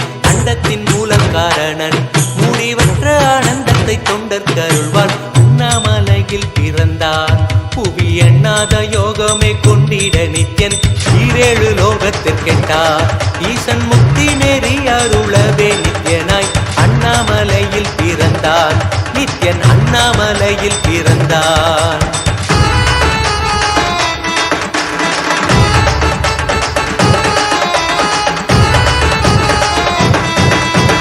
பேரறிவு பொருள் நித்யன் உலகாளும் ஊரை மன்னவர் கழித்தவன். அர்த்தநாரீஸ்வரனாக அருள் செய்திட்டே எம்மை ஆட்டுண்டிடும் நித்யன். நித்யன் உலகாளும் ஊரை மன்னவர் கழித்தவன் அர்த்தநாரீஸ்வரனாக அருள் செய்திட்டே எம்மை ஆட்கொண்டிடும் நித்யன் அண்ணாமலையில் பிறந்தான் புவி எண்ணாத யோகமே கொண்டிட நித்யன் ஈரேழு லோகத்திற்கெட்டா ஈசன் முக்தி நேரி அருளவே நித்யனாய் அண்ணாமலையில் பிறந்தான் நித்யன் அண்ணாமலையில் பிறந்தான்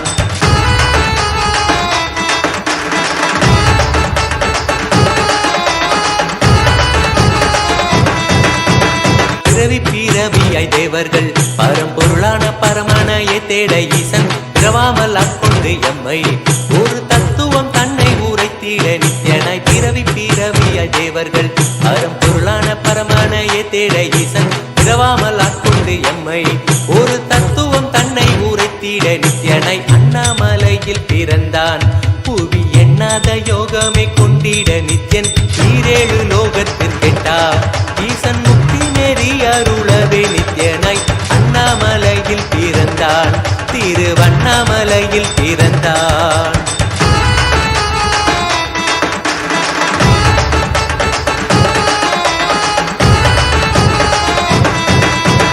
எண்ணிலா வடிவமுடையவன் என்னும் எண்ணம் கடந்த முதற் பொருளானவன் பிறவி எடுத்தே சலிக்க அருள் தாகத்தை தீர்த்தன் வினைகள் களைந்தான் எண்ணிலா வடிவமுடையவன் என்னும் எண்ணம் கடந்த முதற் பொருளானவன் பிறவி எடுத்தே சலிக்க அருள் தாகத்தை தீர்த்தன் வினைகள் களைந்தான் அண்ணாமலையில் பிறந்தான் புவி எண்ணாத யோகமே கொண்டிட நித்யன் ஈரேழு லோகத்திற்கெட்டா ஈசன் முக்தி நெறி அருளவே நித்யனாய் அண்ணாமலையில் பிறந்தான் நித்யன் அண்ணாமலையில் பிறந்தான்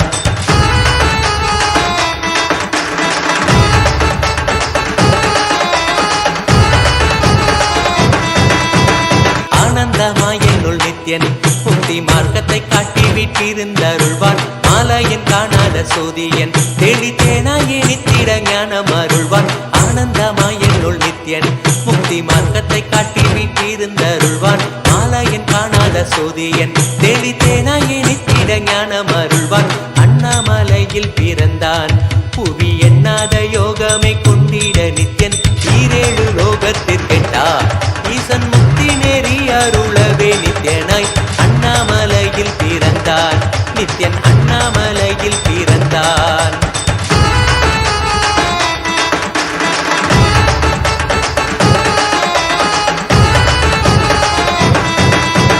வெற்றி குதிரை எதியே அடியார்கள் கூரைகளை ஏற்கின்ற நித்யன் சூழும் உறவினரோடு வந்த பாசந்தனை யாரு தேயம்மை காப்பான் வெற்றி குதிரை எரியே அடியார்கள் கூரைகளை ஏற்கின்ற நித்யன் சூழும் உறவினரோடு வந்த பாசம் தானை யாரு தேயம்மை காப்பான் அண்ணாமலையில் பிறந்தான் புவி எண்ணாத யோகமே கொண்டிட நித்யன் ஈரேழு லோகத்திற்கெட்டா ஈசன் முக்தி நெறி அருளவே நித்யனாய் அண்ணாமலையில் பிறந்தான் நித்யன் அண்ணாமலையில் பிறந்தான் நித்யனை பற்றுவதொன்றே உபாயம் என்பதானால் பற்றி பீடித்தோம் நித்யன் பாதம் ஒன்றே சதம் அவன் நாமம் சொல்லியே நித்யானந்தம் கொள்ளுவோம் நித்யனை பற்றுவதொன்றே உபாயம் என்பதானால் பற்றி பீடித்தோம் நித்யம் பாதம் ஒன்றே சதம் அவன் நாமம் சொல்லியே நித்யானந்தம் கொள்ளுவோம் அண்ணாமலையில் பிறந்தான் புவி எண்ணாத யோகமே கொண்டிட Nithyan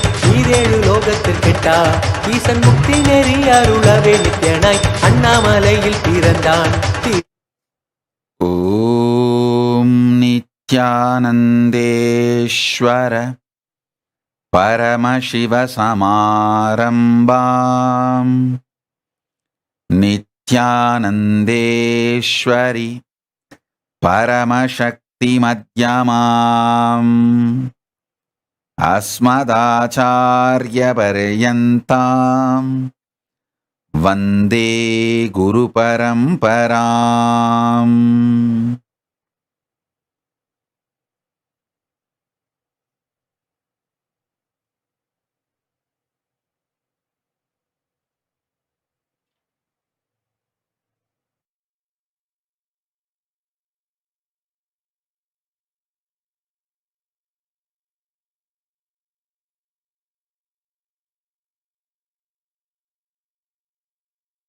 I welcome you all with my love and respects. I welcome all the devotees, disciples, samajis, satsangis, everyone sitting with us all over the world with my love and respects.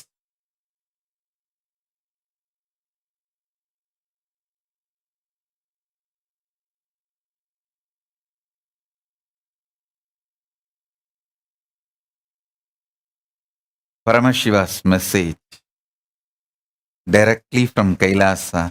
Listen. Conscious sovereignty is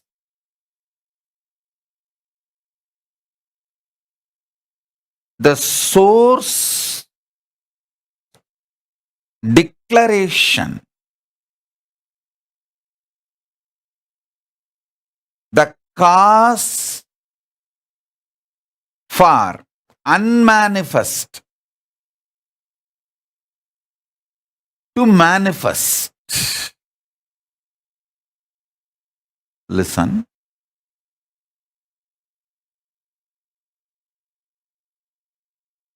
The unmanifest, Paramashiva, when it starts manifesting, the conscious sovereignty is the source theme mixed with bliss.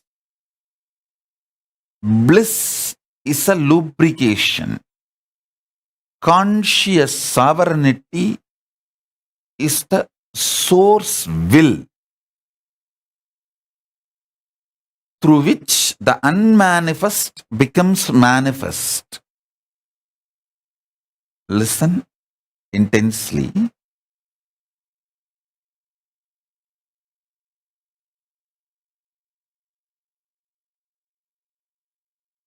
Yesterday I was telling, even in an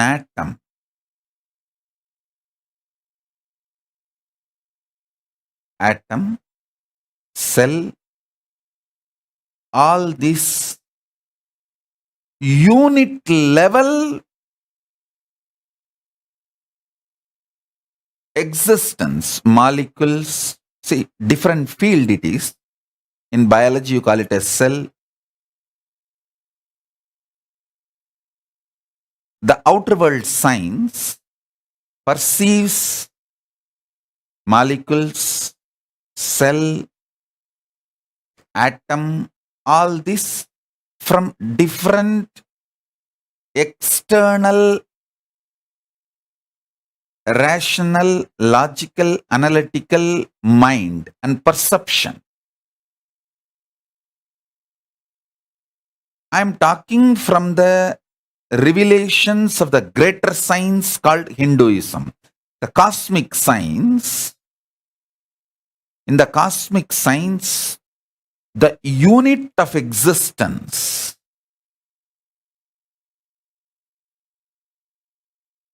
the unit of existence, in cosmic science we call it as tattva. The tattva, in the modern science you call it, in each field you have a different unit, the core unit. In some fields you call it as cell, in some fields you call it as atom, in some fields molecules. But I am talking about the cosmic science. In cosmic science, the unit of existence is tattva.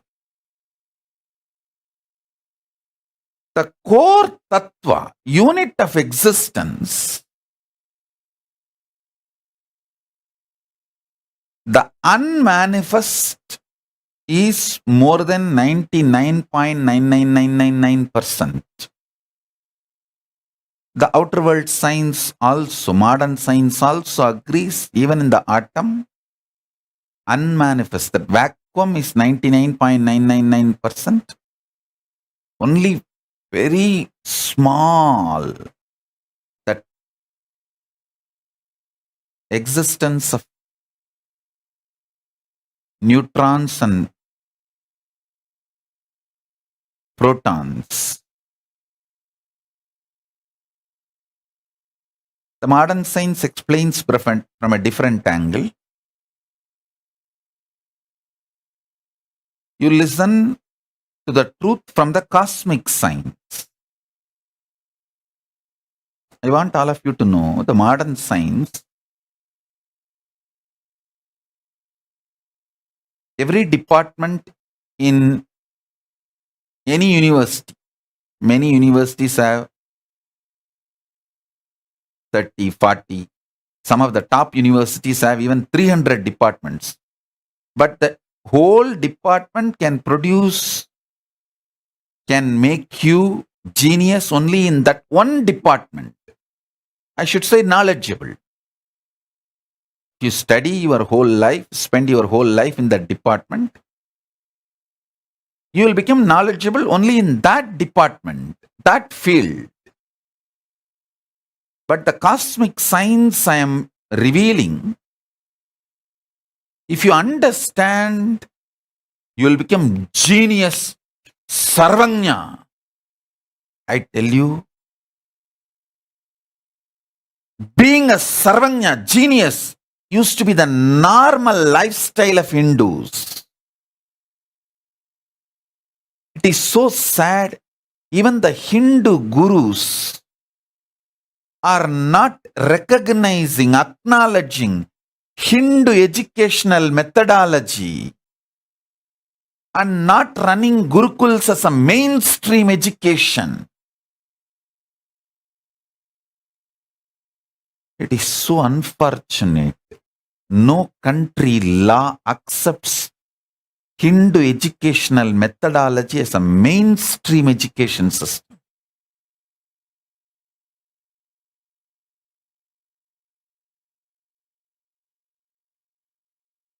Anyhow, now it is my responsibility, Kailasa's responsibility, to make Hindu education system as a mainstream education system. See, if you understand the core unit principle of the cosmic science, you will become genius in any field you just put your attention. The unit of the existence, the tattva, should be understood in its core. Listen.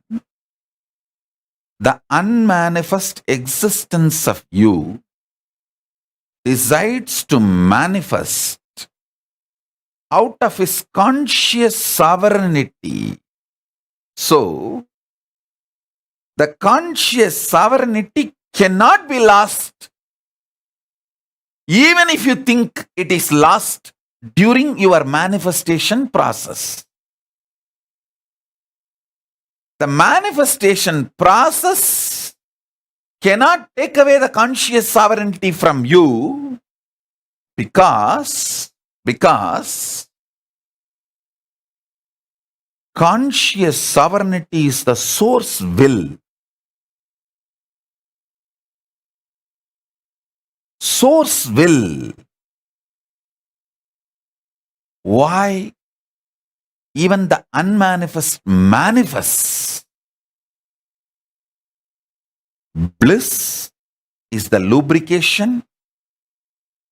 Conscious sovereignty is the source will from which the unmanifest becomes manifest. I tell you, oh Hindus, you inherit a rich tradition. Richness from genius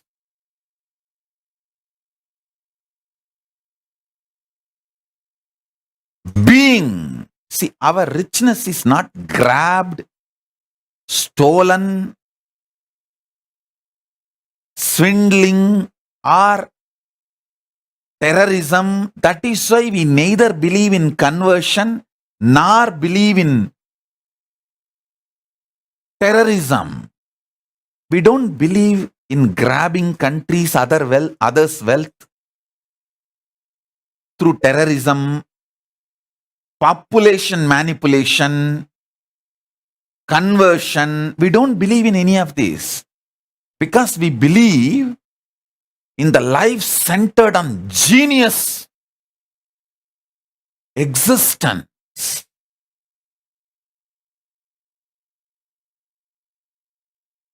Hindus are perfect in everything.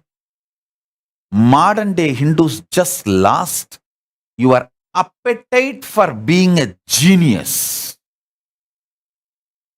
This stupid NRI cheap lifestyle. One home, 2 car, 2 kids, green card.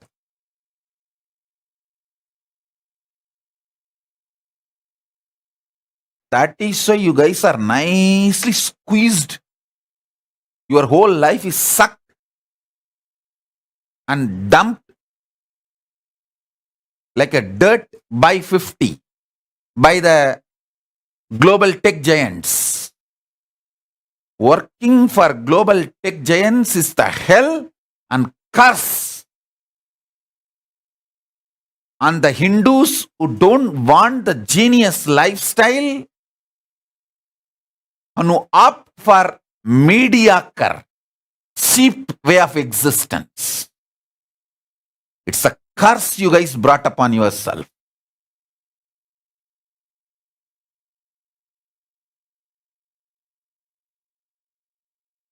And you guys glorify your curse.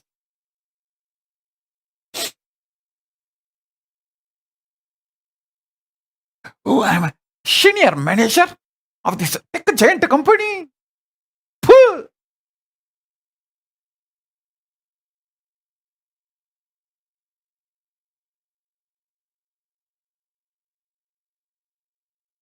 Every senior manager or director or CEO,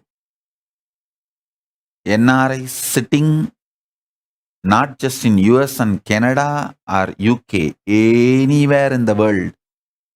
Look back, your grandfather or great grandfather must be Sadavadani, Dasavadani, Ashtavadani, bloody inheritors of Avatani Sampradaya. Avatanis means genius. Sarvanyas, Avatani Sampradaya. You fools are having pride being a manager, senior manager, director of tech companies.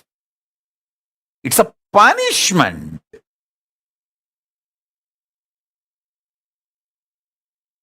A born Hindu dying without becoming genius is a curse. Look back, dig your grandfather, great grandfather's family history. They will be Avadanis, Sarvanyas.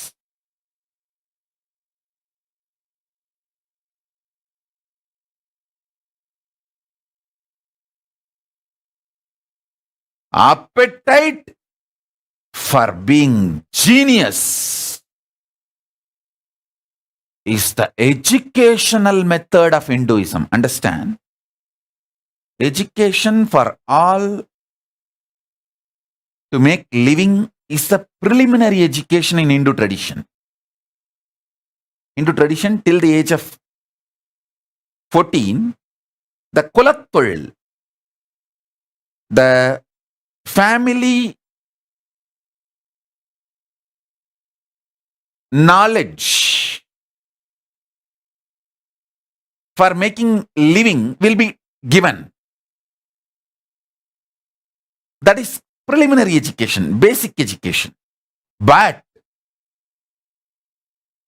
Gurukul education is for refining the personality and making you genius. Making you genius is the education of the Hindus.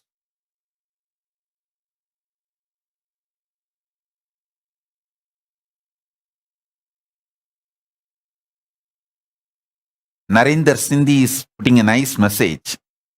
She says, and in Canada, these Indians say, oh, the medical system here is so good, as if we live to be sick. Instead of thinking how not to get sick. Now, almost for last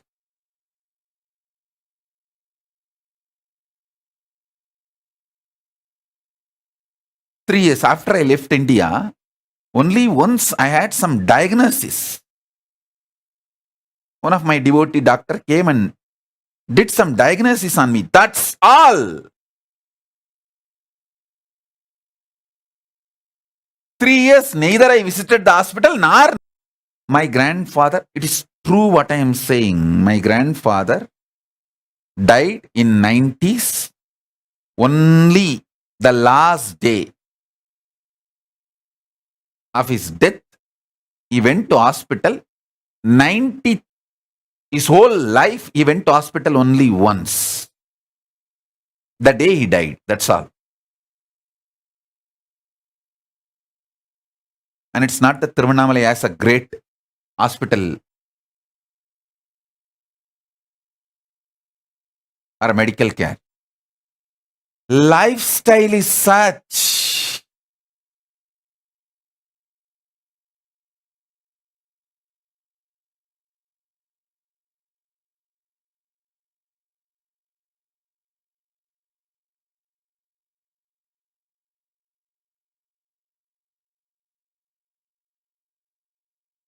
One of the biggest problem is this NRIs became a trend setting thought current for Indians who are living in India. That is the worst crime. Worst thing happened to Hindus. So even in India, the same thing is spreading.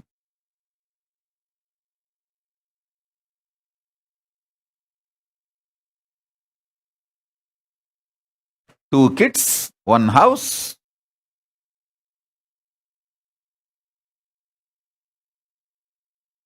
Even in India, the same disease, sickness. Mediocre mentality is lifestyle sickness. Appetite for being genius. See, even the family name you carry, Chaturvedi, means genius in 4 Vedas. That community only carries the word called Chaturvedis. Trivedis, Tivaris. Trivedi, Tivari. Title means genius in 3 Vedas. 3 fields of knowledge. Dvivedi, Dube, Dvivedi, all of them are genius in 2 branches. All these titles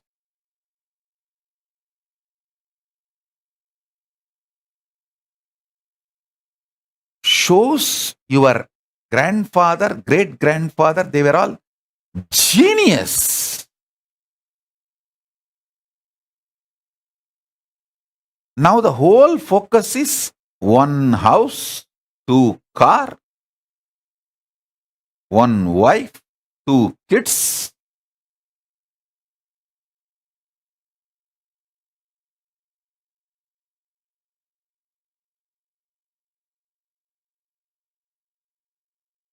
appetite for being genius, seeking the truth. And that brings real depth in life and fulfillment. Sorry for being strong, but unless I am being strong, who is going to tell you guys? Nobody else is going to be telling you the truth directly. They will say, oh, great. Wow, you are a manager. You are a director in such a tech giant company. Phew.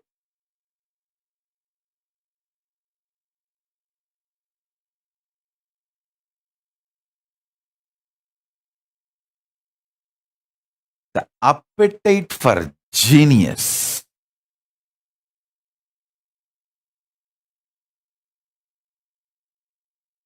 Appetite for being a seeker. Appetite for finding the truth of existence. Appetite for digging the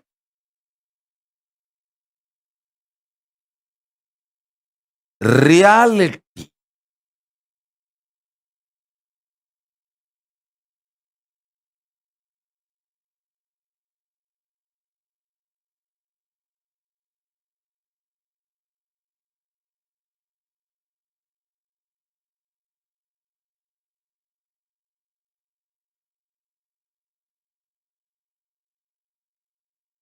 Is appetite for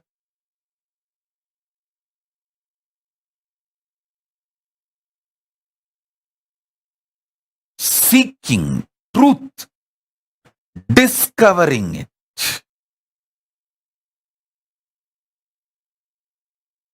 Appetite for being genius. This appetite for being genius is replaced by westernized Hinduism, the neo-Hindutva. The neo-Hindutva is making the whole Hinduism as a school college running organization religion. Hey! And that also Christian school and Christian syllabus and Christian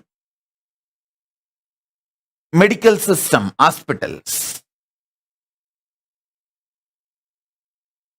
Many Hindu gurus come and tell me, they even cry to me, Swamiji, I am from this sampradaya, even my school students don't get initiated in my sampradaya.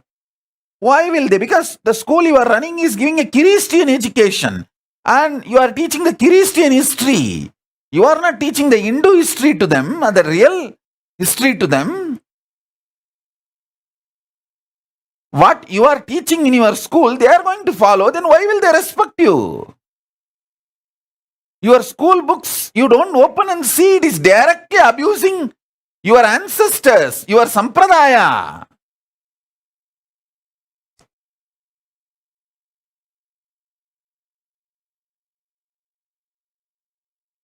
And you are spending money, your whole life to run those schools and colleges.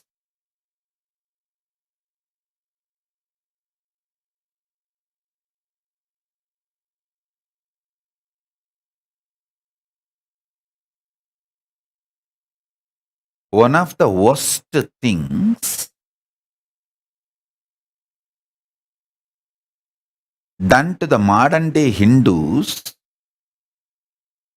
all their mutts and religious organizations are forced to run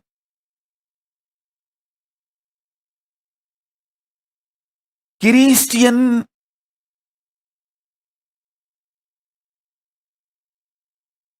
syllabus schools, Christian medical method hospitals.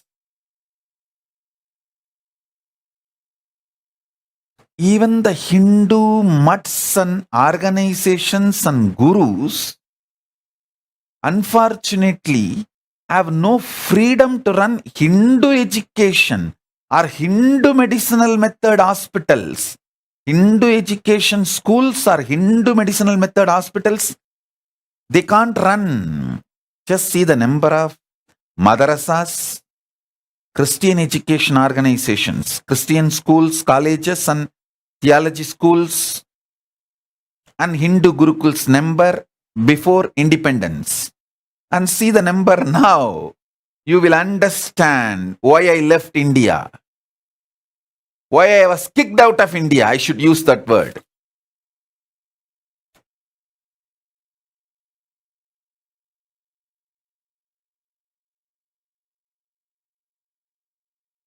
And unfortunately, the modern day Hindu gurus are not even thinking about it.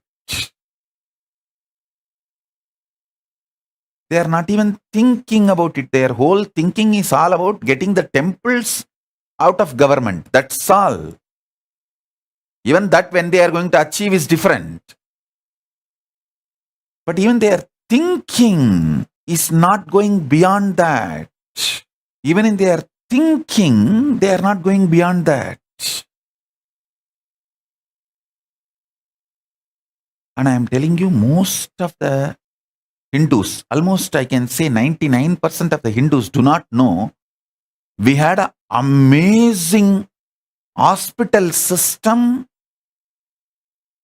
outpatient, inpatient, and lifestyle-based cure healing methods. This modern ideological racketeering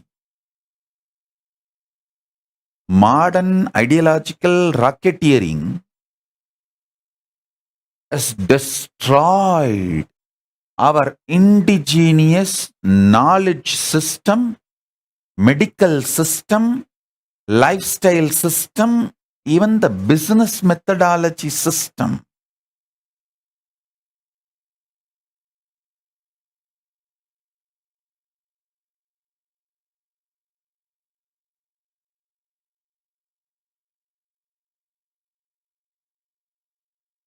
I think it is my responsibility at least to create one model community, one model piece. I have to create and show that it is possible for the Hindus to get confidence and courage. In India, the anti-Hindu gang, they realized I am setting up a model community with reviving the Hindu education system and Hindu medicinal system, Hindu lifestyle, everything. Then they understood, oh God, this is too dangerous. He's setting a model.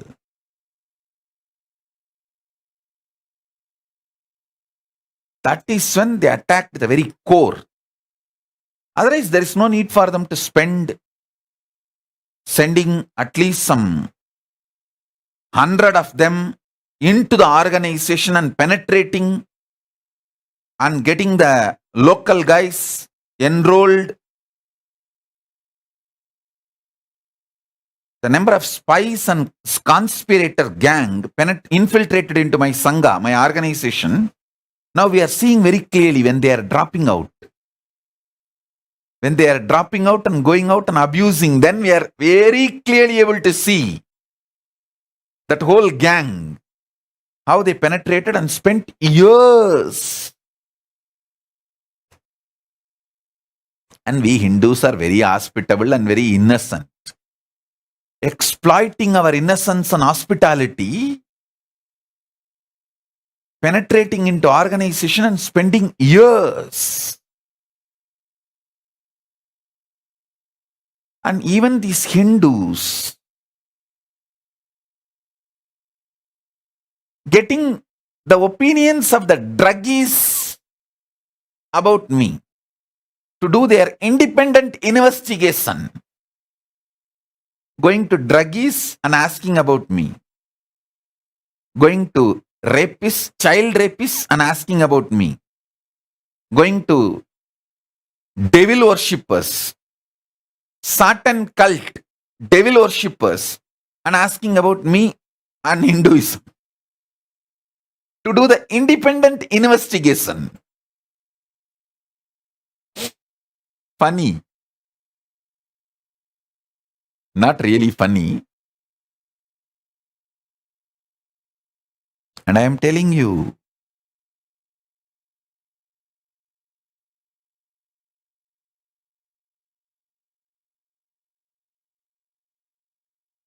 the appetite for being genius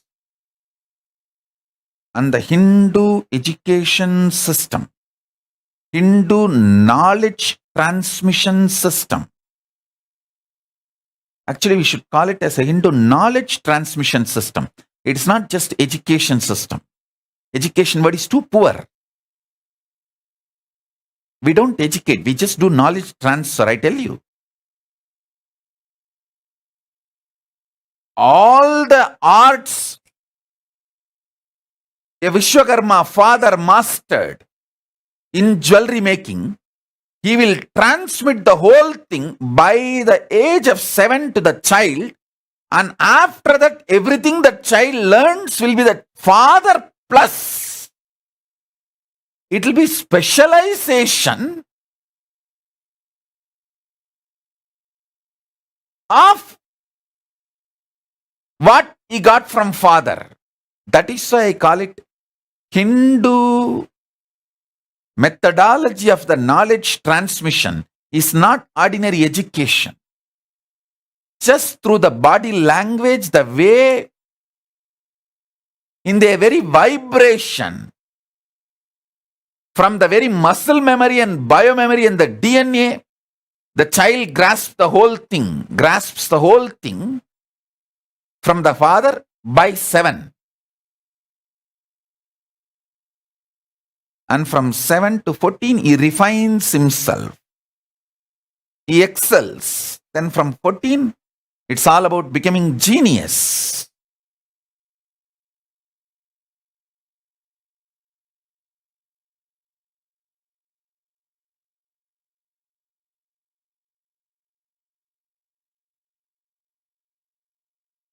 Insatiable, extreme appetite for being genius, seeking the truth,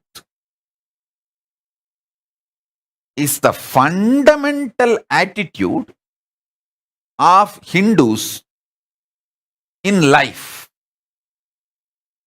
The fundamental attitude of appetite for genius is taken away by the modern education, making Hindus mediocre, making them believe this one house, two kids theory, one house, two cars theory. One house, two cars is replaced. The appetite for being genius is replaced by one house, two car lifestyle, or one house, two car goal. One house, two car, one wife, two kids. This goal has been pushed, and the appetite for being genius has been destroyed in the very root.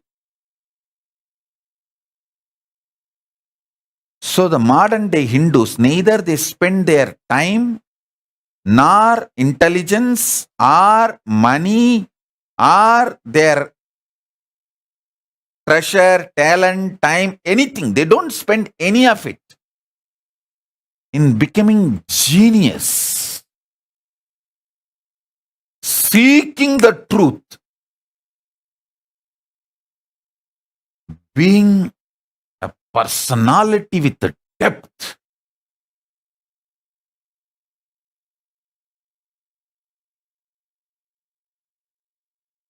I tell you, allowing the kids to date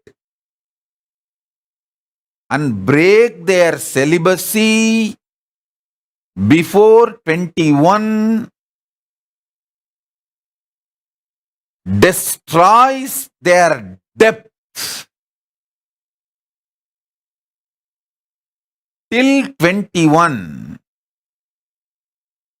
absolute celibacy makes the depth in personality. Understand? Actually, it takes 21 for your brain to get mature to handle the emotional ups and downs of relationships. If you started dating or all this boy girl thingy before 21, don't feel proud about it. Don't feel cute about it.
I think I am in too much samadhi, and naturally I'll be too raw, straight, ferocious.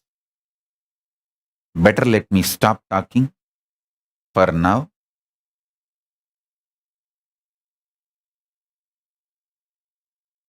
When I am in my pure space, better not to talk to me and me not talk to you guys. Because people are not that matured to listen to the truth as it is. Better you receive the initiation. Let me.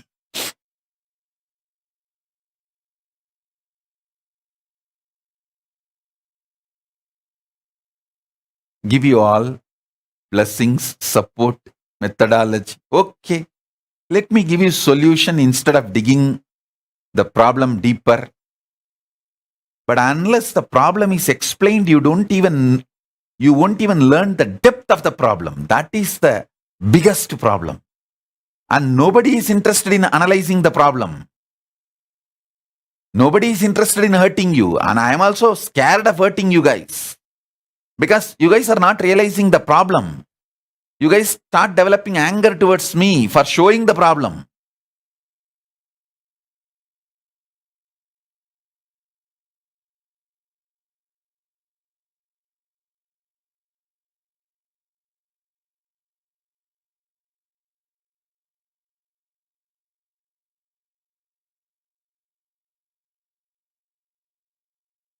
Hey, listen. Out of my extreme compassion, I am talking. Listen.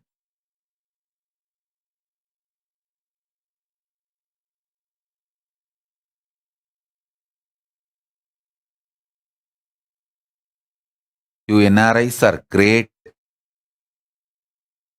wealthy, highly tax paying.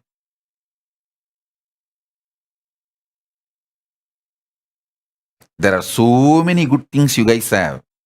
I'm not saying no. But the highest heart problem and top, but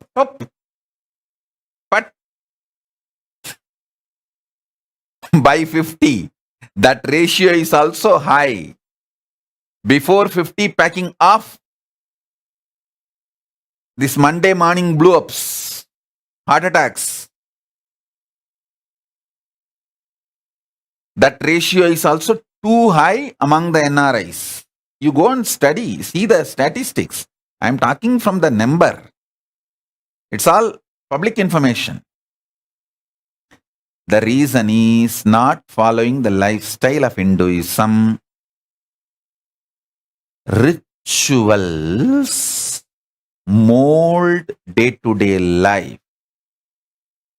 Person who has the habit of Nitya Puja, even if it is 10 minutes, I guarantee you will be 3 times more productive in your life, because this Nitya Puja habit will not let you just rot in your bed without getting up. See, your concept of vacation is just rolling on the bed without getting up. Arey, fool! The whole concept of vacation is wrong. Becoming couch potatoes is not life. There are tons of things. When people get time for themselves, all they do is just I don't get up from the bed. I just roll till evening. Is it a pride? Cute?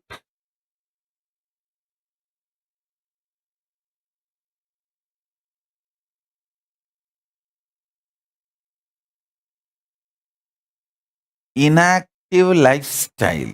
Whether you feel depressed or you feel you have freedom to do what you want, or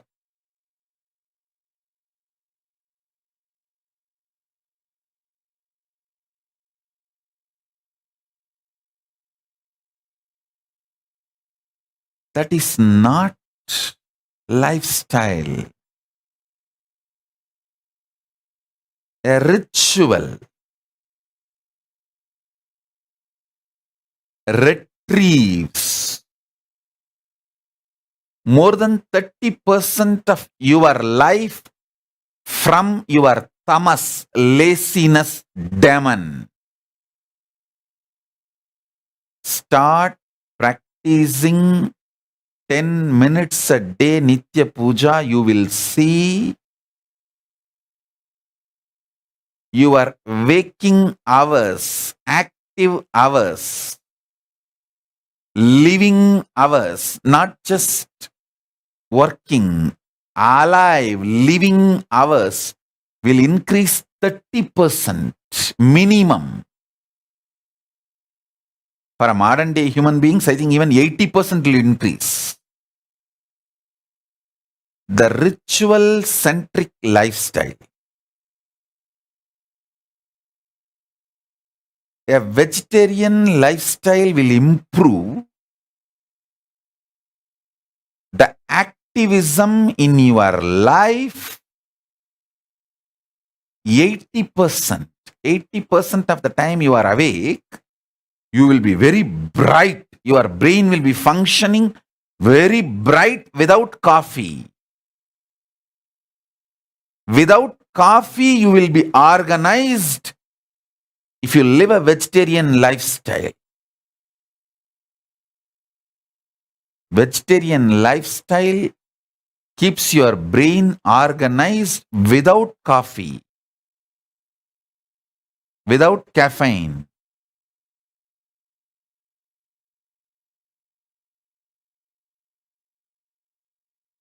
Understand? I am telling you. The day I started applying this Karisalangani powder for my upper palate and cleaning the pitta and kapha, I am living without any need for solid food or coffee, tea.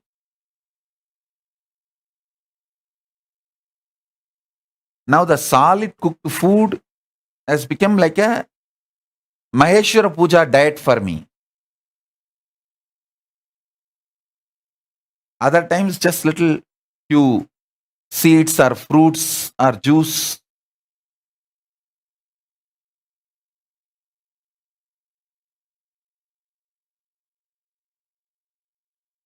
See, if you start seeking the truth, if you start having appetite for being genius,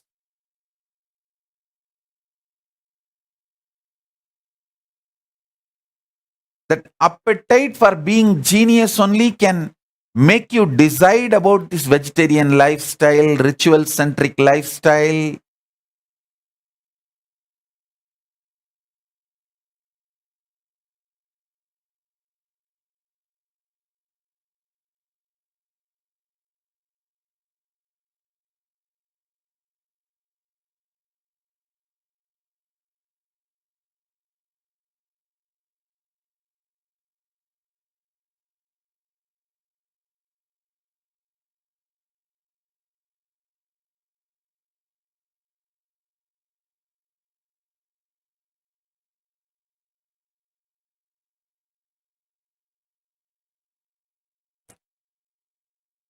Appetite for the truth, conscious sovereignty,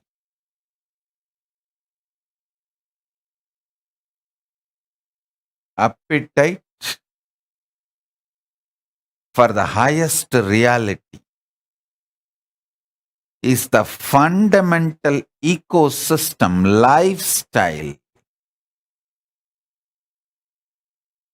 nature, existential reality for Hindus. Oh, Hindus, reclaim that first. Don't allow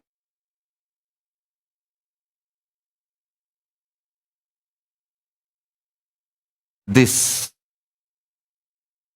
one house, two car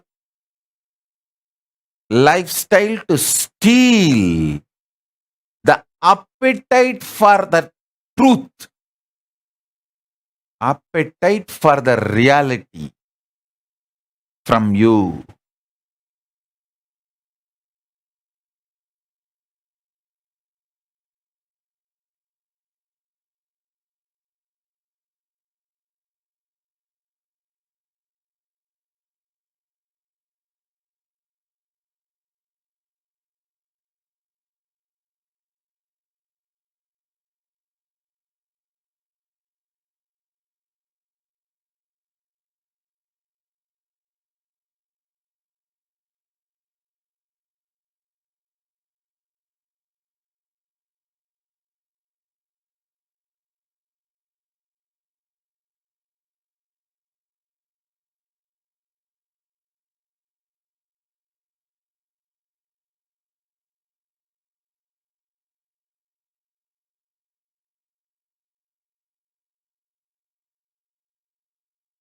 The brain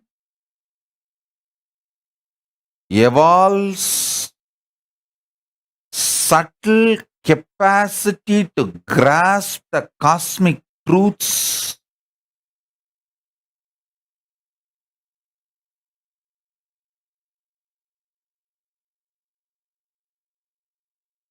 if the appetite for the truth is encouraged in you.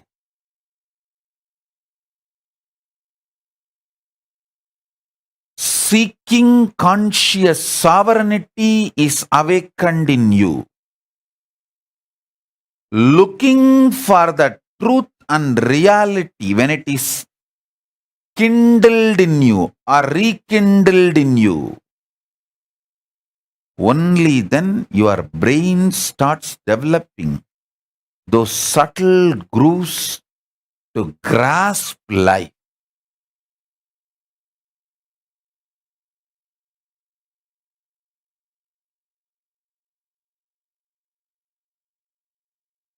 I really sincerely bless you all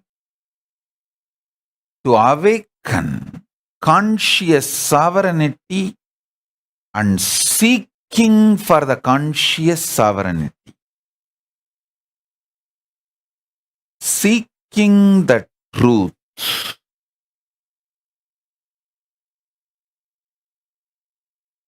Being ferocious to reach the truth.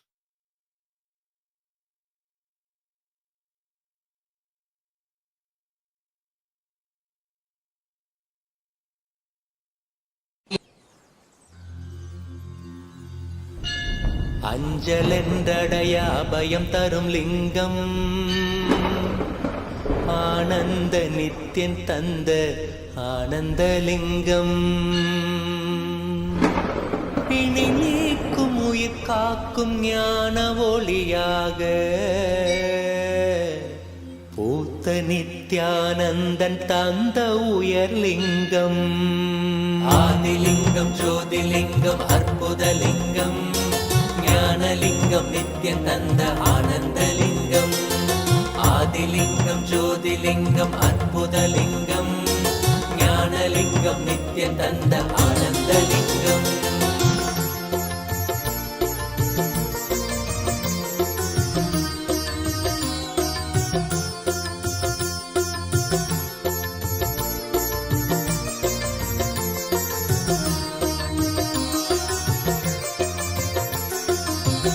அருணயம் பதிதனிலே மலைவல வழிதனிலே அருமையாய் அமர்ந்த நித்யன் ஆனந்தலிங்கம் அருணயம் பதிதனிலே மலைவல வழிதனிலே அருமையாய் அமர்ந்த நித்யன் ஆனந்தலிங்கம் கருதிடும் அடியவரின் மலையெனும் துயர்களையே கடுகன உடைக்கும் நித்யன் ஆனந்தலிங்கம் கருதிடும் அடியவரின் மலையெனும் துயர்களையே கடுகன உடைக்கும் நித்யன் ஆனந்தலிங்கம் கவலைகள் விடி உறவே அவலங்கள் பொடிப்படவே கருணையின் அருளழகாய் ஆனந்தலிங்கம் கவலைகள் விடி உறவே அவலங்கள் பொடிப்படவே கருணையின் அருளழகாய் ஆனந்தலிங்கம் சுயமதை உணர்த்திடவே சுகமதில் நிலை பெறவே தவநிலை குயத்தும் நித்யன் ஆனந்தலிங்கம்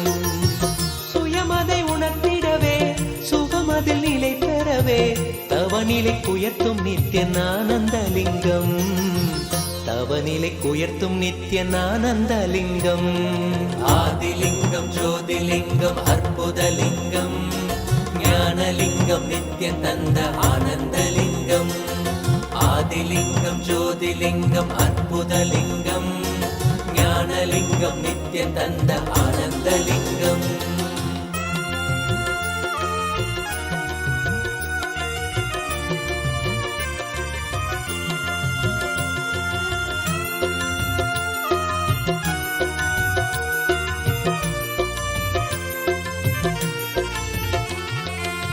பிணிகளை போக்கிவிடும் பிறவியும் போக்கிவிடும் உயர்நிலை வாழ்வளிக்கும் ஆனந்தலிங்கம் பிணிகளை போக்கிவிடும் பிறவியும் போக்கிவிடும் உயர்நிலை வாழ்வளிக்கும் ஆனந்தலிங்கம் மனிதருக்கரியதொரு அரூபரூபமெனும் அஜோமுகத்தை காட்டும் ஆனந்தலிங்கம் மனிதருக்கரியதொரு அரூபரூபமெனும் அஜோமுகத்தை காட்டும் ஆனந்தலிங்கம் அமரர்கள் உலகமெல்லாம் அருள் பெற விரதம் கொண்ட 1008 நித்யன் ஆனந்தலிங்கம் அமரர்கள் உலகமெல்லாம் அருள் பெற விரதம் கொண்ட 1008 நித்யன் ஆனந்தலிங்கம் குணக்கடல் குவலயத்தை குறைவின்றி காக்க எங்கள் குரு நித்யானந்தன் தந்த ஆனந்தலிங்கம்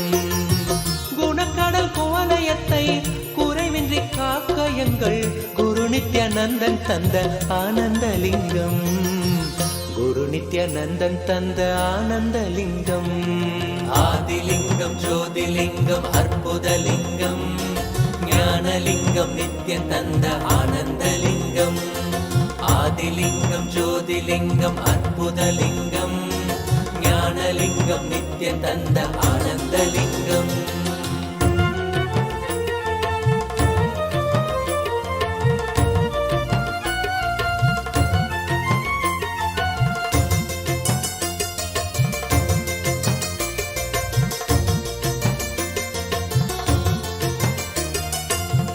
அயனறி கருளிடவே அக்னி வடிவினிலே அருணையில் உதித்த நித்ய ஆனந்தலிங்கம். அயனறி கருளிடவே அக்னி வடிவினிலே அருணையில் உதித்த நித்ய ஆனந்தலிங்கம்.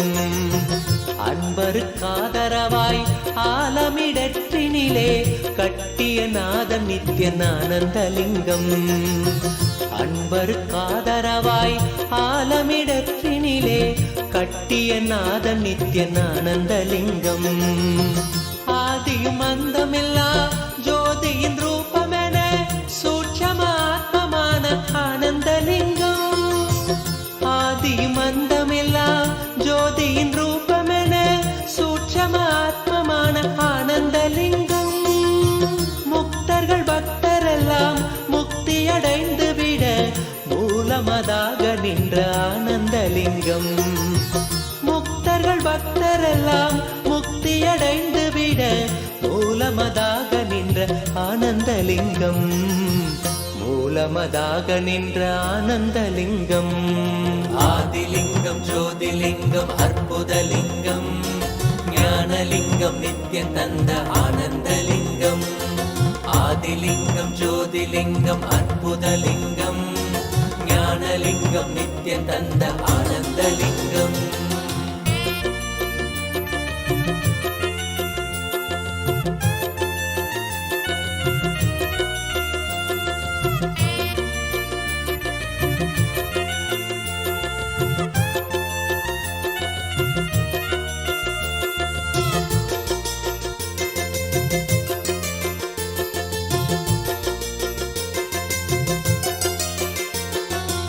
ஆதிலிங்கம் ஜோதிலிங்கம் அற்புதலிங்கம்.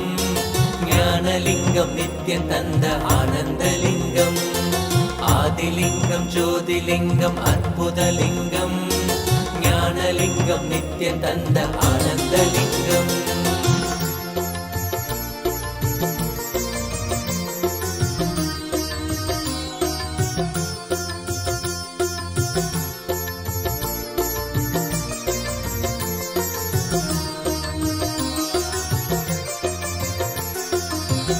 ஊழ்வினை மாய்த்து விடும் ஆன்மீக வேட்கைதனை தீயன மூட்டும் நித்ய ஆனந்தலிங்கம். ஊழ்வினை மாய்த்து விடும் ஆன்மீக வேட்கைதனை தீயன மூட்டும் நித்ய ஆனந்தலிங்கம். வாழ்மனம் கொள்ளும் பெரும் எண்ணங்கள் யாவையுமே பாங்குடன் நீக்கிவிடும் ஆனந்தலிங்கம். வாழ்மனம் கொள்ளும் பெரும் எண்ணங்கள் யாவையுமே பாங்குடன் நீக்கிவிடும் ஆனந்தலிங்கம். தாழ்வுகள் போக்கிவிடும் தீமைகள் நீக்கி நம்மை தூயவனாக்கும் நித்ய ஆனந்தலிங்கம்.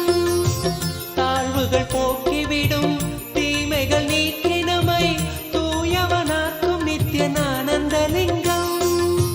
வேள்விகள் செய்து வரும் பேருயர் வாழ்வினையே வேண்டிட தந்து விடும் ஆனந்தலிங்கம். வேள்விகள் செய்து வரும் பேருயர் வாழ்வினையே வேண்டிட தந்து விடும் ஆனந்தலிங்கம். வேண்டிட தந்து விடும் ஆனந்தலிங்கம். ஆதிலிங்கம் ஜோதிலிங்கம் அற்புதலிங்கம். ஞானலிங்கம் நித்யம் தந்த ஆனந்தலிங்கம். ஆதிலிங்கம் ஜோதிலிங்கம் அற்புதலிங்கம். ஞானலிங்கம் நித்யம் தந்த ஆனந்தலிங்கம்.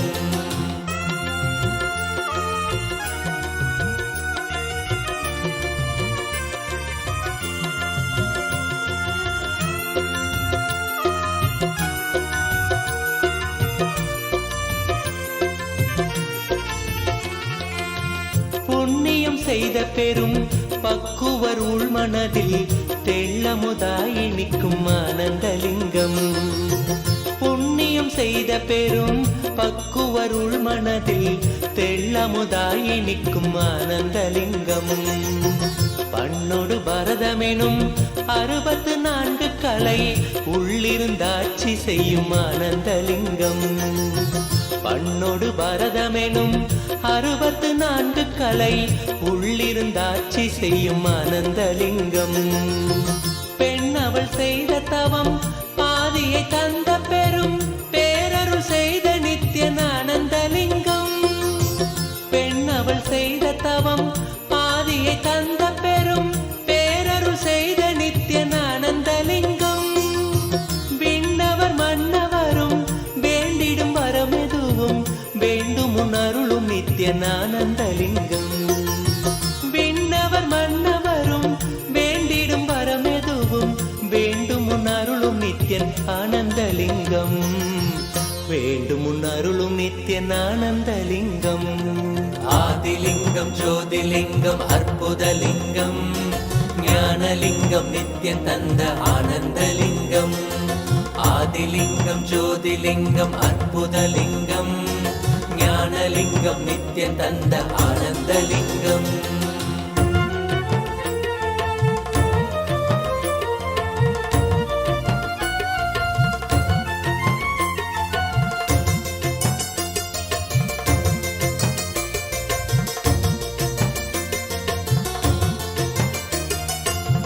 மூவினை தீர்த்துவிடும் மூல மறுத்துவிடும் சாவினை வீழ்த்திவிடும் ஆனந்தலிங்கம். மூவினை தீர்த்துவிடும் மூல மறுத்துவிடும் சாவினை வீழ்த்திவிடும் ஆனந்தலிங்கம். காமம் அழித்துவிடும் காதல் உரைத்துவிடும் சோமனணிந்த நித்யன் ஆனந்தலிங்கம். காமம் அழித்துவிடும் காதல் உரைத்துவிடும் சோமனணிந்த நித்யன் ஆனந்தலிங்கம். ஆவியை ஏத்துவிடும் ஆறுயிராக்கிவிடும் நாவுய நால்வர் தொழும் ஆனந்தலிங்கம். ஆவியை ஏத்துவிடும் ஆறுயிராக்கிவிடும் நாவுய நால்வர் தொழும் ஆனந்தலிங்கம். பேதையும் வாழ்வினுக்கே பேரருளான அந்த பூரண ஞானம் தரும் ஆனந்தலிங்கம். பேதையும் வாழ்வினுக்கே பேரருளான அந்த பூரண ஞானம் தரும் ஆனந்தலிங்கம். பூரண ஞானம் தரும் ஆனந்தலிங்கம். ஆதிலிங்கம் ஜோதிலிங்கம் அற்புதலிங்கம் ஞானலிங்கம் நித்யன் தந்த ஆனந்தலிங்கம். ஆதிலிங்கம் ஜோதிலிங்கம் அற்புதலிங்கம் ஞானலிங்கம் நித்யன் தந்த ஆனந்தலிங்கம். ஆதிலிங்கம் ஜோதிலிங்கம் அற்புதலிங்கம் ஞானலிங்கம் நித்யன் தந்த ஆனந்தலிங்கம். ஆதிலிங்கம் ஜோதிலிங்கம் அற்புதலிங்கம் ஞானலிங்கம் நித்யன் தந்த ஆனந்தலிங்கம். ஆதிலிங்கம் ஜோதிலிங்கம் அற்புதலிங்கம் ஞானலிங்கம் நித்யன் தந்த ஆனந்தலிங்கம். ஆதிலிங்கம் ஜோதிலிங்கம் அற்புதலிங்கம் ஞானலிங்கம் நித்யன் தந்த ஆனந்தலிங்கம்.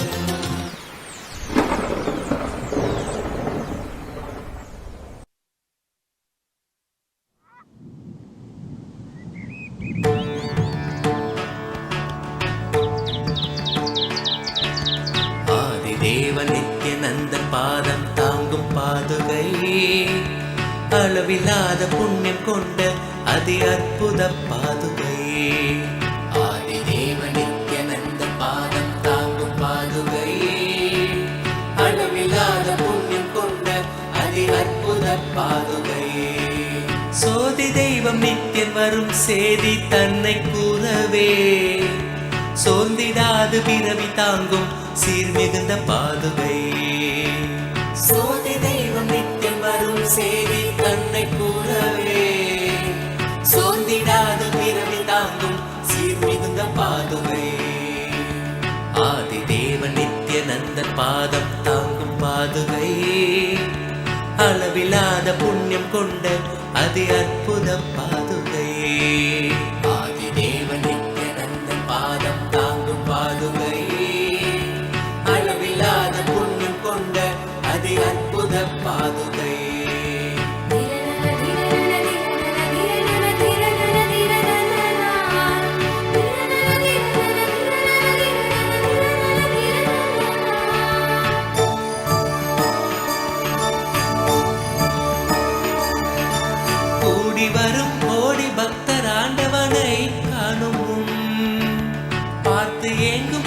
கொண்ட பரமன் நித்தியன் பாதுகை. கூடி வரும் கோடி பக்தர் ஆண்டவனை காணும் முன் பார்த்து ஏங்கும் பெருமை கொண்ட பரமன் நித்தியன் பாதுகை. லோகத்தையே காக்கும் நித்தியன் பாதமலர் காத்திடும் யோகம் தன்னை தாங்குகின்ற நித்யானந்தன் பாதுகை. வேதியனாம் நித்யானந்தன் ராஜநடை இடுகையில் வேதநாதமாய் விளங்கும் விந்தையான பாதுகை. வேதியனாம் நித்யானந்தன் ராஜநடை இடுகையில் வேதநாதமாய் விளங்கும் விந்தையான பாதுகை. பாதுகை நித்ய பாதுகை, பாதுகை நித்ய பாதுகை, பாதுகை நித்ய பாதுகை, பாதுகை நித்ய பாதுகை. தேடி தேடி கண்டிடாது மாலை சோர்வில் ஆழ்ந்திட நித்தியம் நித்தியன் பாதம் பற்றும் பாக்கியம் கொண்ட பாது.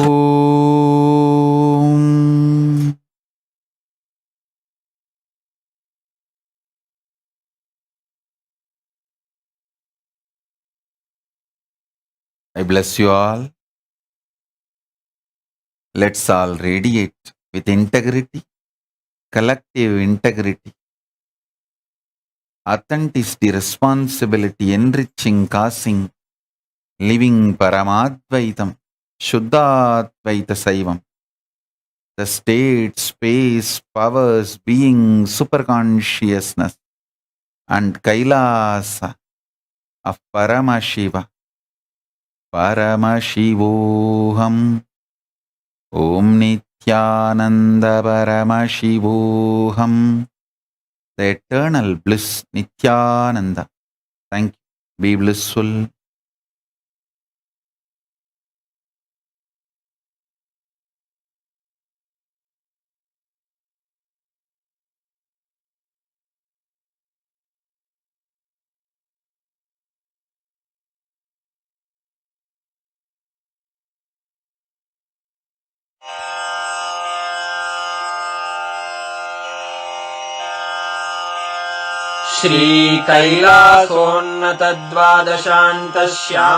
श्रीकैलासोन्नतद्वादशान्तश्यामलापीठारूढ श्रीमीनाक्षिसुन्दरेश्वरा भिन्नस्वरूप परशिवपुत्ररत्न Kumar गुरुमण्य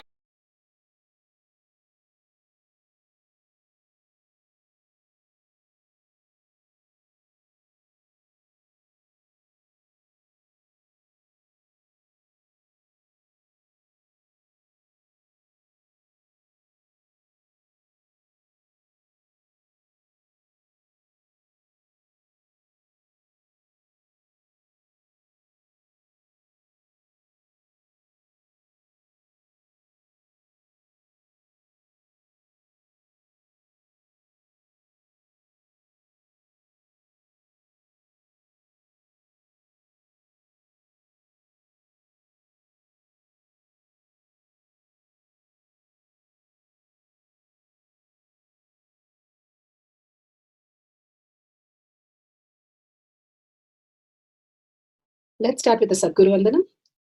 Nithyanandam Paramasukhanam Kevalam Jnanamurtim Dvandvatitam Gaganasadusham Tattamasyadi Lakshyam Ekam Nityam Vimalamachalam Sarvadi Sakshi Bhutam Bhavatitam Trigunarahitam Sadgurum Tam Namami. Let's go through the disclaimers. Security measures. No photography, video, audio recording. Important cautions.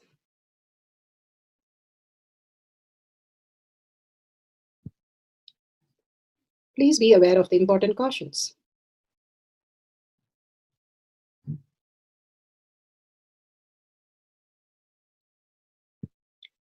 What is spa manifestation? Let's hear from Bhagavan himself explaining what is spa manifestation. All the 25 states of consciousness, when they happen in you, due to your chemicals and hormones ups and downs, it is powerlessness. When it happens in you, out of your free will and consciousness, it is powerfulness. That's all. When you fall into sleep, it is powerlessness. When you enter into sleep, it is powerfulness. When you fall into dream, it is powerlessness. When you decide to dream, it is powerfulness. So I have added the ultimate powerfulness, Turiyatita, in your whole being and doing, manifest all the powers. Understand, power manifestation is nothing but cognitive shift. It is not work. It is cognitive shift. Understand? It is just cognitive shift. It's not work. Work is a 4-letter word. Power manifestation is cognitive shift, playing with life, playing with being alive. Static matter, dynamic activity, strategic existence, all these three has no boundary. You are one with it. You are alive in everything. Everything listens to you. Everything decides as you want. Beautifully, Bhagavan said, power manifestation is everything decides what you want. From what we listen to others and all the sufferings and all that we are going through as a limitation, we can command over reality. And how does that happen? And how millions have experienced it, and why won't I experience it? That is science of our manifestation. Bhagavan has given the greatest science for each one of us to prepare ourselves to be a superconscious being. That is science of our manifestation. It is a science because it can be repeated and each one of us can experience that, which is authentic, time-tested, scientific and foolproof. The Shastra Pramanas, the scriptural references for each of the power manifestation, which clearly states from the Vedas and Agamas, which is eternal, unchangeable truth revealed in the source scriptures. Apta Pramanas, millions of rishis, munis, ganas, nainamas, alvars, siddhas, all of them who lived as grahasthas, who lived not just as a monk, but also a householder, could manifest all these powers of Paramashiva. What was their lifestyle and how did they live it? All the evidences are stated here. Apta Pramana, Atma Pramana, account of His Divine Holiness, Bhagavan Nithyananda Paramashivam, this millennium's avatar's personal experience of power manifestation, Bhagavan's very own Leelas, to showcase what is power manifestation, how a cognitive shift can manifest into huge powers and possibility that these humans, millions of them, had experienced and manifested their life.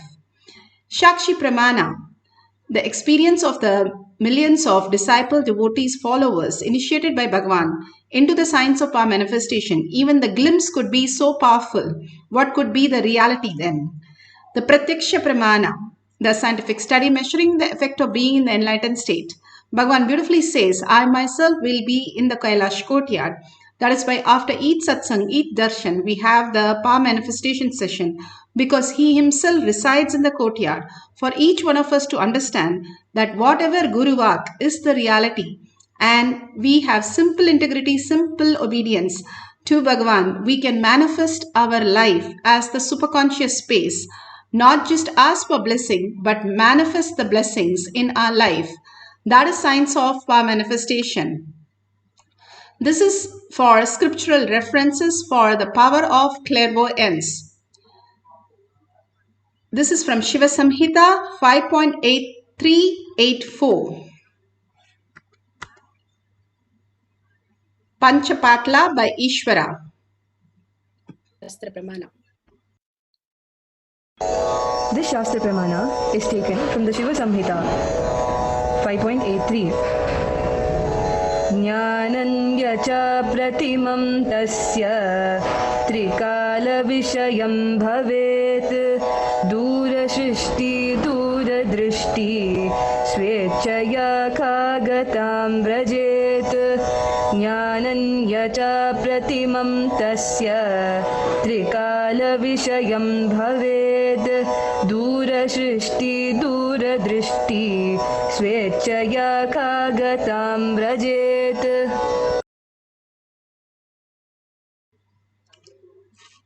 Beautifully, Bhagavan Paramashiva says in this sutra, he gets immeasurable knowledge, knows the past, present, future, time, the Dura Drishti and Dura Shrishti, how we can experience the oneness and even see or hear afar off distance things very clearly, exactly how we are using the phone.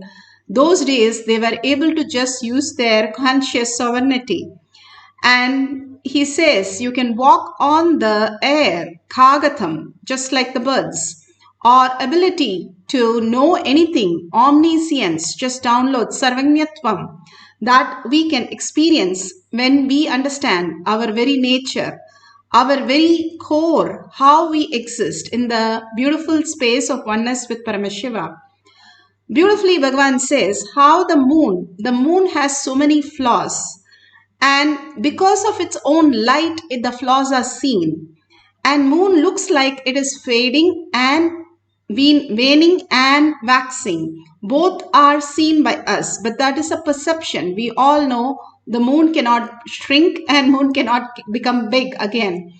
It is a perception that we are seeing only the part of the moon because of the reflection of the light. Same way Bhagavan says, how you perceive the reality, that whatever you're going through is only your perception. You do not exist in that, even though it again and again looks very similar. Even in the deep sleep, you don't have a dream continuously. You have dream, deep sleep, dream. You have alternative things happening, but even then, those dreams are in the same order of what you're dreaming. So it looks like you have, in the dream, you would be thinking that is the reality. And when you wake up, you think every time you wake up, you have the same set of things. So this should be the reality. But there is something called existential reality, who have seen it, who have experienced that, and who is giving us the greatest gift to experience that. If my reality by nature is bliss, why then am I suffering? Why am I not knowing everything? Why, if I am connected to everything, then I should be able to manifest any reality? Why that is not happening? When we start seeking deeper insight for the higher truth, then we understand we are not just the matter that we think, our body and the mind, which is a matter. Bhagavan beautifully says, a dead body floats even though it is filled with water. It's so heavy. But a human sinks who doesn't know swimming. Why does he sink? And they found out the weight of the ego is much more even the dead body filled with water. Same thing, if the ant drops down, it doesn't break its finger or hands, or cat jumps from 35 floors, it doesn't have any problem. But when we land even from a chair, we break our leg or hands. The weight that we have, that we are holding on us, is so heavy that we start manifesting, even getting hurt from simple things. The whole science, Bhagavan says, if you understand your conscious sovereignty, you will wake up into the highest reality. Beautifully, he gives an example how the Ghosh, he had a rule in his ashram. The ashram was divided by like a stream of water, and both sides there were ashram. And in that ashram, Bhagavan says, there's a rule where if he says stop, everybody has to stop and sit down and meditate. So the disciple followed that very correctly. One day they were working in the river, and that day and Ghosh said stop. And they all stopped and sat down in the river. The first person thought, when the river started getting flooded, oh my God, this is not for me, and he walked away. The second person, he started getting the water till his neck. Minute he got the water till his neck, he was okay. But then he said, maybe the master doesn't know that it is flooding today. And he got up and went. The third one said, I surrender to my Guru. Whatever my Guru work, I am in simple integrity and simple obedience. I would just follow that. And the real instant, Bhagavan says, that he became enlightened, floating on the water like a flower. The greatest signs when we surrender and we pass through that, the dark night of the soul, it simply flowers into a space of oneness that we can experience when we have the devotion to the Guru.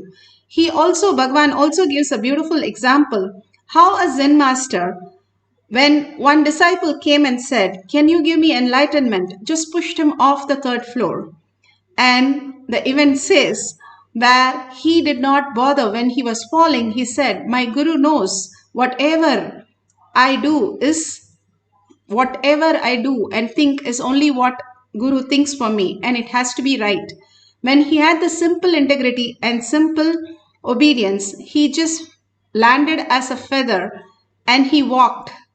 He did not get hurt as anything. His only ego dropped, no other thing. He walked out of his ego, which was the dark night that he has to pass through.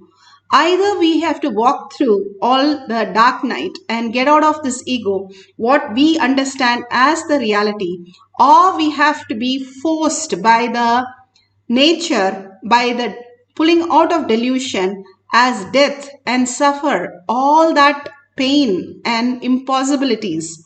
And again, all that suffering is there only till we understand that conscious sovereignty is not real. When we start living, Bhagavan beautifully says, that's why I've given power manifestation, to poke holes in all your logic so that you will raise as conscious sovereignty as your reality. Now he has given the Apta Pramana beautifully, where how the Vindhya mountains started growing and started getting egoistic and started asking the sun to go around him and stopped going around the Meru. And the Devatas got really frightened. They ran to Agastya, who was the guru of Vindhya mountains, and asked him for the blessing. This is in Mahabharata Vanaparva. And clearly it says when Vindhya mountain's guru, Agastya, the great Agastya, Maharishi went and told Vindhya mountain, "Till I come back, do not do anything." And it had the simple integrity, simple obedience, and it did not do anything after that. Stayed just like that. The signs how the Vindhya mountain could grow and Agastya could speak and the sun god could listen, all these greater signs was just a matter of lifestyle. Now we can experience all these greater signs through this power manifestation. Bhagavan beautifully speaks in the Kumbh Mela on his experience of not just integrity or obedience, shocking the Guru, how he manifested Devi and the beautiful carving. Bhagavan explains. The conch, the full conch, he materialized and gave me. That was the time I asked him for the initiation. That was the first time I asked him for initiation. He said, you have to go through step by step. Means the Yaman, all the eight parts, Ashtanga Yoga. And anyhow, he initiated me. The moment he initiated, the place where he initiated is, it's called Krittikai Mandapam in temple in Arunachala temple. The moment he initiated me, he gave me the Shakti mantra. The moment he gave that mantra, simply like a flash, I was able to see the Devi. With Angusha and Pasa, Abhaya and Varada, she was standing in front of me. The moment I saw the Devi, he was telling me, meditate on Devi. I said, she's here, I could see. He had the shock of his life. He himself never expected that I'll have darshan of Devi immediately after initiation. And he asked me, what are you seeing? I said, I'm seeing Devi with the 4 hands. She's there in front of me. He did not believe. Anyhow, he just smiled and left it. But I was filled with joy and ecstasy. When I went back to the house, I picked up a stone, picked up a nail, just hit at the nail, with beating. I made like a small chisel out of the nail and started carving what I saw. Whatever I saw, I carved on that stone. It took many days for me. Finally, somehow, I finished. Even then, I was not satisfied with the finishing. There was one friend who used to do this carving. I went and asked him to do asked him to help me. With his help, finally, somehow I finished the final touch. That is the Murti which you saw today evening, today morning, which you saw that Murti. That was personally done by me around the age of 5 after the initiation.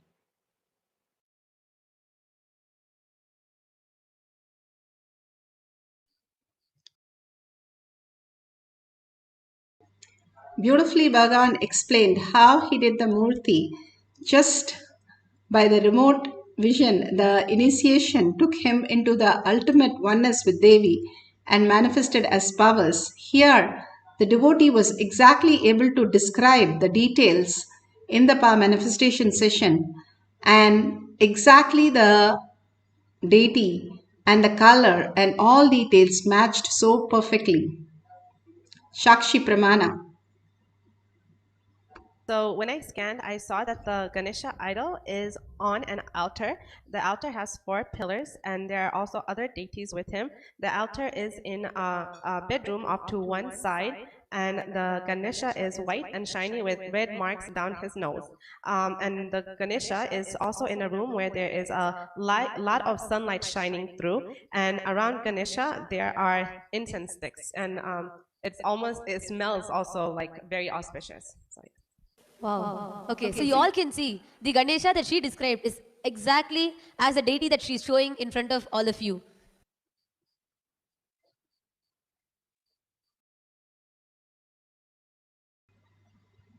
So perfect, the color and everything matched so accurately. Now, let's go to the power manifestation. If you have the Jnananjan, you can apply in your third eye and your temples. If you have the eye band, you can keep books at 10 feet and start reading. And let's go to the instruction, the guidelines. If you have a partner, you can ask them what are the things they can keep it, and you can scan from here and tell the color, shapes, and the objects that are kept by the other person in way at a distance, maybe at 15 feet or 20 feet or even greater distances. Just through the third eye, we'll scan, and by the power of clairvoyance, the vision, third eye power, you can experience the oneness with Paramashiva and authentically find out what are the things, where it is kept and how it is kept, what are the details. All that detail you can write down at the end of the cycle, you can share with the person. Now let's sit straight with the head, neck and spine in a straight line. Few minutes of meditation really puts you into the highest bliss. And visualize Paramashiva, Parashakti, Bhagavan's beautiful words on conscious sovereignty, how to live, the ultimate genius space. The very core, how you are, who you are, is the genius, and not underestimate yourself into anything else. You are not just a human, but you are a divine in the human body. Bhagavan beautifully explains the detail in every satsang for us to manifest all these powers of Paramashiva. Absolute unclutching from any thought, anything that is disturbing you or again and again occurring to you. Bhagavan says only few thoughts per day, but it goes on in repetition till it hurts you completely that you want to get rid and go to sleep. So unclutch from those thoughts and make it irrelevant, redundant by understanding those are not the thoughts. Those are just happening randomly from your past. It is nothing to do with your present or future. It is only creating more and more issue when you engage in them. Just unclutch. Can you run your life? If you can run in your dream, your life, and even in now, which is a dream, you can run your life. The awakened state, you can run your life much more clear, much more intelligent, and much more possibilities. So completely unclutch from everything that you know as you, your identity, your knowledge, your skills, your security, and sit only as Paramashiva, Parashakti. All the darshan that you had, all the verbal initiation that you had, all the powerful cognition that you had, hold only those and unclutch from everything else and entangle with Bhagavan completely in the oneness space again and again into the quantum space, raising your frequency by chanting the Mahavakya intensely from your navel center with a deep listening. Bhagavan says, when somebody asks Bhagavan, how many years it will take me to unclutch and get enlightened? He said, it's not how many years, how intense you are. It can take even a 1 minute. That's all it takes. But it can take for years of not happening, nothing can happen. Because the intensity matters. How much you are able to merge into Paramashiva, you fall into the Samadhi. When you fall into Anandagandha, when you fall into the sleep, you are unaware of the bliss, even though the bliss is happening continuously in you. All we need to do is consciously, intensely chant the Mahavakya with deep listening, entangle with Bhagavan, and whatever the side effect, the power manifestation happens, receive the prasada from Bhagavan. So let's start chanting the Mahavakya continuously, which brings so much of auspiciousness and abundance and healing. Let's start chanting for the power of clairvoyance, finding the object or reading a book at least 10 feet away. Let's start. Nithyananda Paramashivoham. Nithyananda Paramashivoham. Nithyananda Paramashivoham. Nithyananda Paramashivoham. Nithyananda Paramashivoham. Nithyananda Paramashivoham. Nithyananda Paramashivoham.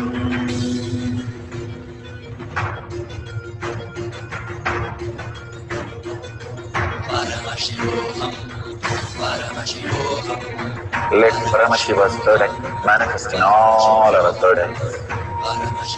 Let the Amrita pour, let the Varni open up, manifest in all of us.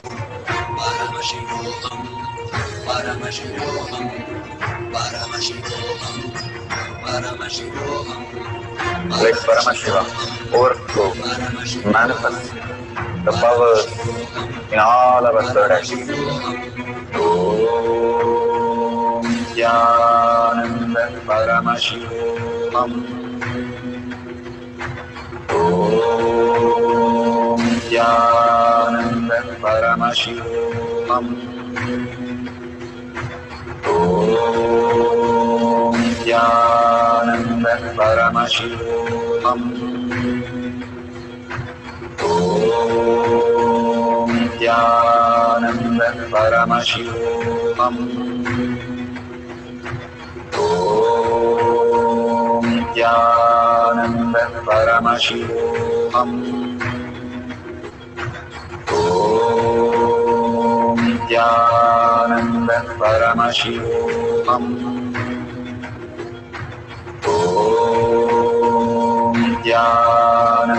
Paramashivoham. Om Nithyananda Paramashivoham. Om Nithyananda Paramashivoham. Om Nithyananda Paramashivoham. Om Nithyananda Paramashivoham.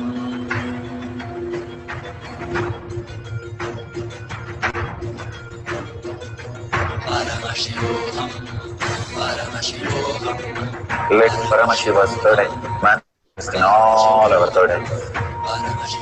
Let the Amrita pour, let the Varni open up, manifest in all of us.